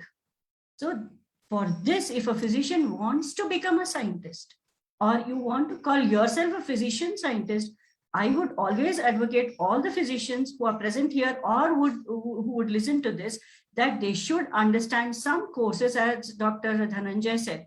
You know, some research courses, clinical research and medical writing courses, like the way you conduct. You give us the minute details of every small thing a physician should think. So these are the hurdles. So you have to really change your perspective. First, as a physician, probably see, I'm earning good money. Why do I need to do research? That's the question, right? I'm earning good money. My patients are good. I have either a high-end client or any patient who is very happy with my clinical practice. And why should I do research? And you told me, no, this information has to be passed on to others. Probably someone else who is a review, literature review when we are doing, probably it would help them. As you know, you guided me rightly in every small step I had a doubt. So I should give this information. It may be a single case report. It need not be a 30, 50 or an RCT or huge one. It may be a single case report from your clinic. Probably that would make me change my perspective, and probably I could get in touch with some clinician scientists or some, who all of us together from our own clinics, we can join a group and form probably a study, a study. And only one thing drawback, what we have, probably what I have also faced is, we need an IAC for the physicians. If I want to do a research, where will I, whom should I knock the door? Isn't it? So I spoke about the same topic to Dr. Naveen sir, and he said, no, probably we will design one. At least the physicians can approach. See, you institutions have got an IEC. What should we do? A physician probably, if he or she wants to become a scientist, see, this is a roadblock for us. Isn't it? Now, probably I am doing a great documentation of my, probably the cases I have. But if I have to put it, where is the IEC? Who will guide me further is the next question, isn't it? So these are the probable questions a physician who would want to become a scientist have. If you all, who are there here, if you all can take an initiative and guide us physicians, and include physicians also in future institutional conferences, and we would love to present our cases or whatever it is, so that we also contribute our bit to our system. And thank you so much, Pradeep. That was speaking out from the heart. Thank you so much, and it's been a wonderful journey with you in my research. I would like to, get on with the same. No problem. I do understand these are the different hurdles when you are an independent researcher from a clinic or a hospital which does not have an IEC. There is an issue, and it is a multi-pronged issue which we cannot discuss over here. But still, yeah, that should not demotivate you from trying, because it is all about, there are a lot of hurdles. But as we told, translating, there is a huge gap between the researchers and the clinicians and what clinicians do. when the clinicians converts themselves or collaborate with the researchers, we can produce real-time, meaningful, evidence-based regimens. And Dr. Jyoti is an example for that, what she has created on hypothyroidism. And thank you so much for joining in today with us and spending your time with us. So with that, I would like to invite our next speaker, Dr. Roshni. Dr. Roshni Rajlakshmi is from Manipur. She's a alumni of SDM College, and she's working as a professor in Manipur University. And she has recently got a publication in Frontiers in Psychology Journal. It's one of the pioneer journal in the field of psychology, and she's a student of our fellowship as well. So happy to have you here, Roshni. And I want to know, from being an amateur researcher, we all are at the beginning, how to overcome that amateurness. What are the skills we should hone when we move ahead? Thank you, sir. Thank you so much for giving me this opportunity. Respected dignitaries of today's function, these are people whom I consider stalwarts in the field of yoga and research. And these are people I have grown up from my college days looking up to and being inspired by. So it's a great privilege to be here and sharing the screen with all of these people. And it was a delight listening to all of them. First off, I've been told to speak on how to prime your skills, your research skills as an amateur researcher. And it is very apt for me, as to be very honest, I'm just a beginner in the field of research, and I'm still trying to, learn the tricks of the trade. So in my journey till now, what I have seen as hurdles or difficulties, I would just like to place a few points there. So first off, the most important difficulty that we come across is inability to understand the concepts of research or to understand research methodology. We feel it's something very difficult, not for me, it's not my cup of tea. But then if it were to be systematically explained, or if we were to be taught properly stepwise, then these are things which we can easily understand. And here I would say that, of course, books on this help. And the most important thing that helped me personally was the fellowship, which is conducted by Pradeep sir. And this has literally walked us through each and every step, each and every minor step. And that's where I got to learn that these are possible, these things are possible, and we need to systematically go stepwise, one by one. For example, we have literature review, we have study design. So if we understand them step by step, it's not so difficult after all. And that's what I got from this fellowship. And I really, really have to thank sir for that. And apart from that, I have attended an obscene number of webinars, workshops, some were conducted by Springer Nature. I was lucky to be, participating in that. And therein I learned something different. I will come to that in the second point here. So first thing, research methodology, the research methods as such. So learning that was one thing which is very, very difficult and which is very important. Again, the first step to begin with. Second thing is about the writing skill. We all have a block in our head that writing or publishing for scientific purpose is something which is very difficult and which is not to be attempted by me, by a beginner. That's actually a myth. This can be easily overcome if we have the right tools and if we have the right training. So one thing is language. So language, again, how do we learn it?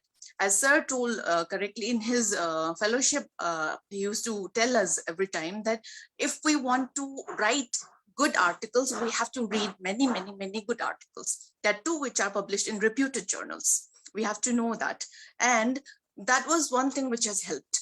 And again, apart from that, we have language tools like Grammarly. They certainly help. We may come from English medium schools or something like that. We write something, but when we send it to something like Grammarly, a software like Grammarly, we get to know that we have missed commas somewhere. We have apostrophe missing somewhere, and the sentence formation is wrong somewhere because we are not native English speakers. So these softwares certainly help. They will come up with 100 mistakes in a manuscript containing 1,000 words. So those things have really helped me. And apart from that, we have something called reference tools. And these are like, making it so easy when we have to change it for a journal. Suppose it got rejected. Many of our speakers before have told that some journals will reject it. So when we face the rejection, we try to send it to another journal.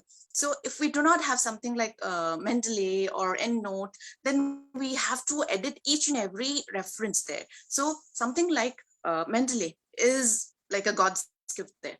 Then second, the third hurdle that I feel personally is ignorance about the quality journals or reputed journals, or ignorance about predatory journals. That has been already covered. But when I told about the Springer Nature workshops, they spoke extensively about it. And identifying these predatory journals and the good quality journal is something which is very, very important when we come to publishing our work.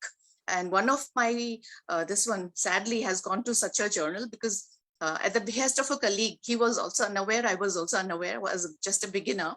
And I happened to send my internship, third year, project dissertation. It was quite a good one, but I ended up sending it to a predatory journal. They didn't say anything, no comments, nothing. They just took some money, 600 or something, and they got it published. But my work is wasted. I can't send it anywhere else. So knowing about the journal, the right journal, is something which is very, very important. And this is one hurdle. Because of that, I lost my work. And types of knowing about the type of articles. This I've learned from Sir's fellowship again. And for me, I had some hurdles like political issues, lack of infrastructure, and IEC was one thing, ethical committee clearance was one thing which I was not able to get through. Compliance was another thing which was very difficult. Apar sir knows, he gave me a work and I tried getting it done. Compliance was like nil. 10 people or so filled forms, and that was a difficulty. Again, IEC, if I were to approach, there were certain issues, like political issues were there. I will not like to spill it out here, but because of that, I could not get the IEC certificate. Without that, how can we publish it in any reputed journal? So these were the things. And I explored, and from the fellowship, I learned that there are different other types of articles, or this one, which we can write without any of these. I don't need an ISC if I were to write a systematic review, or if I were to write a narrative review. If I were to write an opinion article, I don't need any of these, because these are the other types of articles which we can attempt if we don't have any of these. So I projected all my energy towards these, and because of the guidance that I got and the effort that I put in, I could get a few articles. One was, which was cited by Sir just now, one in Frontiers in Psychology, which was an opinion article. And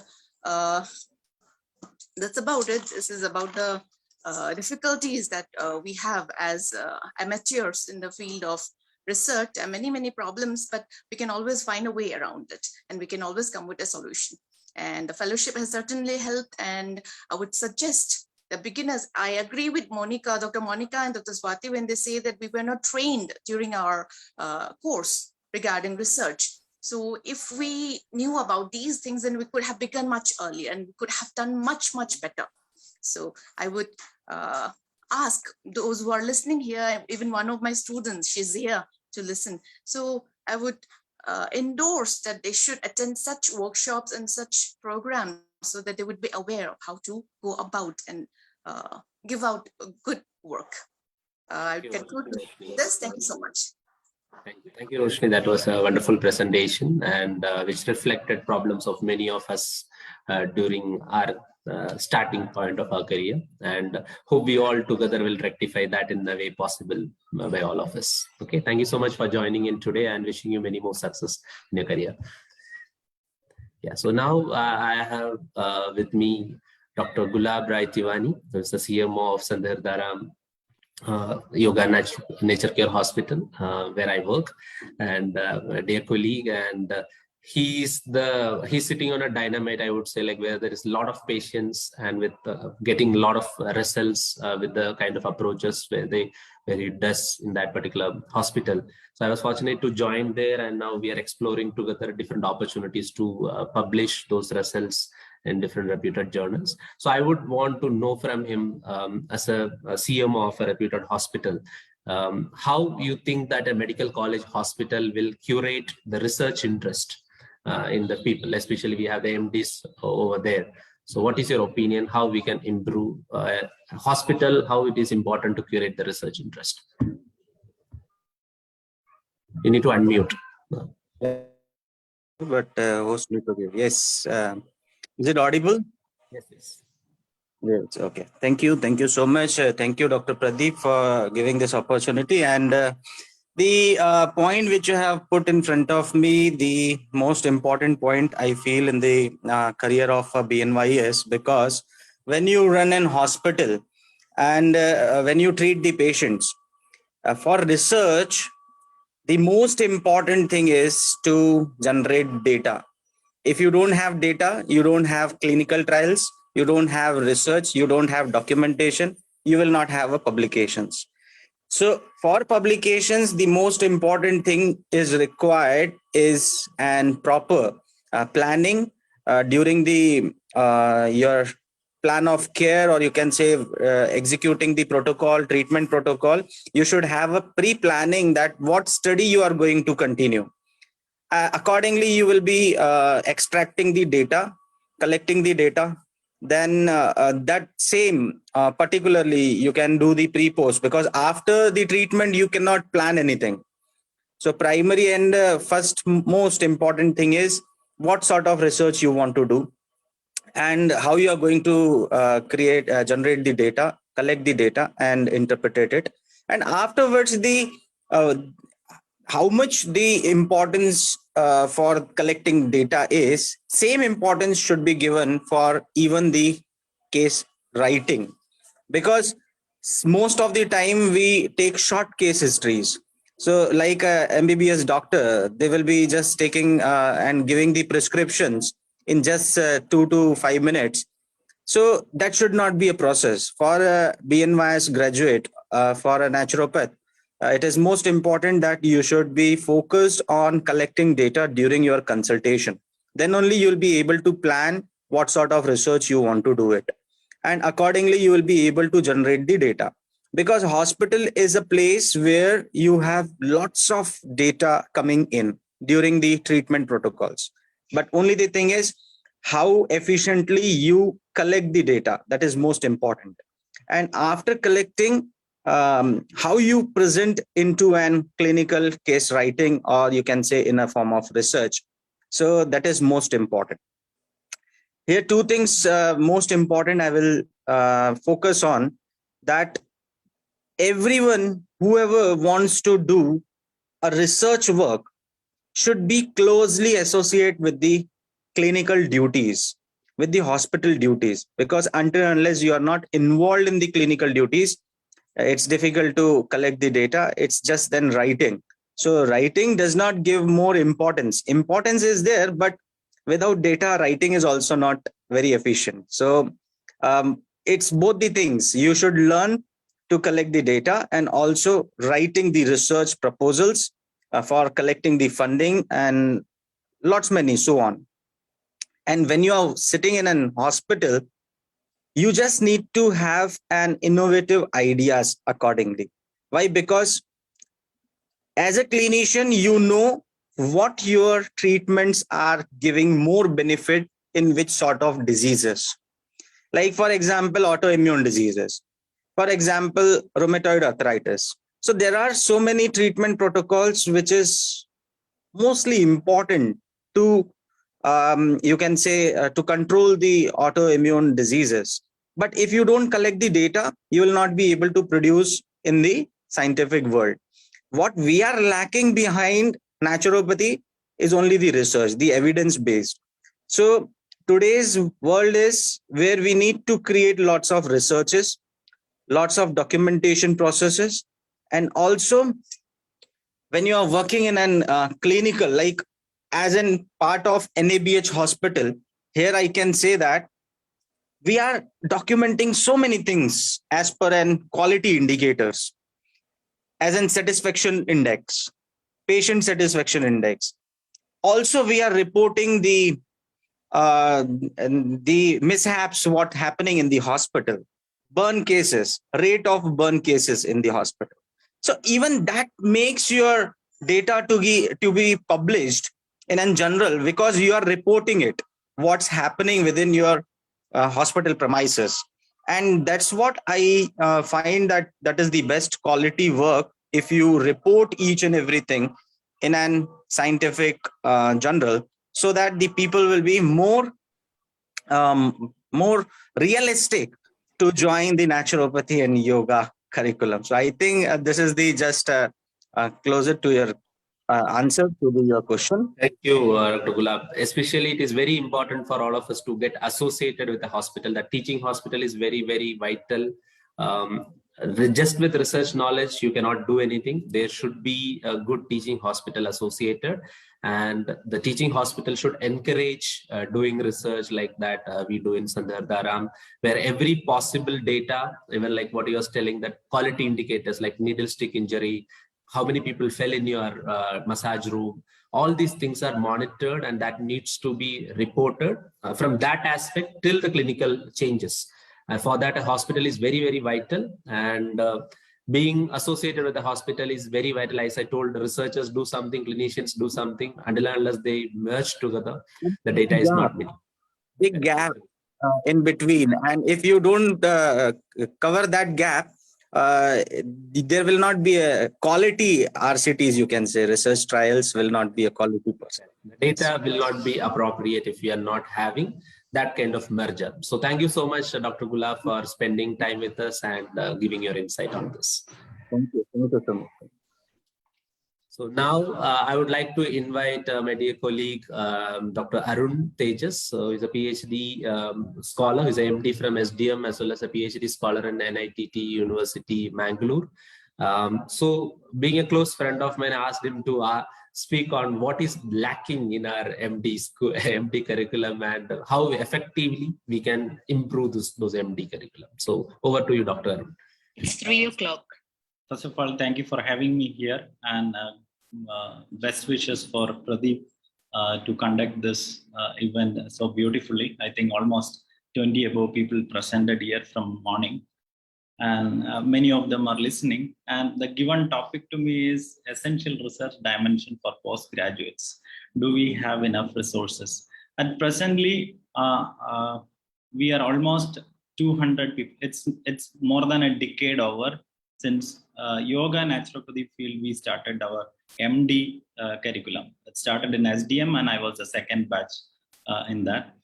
Almost a decade, yes. And we have almost 400 above people for enrolled in this MD things, and we have 4 streams like yoga, naturopathy, MD nutrition, and energy medicine and acupuncture. In this 4 streamline, you have enough. But the main problem, what I have observed, is that if you compare with modern medicine, post-graduation, you learn a set of new skills. Like for an example, surgery. You go do MS surgery, you learn a set of new skills than your graduations. That's even in Ayurveda, up to a level, they have a different skill set they learn for their career enhancement and professional growth and so on. You know, you learn to do many skill set, but that's not there in our field. Our field, post-graduation, we don't get to do a new skill sets like the other streams, apart from research. So research even there in any other post-graduation, but even in ours also it's there. So we give more and more focus on research, and we think that is the only one skill set a postgraduate can learn. That is the biggest lackna that we face. After post-graduation, it's a different story, but that period of time, we are not learning a new skill sets. So even if when we divide the subjects, in the initial, it was only medicine and surgery. There was no subgroup like MS surgery or ophthalmology or gynecology. That was not there. Just two, medicine and surgery. The surgeon used to take even delivery like that. But then there was lots of evidence, and that's lots of new field coming into it, and you're learning, or their postgraduates streamlines has developed in that way based on the research. But we may, in our field as well, I used to listen this since 15-16 years after I joined. If you're smart in talking, you won the battle here. That's what even now I propagate. 3 things that any postgraduate or PhD student or just a graduate student or anyone should learn 3 things. That's very essential. One is understanding. Read and understand well what that person is written in that book or journal or any article. Understand in the same way what the person who wrote it. Number 1, if you learn that, 33.3% you are done with your studies. Second thing is write well. You write that somebody has published something, you read, you understood it in a different way, and you wanted to convey that into a proper way to others. That's writing. I think Pradeep is doing that way, and Ishwar is for that, scientific writing. If you learn to write well, that's part also done. And third thing is, whatever you have written and whatever you have understood, that you have to convey it well by presenting it. I think most of our graduates and postgraduates and post to that PhD, these 3 things, if you are good in it, you reach to a level where you don't need much of book and much of things, because you get the information by understanding, writing, and presenting. And many of us, including us, will, you maybe know, I know many people who don't even know to write 1 paragraph. They'll make 100 mistakes, including me. There is no doubt. We all make mistakes, but you'll be a very good orator. You will be able to convince people. And he's very good in reading. Some people are very good in reading and presenting. Writing skill is not there. And some people are there, they are very good in understanding and writing, but they can't convey anything in a beautiful way. That's 0. Such people are failure in this field, I could strongly say, because there are so many first rank holders, not everyone, but many don't do much because they don't present well. They are good in writing and understanding. Chapter closed. So we have postgraduates have enough resources. And I was even Naga Jyoti ma'am was saying constipation. Constipation itself, you can do PhD. That much of work is already done. It's already there. Even Elon Musk said, you don't need to go to college. It's college is just for fun. It's available out there, whatever you wanted to study. So there is no doubt that there is no lack of resources. The resources is just, if you learn these 3 things, like reading, understanding, writing, and presenting, if you have this 3 skill set, if you acquire it in your graduation level or post-graduation level or PhD level, anywhere you acquire these 3 things properly, then it's out there, everything for you, whatever you wanted to learn, it's out there. It's not even we have a habit, okay, this person only know this. No, if you read, even you will know. If you understand, even you will know. So there is no doubt. I wanted to convey this to my postgraduates, fellows and postgraduates, completed people, almost 400 of them. It's not something new somebody has brought and you have to go behind. You just have to be open and start reading and you will get it. And there is no doubt, you have everything in your fingertip. Even Elon Musk says, you just have to be open and start reading it, you will get everything. So absolutely, there is no doubt that there is no resource. There is nothing like that. There is enough resources, enough directions that if you have this 3 skill set, you will reach to it and you will be successful. That's all my talk, Pradeep. Anything to be added, please? Yeah, so that is a very new dimension. I would say, like, you don't have to be very much like think from PubMed, this, that, and the only thing is like what is there inside you. Don't outsource your skills, insource it, and you have everything available there. And it is not like research is not everyone's cup of tea, is an old saying. Everyone can contribute in that aspect, provided if you're up to that. And thank you so much, Arun, for bringing those dimensions to us and staying so long with us. There was a delay. And thank you, and looking forward to meet you again. Thank you. So with that, I would go to my next speaker. One of my favorite speaker again, Dr. Raghavendra Swami Balakrishnan. So he's one of the brilliant researchers from the field of yoga and naturopathy who went to Antarctica even, like we are still stuck in Asia for his research. And so I want to know from him, being a prolific researcher in yoga, a PhD from SVIASA and working as an assistant medical officer with Government of Tamil Nadu. We feel that yoga is ours. Like most of us feel yoga is ours. Then what difference we can make as a BNYS graduate in yoga research? What should be our contribution? Over to you, sir. Hello? Can you hear me? Yes, I can hear you. Yeah, please. So, first of all, I would like to congratulate you and your wonderful organization for making this wonderful initiative in training so many people in the aspects of research. So, the topic which you have given me is an interesting one. And I would say the first advantage that we have as yoga and naturopathy physicians, as our community, is about the curriculum that we have. So we are well trained in the basic medical sciences, which gives us an advantage in understanding the physiological basis of yoga practices and even naturopathic interventions. So how much ever we in the present day emphasize on evidence-based practice, evidence-based medicine, we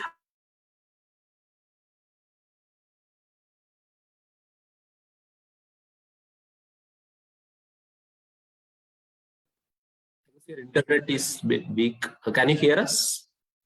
to achieve hello. Yeah, no, it's fine. Yeah. So for us to achieve this long way of making our practice evidence-based, it places on all of us a huge responsibility that all of us need to be aware about the research aspects, basically. So once we are aware of research, understanding research studies, reading research papers, and trying to understand what these research papers say and what the evidence is all about. So we will be making wonderful, successful clinicians. So it's all about 3 things in our practice. So it's about evidence generation, dissemination of the information, and utilization of the information that we have. So it is these 3 things which goes hand in hand to make our field grow and move in better heights, basically. So and if we look at our community, most of we yoga and naturopathy physicians, it's mostly into inpatient treatment modalities. So can we also bring in a similar impact in outpatient department? So how many of us run OPD clinics? And if we are running an OPD clinic, there is always a challenge. Can we convince our patients in OPD? So yoga, for example, as you have asked about yoga. So most of us, we work on teaching yoga like for 1 hour, something like that. So can we like make it shorter? Can we make it crisper for 10 minutes? And can we scientifically validate them? And can we make it equally impactful, equally therapeutically beneficial? Can we do it? So that is something which we need to work on, first thing. And the second thing is, we don't need a huge laboratory for converting or doing this translation research in our clinics, basically.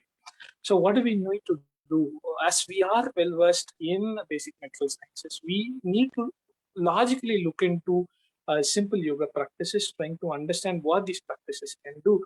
And we need to ascertain which set of practices would be beneficial for a specific pathology. And making these CRISPR modules, yoga modules, will pave a long way towards a growth of our system. This is one thing that we need to work on. For example, let me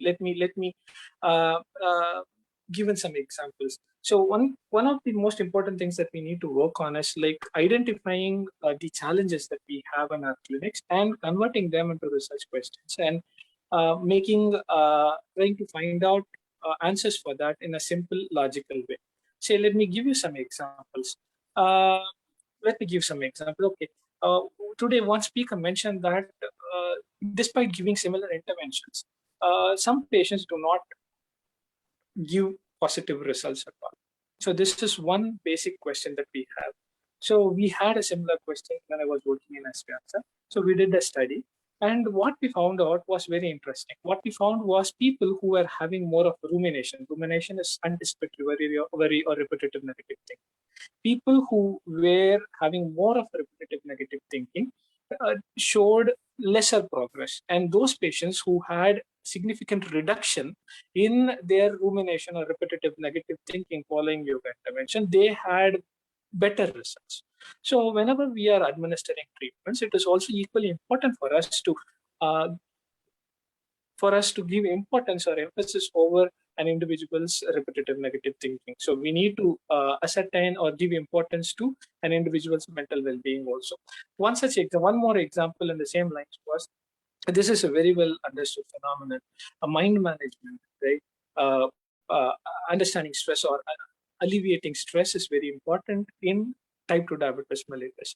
So there are many such examples that are proven through research to kind of give better results. And one more example which I would like to give, which will be very important in our clinical practices, it is same yoga practices offer different results. Same yoga practices give different results and different pathological conditions. We did a study with the Nadi Shuddhi Pranayama, and what we saw was in people who were having low blood pressure, what it did was, Nadi Shuddhi Pranayama was able to increase the blood pressure levels. And people with high blood pressure, it was able to decrease the blood pressure levels, and it was also able to decrease the cardiac output as well. So it is us, yoga naturopathy community, who will be able to understand and appreciate these physiological relevance of these yoga practices. But having said all this, it is highly important for us as a community to stay updated with all these scientific developments. Unfortunately, like what all other speakers said, in our undergraduate programs, we are not very well exposed to the scientific aspects. So it is high time that we bring in the evidence-based teaching and evidence-based practice into our curriculum right from our undergraduate level, so that it will definitely make a difference in our clinical practice. So another area which, moving away from yoga, another area which we have worked on is iris diagnosis. Iris diagnosis is something which we do not lay emphasis at all, actually. Even I'm sorry to say this, but most of us naturopathic graduates are not confident about using iris diagnosis. But what we see is that with iris diagnosis, we were able to scientifically validate using machine learning algorithms that we are able to diagnose type 2 diabetes mellitus with just an iris image with 90% accuracy. And we are working on developing this towards ascertaining the severity of type 2 diabetes mellitus and the various organ systems which are badly affected with type 2 diabetes mellitus, all only through iris images. So, but it is important, once again, like I said before, that we need to stay updated with all this information, with all these developments that are happening. So all this can be done through academies like yours, and you are doing a wonderful job with that. One more thing which I would like to say is, in clinical practice, what we do is that we lack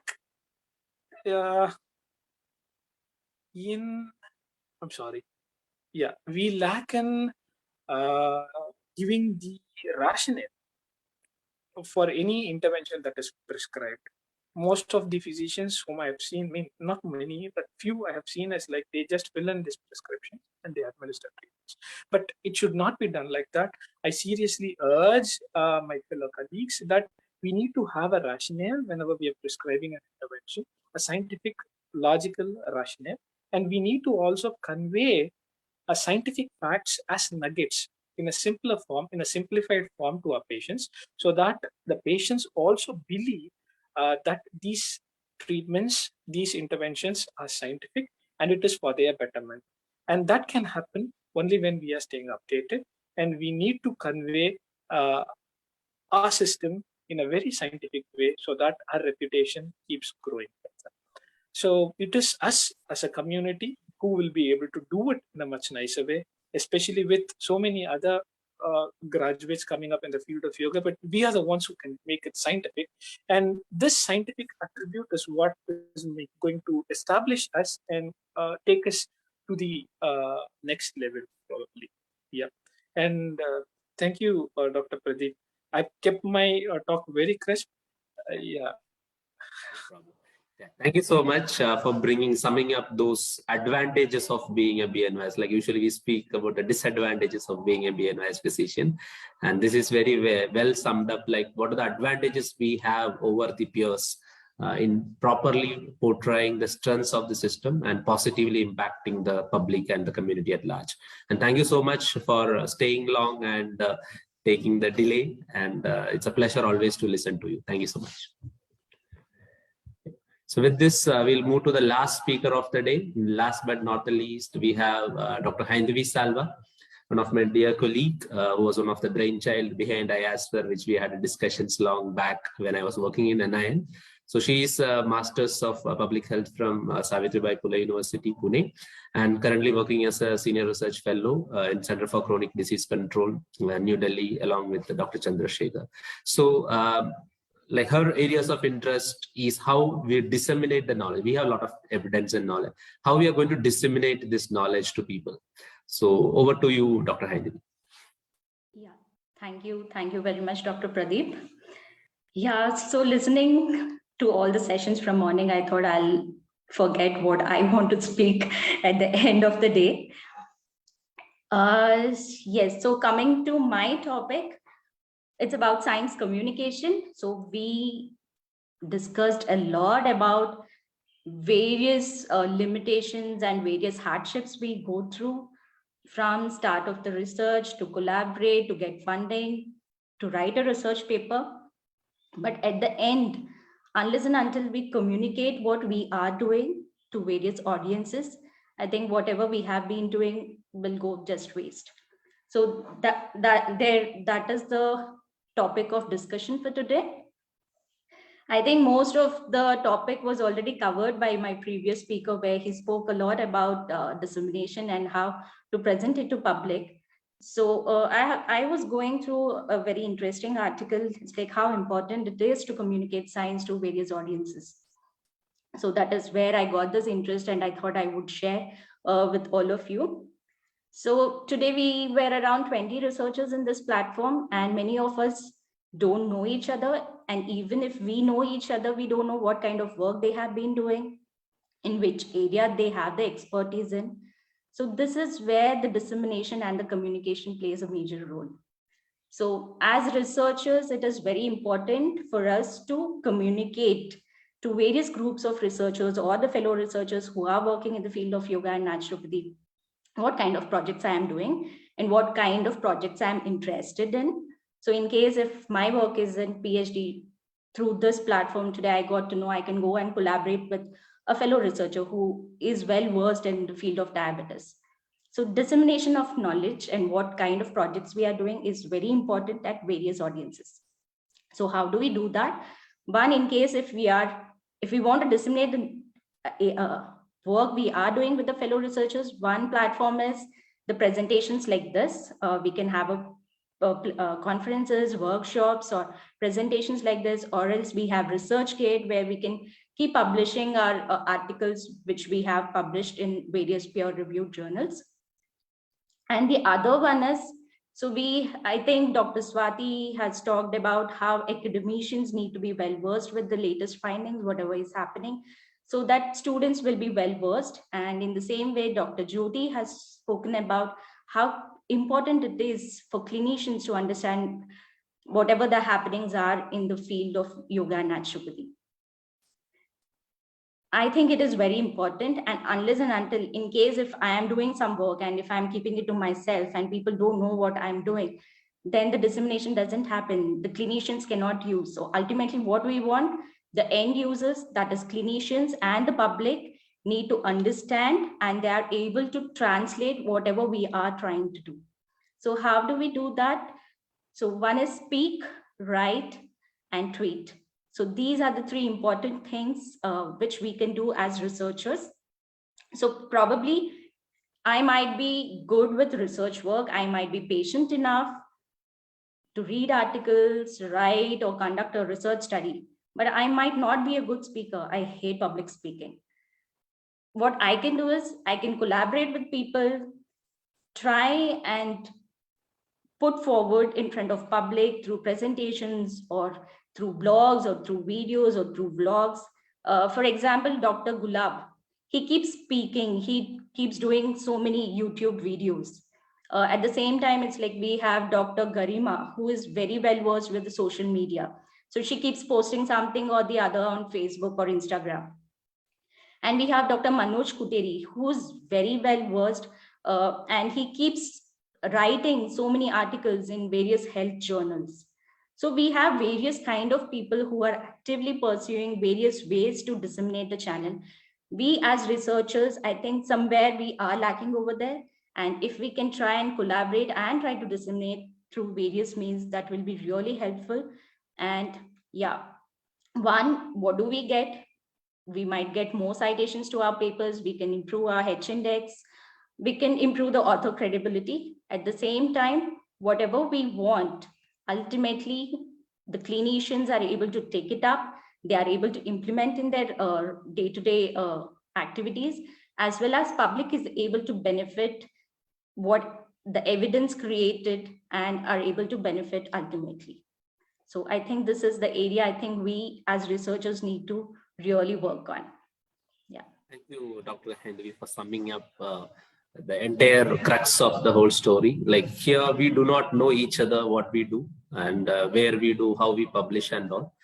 So that is one of the important problem we have among ourselves. Forget about the audience who are outside, whether they are reading our papers or not.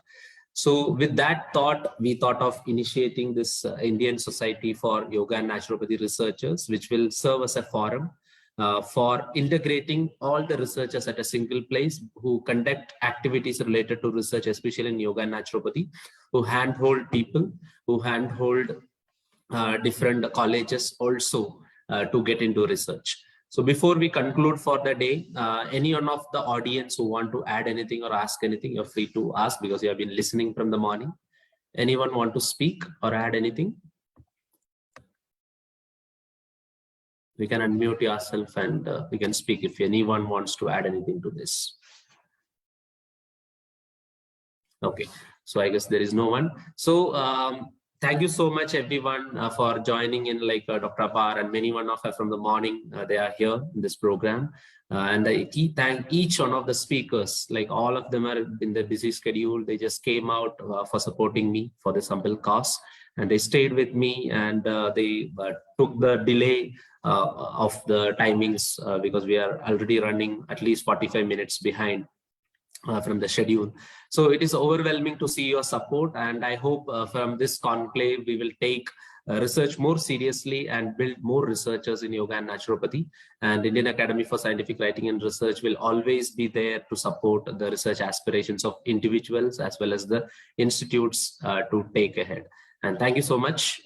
Signing off, Dr. Pradeep MK on behalf of IASPA, thanking everyone for your wonderful support. All the best.